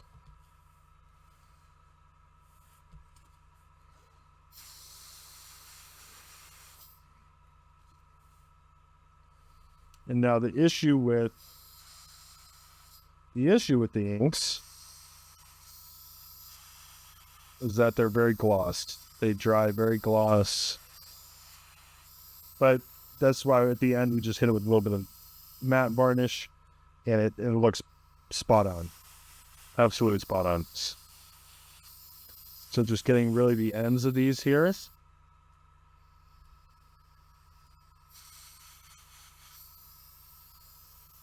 And then again, coming in with the mask, just right behind it there, so I can spray kind of straight on.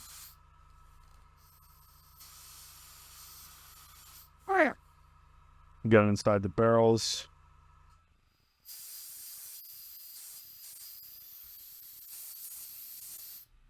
There we go.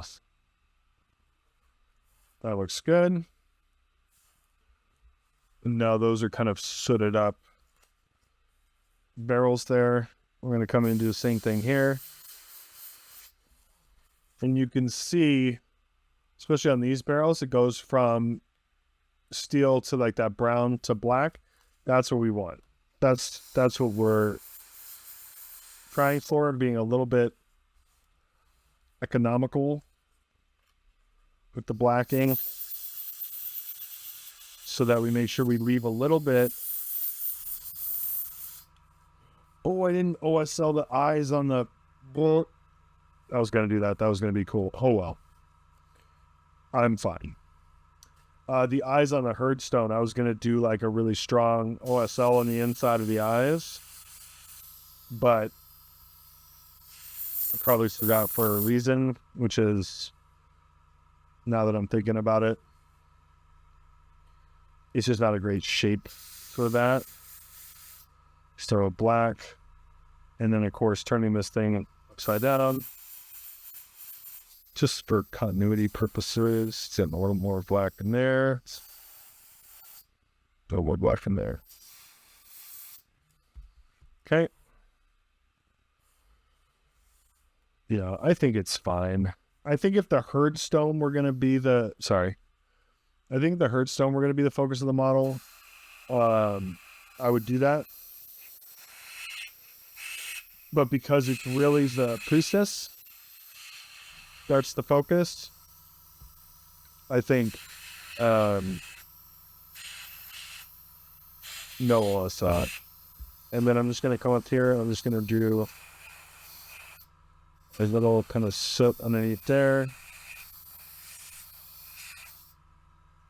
That's not going to, I mean, it's never going to be noticed, but I'll know it's not. Does no skin off my nose, as they say. And then coming back down here, just a very kind of end of the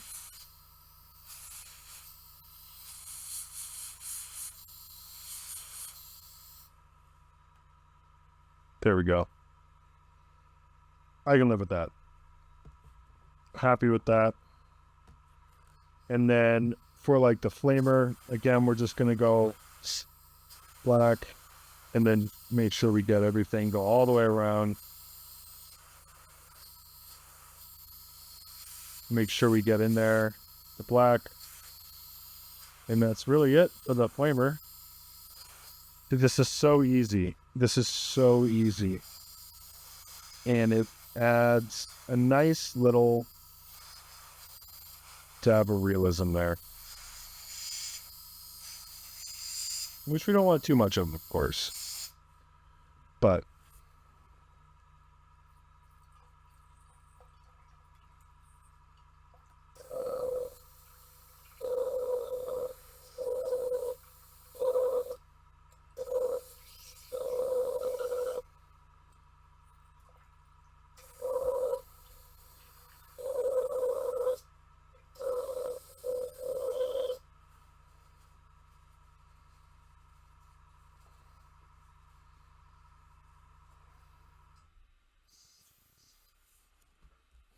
and then, of course, last but certainly not least,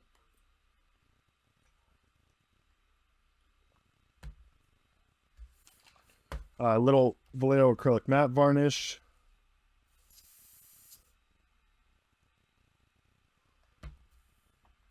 And I'm really going to hit probably a lot of this bottle at the same time, because I don't think I've varnished the armor and stuff yet, but see how much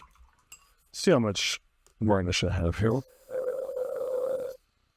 But like overspraying varnish is not going to be a concern. So, but I like seeing this get matte and just seeing that scorching effect come full circle to where now you can see on the end of the Melta, it's nice and matte. And that's exactly where we want to be with that.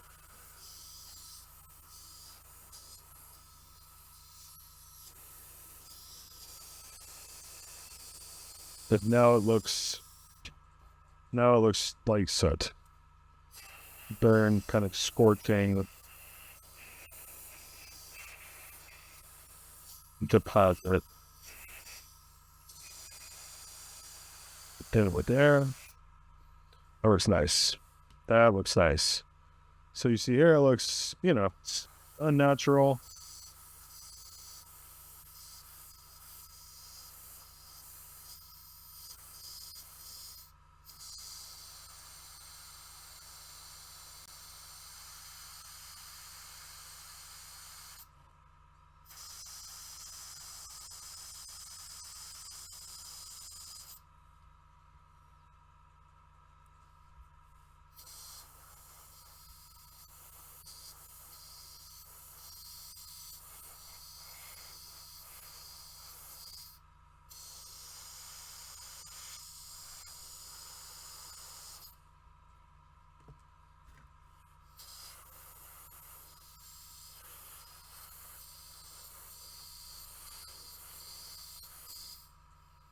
All right.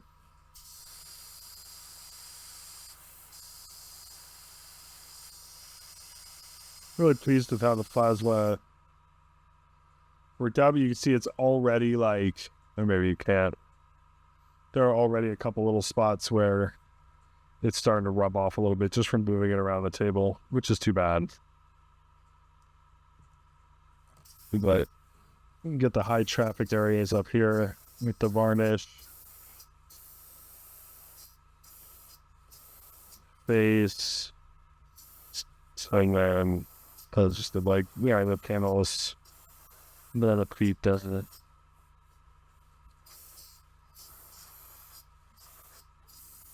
It's already done the purge stone a couple times, so it's not going to hurt to do it again.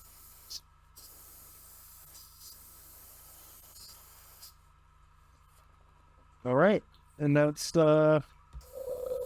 scorching. So if we put the weapons back on that we had on a minute ago,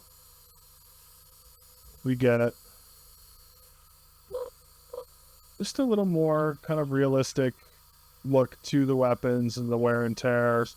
And this model's looking great. Yep, it's just looking great. So last thing really is going to be the rust pigments on the rusty bits.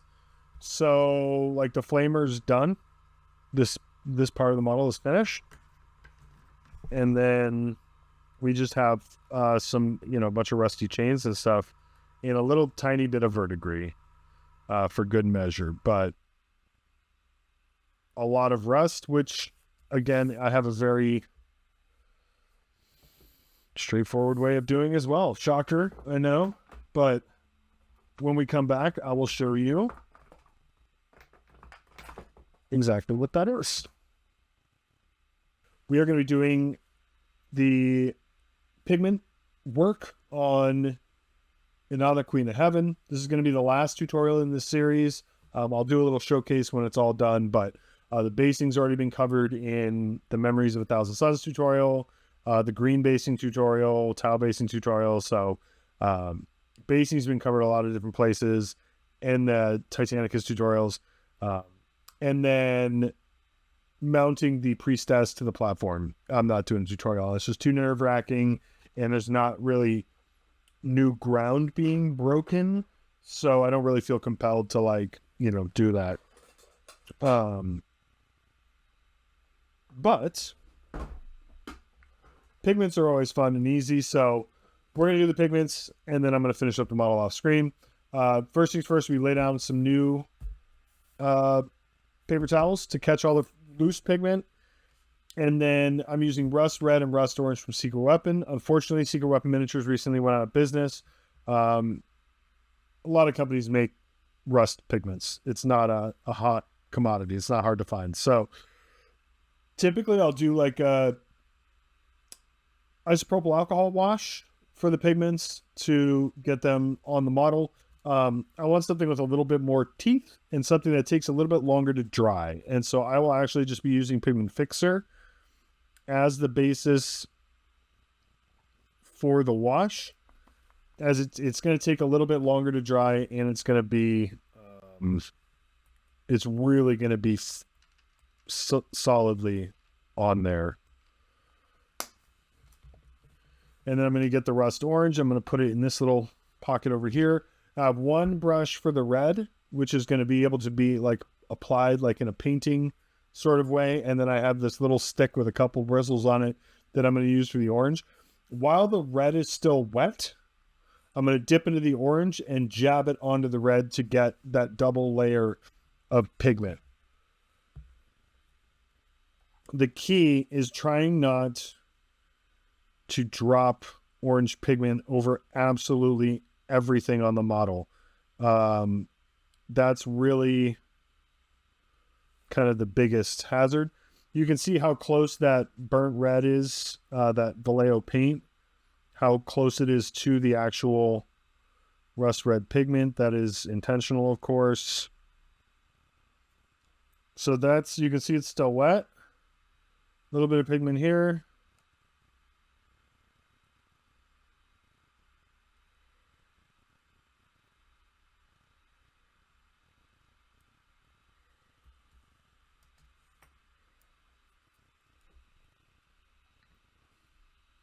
And then we move on. And we're going to do this all the way around this model. This takes a minute, but because I don't necessarily want to get this all over everything, right? This is a very strong pigment, especially this rust red is like super intense. Is this drying already? Fuck, this is going to be tough. This is going to be tough.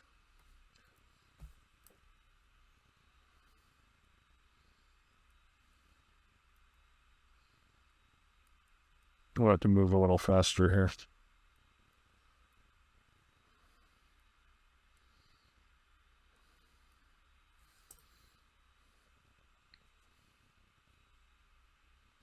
Ooh, this is already drying. Man, okay.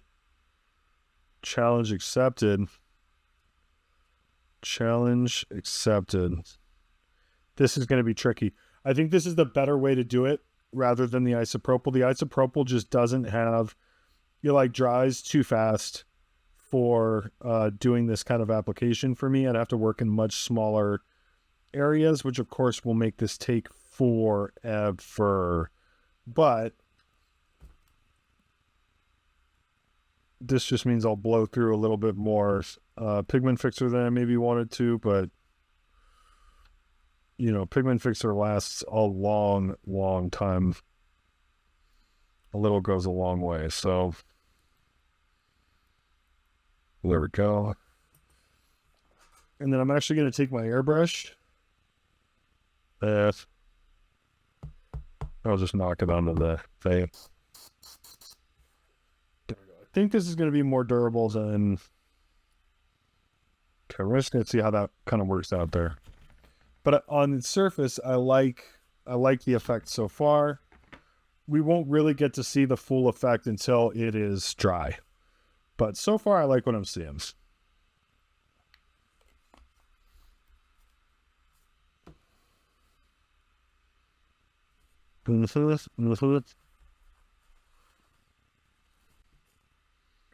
Ooh, this is getting gummy. This is getting gummy. All right. This is cool, though. I like this. So I think overall, in the long run, I think this is the right way to do this because it's going to give me the best result. Because I don't want to come back with pigment fixer at the end, which I was having to do. The orange rust wasn't sticking as well to the isopropyl because by the time I like painted a bunch on and then I switched brushes, the isopropyl had mostly evaporated. And so I wasn't getting as much orange into the rust as I wanted because the isopropyl was evaporating too fast. And that was an issue for me. Just not getting the results that I wanted. So if I have to burn some pigment fixer, and really we're at a few drops. I mean, this is I'm not talking about a lot of pigment fixer here. But if I have to burn some pigment fixer to get the effect that I want, that's what I'm going to do. So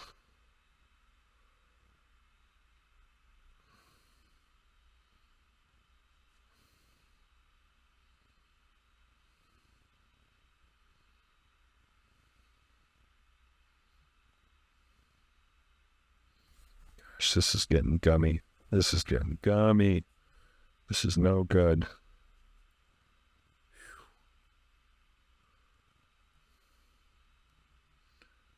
Man. Challenge. All right.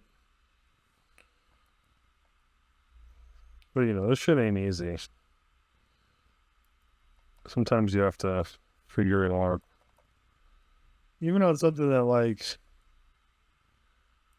I'm pretty confident in this scheme and this process, but just this one part of the process, because there's so much of it. There's so much of this rusted chain and everything around this model. It has to look good, Can't have this element looking like doo-doo. That's just not going to flow. Yeah, I guess we're going to be a little bit careful.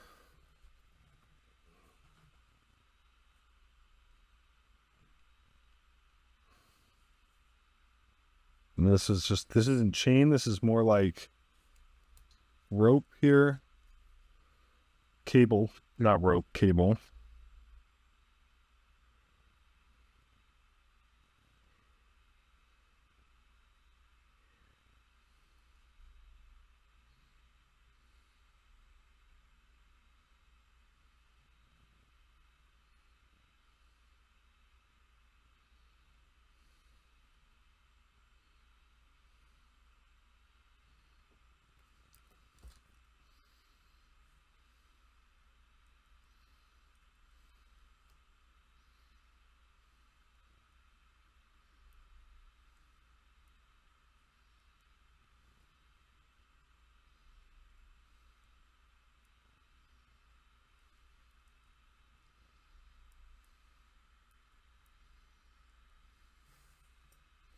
Okay.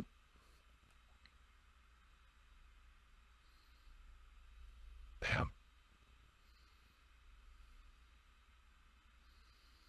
I'm glad it was on the bottom. The back here.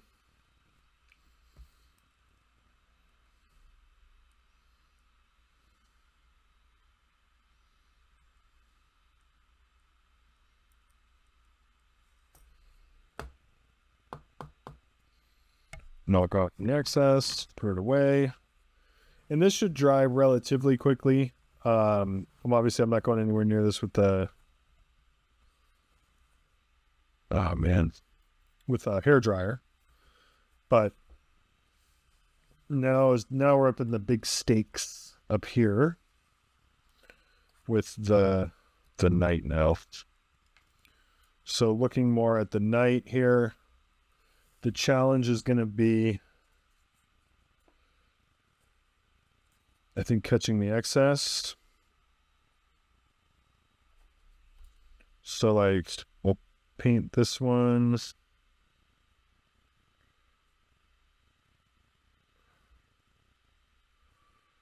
with the red pigment.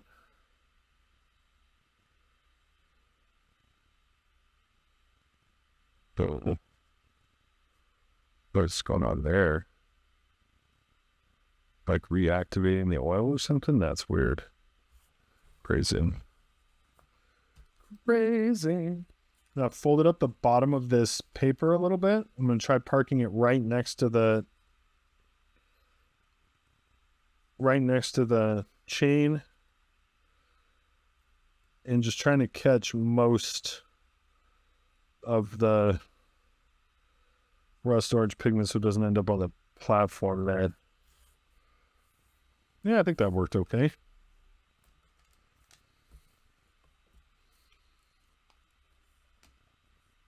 Let add a little bit more. So this pigment fixer idea is sort of working, but I don't know that I would necessarily like endorse it, if that makes sense. So like it's working, but there's probably better ways. But I want that, like, I want the dry texture on the orange rust. I don't want to do like a wet texture on the orange rust. I want dry texture on the orange rust. But that means doing it this way. And I don't want to go back over it with the fixer at the end, you know? I just want to do this once. Get in, get out.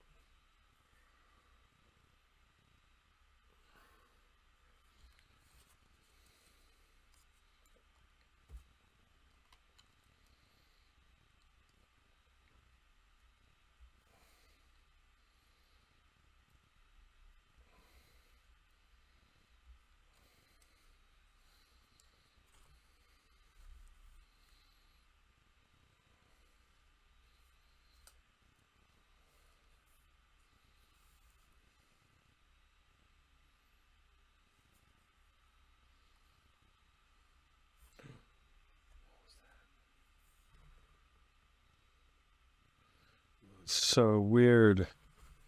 And I don't know what is happening with this pigment fixer with the oil paints, but it is not like copacetic.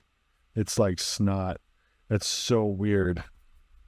That is so weird. I don't know if it's weird enough to like put into my kind of brain and to remember later. I think it's just like a weird interaction chemically.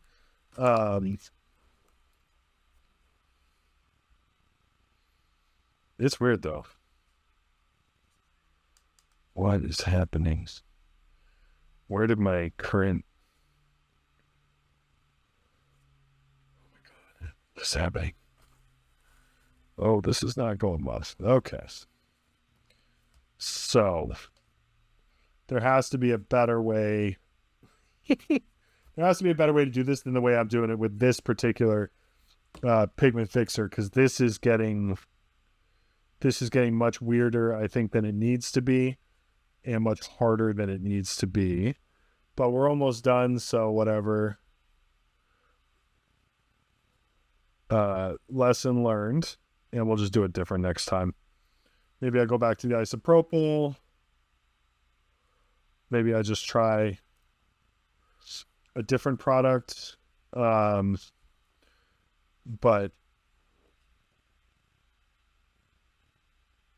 the scale pigment fixer is not the answer to this particular question of how do I do this by any stretch.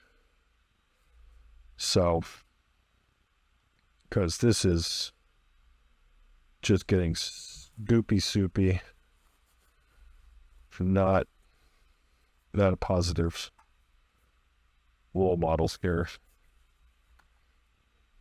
Come on, where are you not soup? Gosh darn it.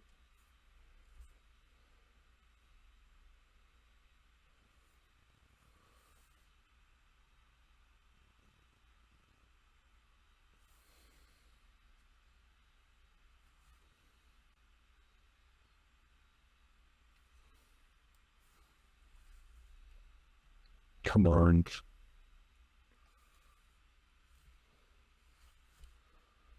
Okay, good enough. And this stuff, messing with it. Where's my card? Okay. And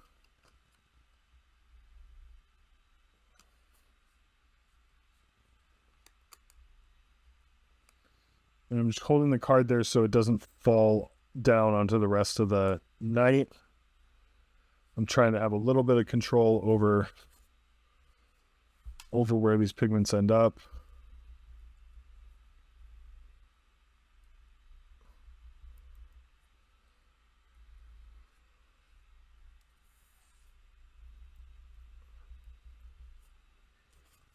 And then for this, we can just scooch all the way under there. God, big chunk of rust right there is perfect. So good. There we go.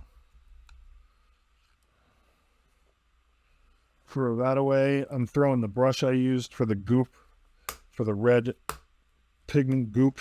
Throwing that away. I'm throwing that tray away. I'm just not even going to mess with it. That was more than I needed it to be, I think. But lesson learned, like I said, lesson learned. Experimenting, maybe not experimenting on a model this important to me again, because that was, you know, sketchy. Then I'm just going to come down here on the feet and just kind of blow off some of this. So it's pigment. You can't wipe. You got to, which isn't also the safest thing, but whatever. We've thrown caution to the wind. And then let's see. Move that far away. Drop down here, and then we'll take a look at some of these weapons that we've done already. This should be pretty close to dry. So let's take a look at that. And that's pretty good. I like the texture there. It's going to be adhered on there. Like if I rub it hard with my finger, it'll definitely come off, but but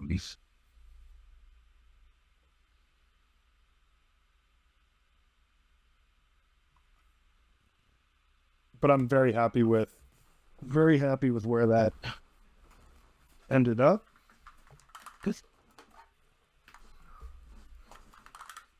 Sorry, I just remembered.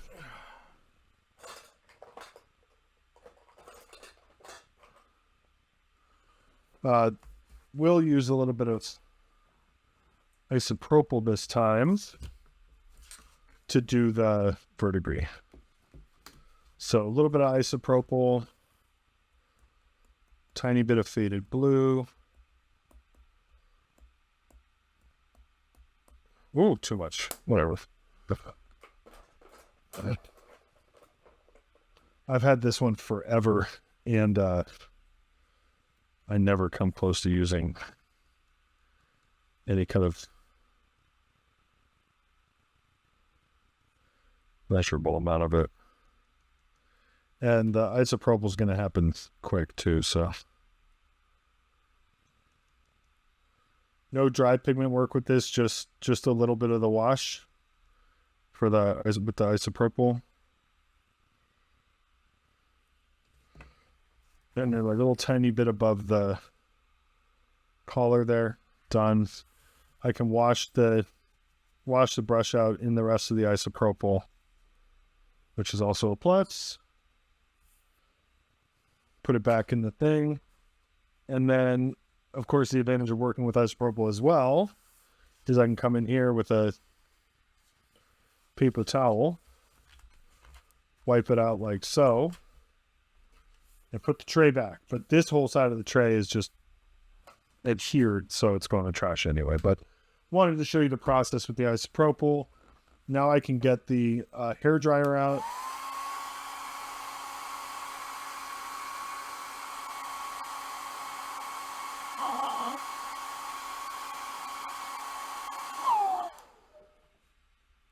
And there we have just a little bit of the light blue. Just a tiny bit. Like, I didn't want it to be all, you know, electric boogaloo. But I can also, like, just wipe this off with my finger. Whereas with the pigment fixer, that's a lot harder to do. So, but that looks fine. That looks good. You know, some rust, a little verdigris, nothing super major. Now we have those visual elements kind of shared through the top and bottom of the Titan. And we're pretty much done with painting this Titan. Or Night Titan? Whatever. Night Dominus.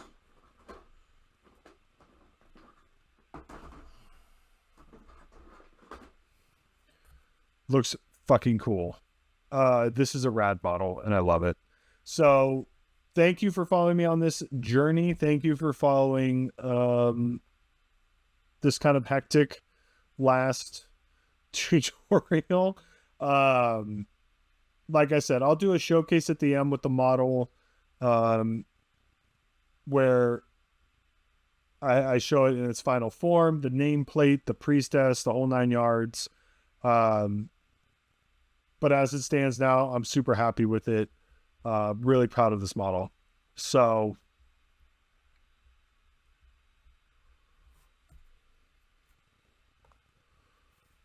I just noticed like a little drop of something on the rock there.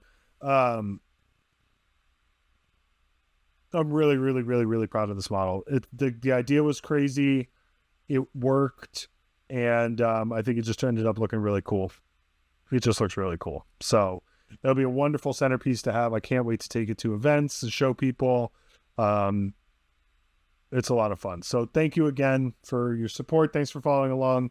And take care. Be well. Paint happy. And the Emperor protects.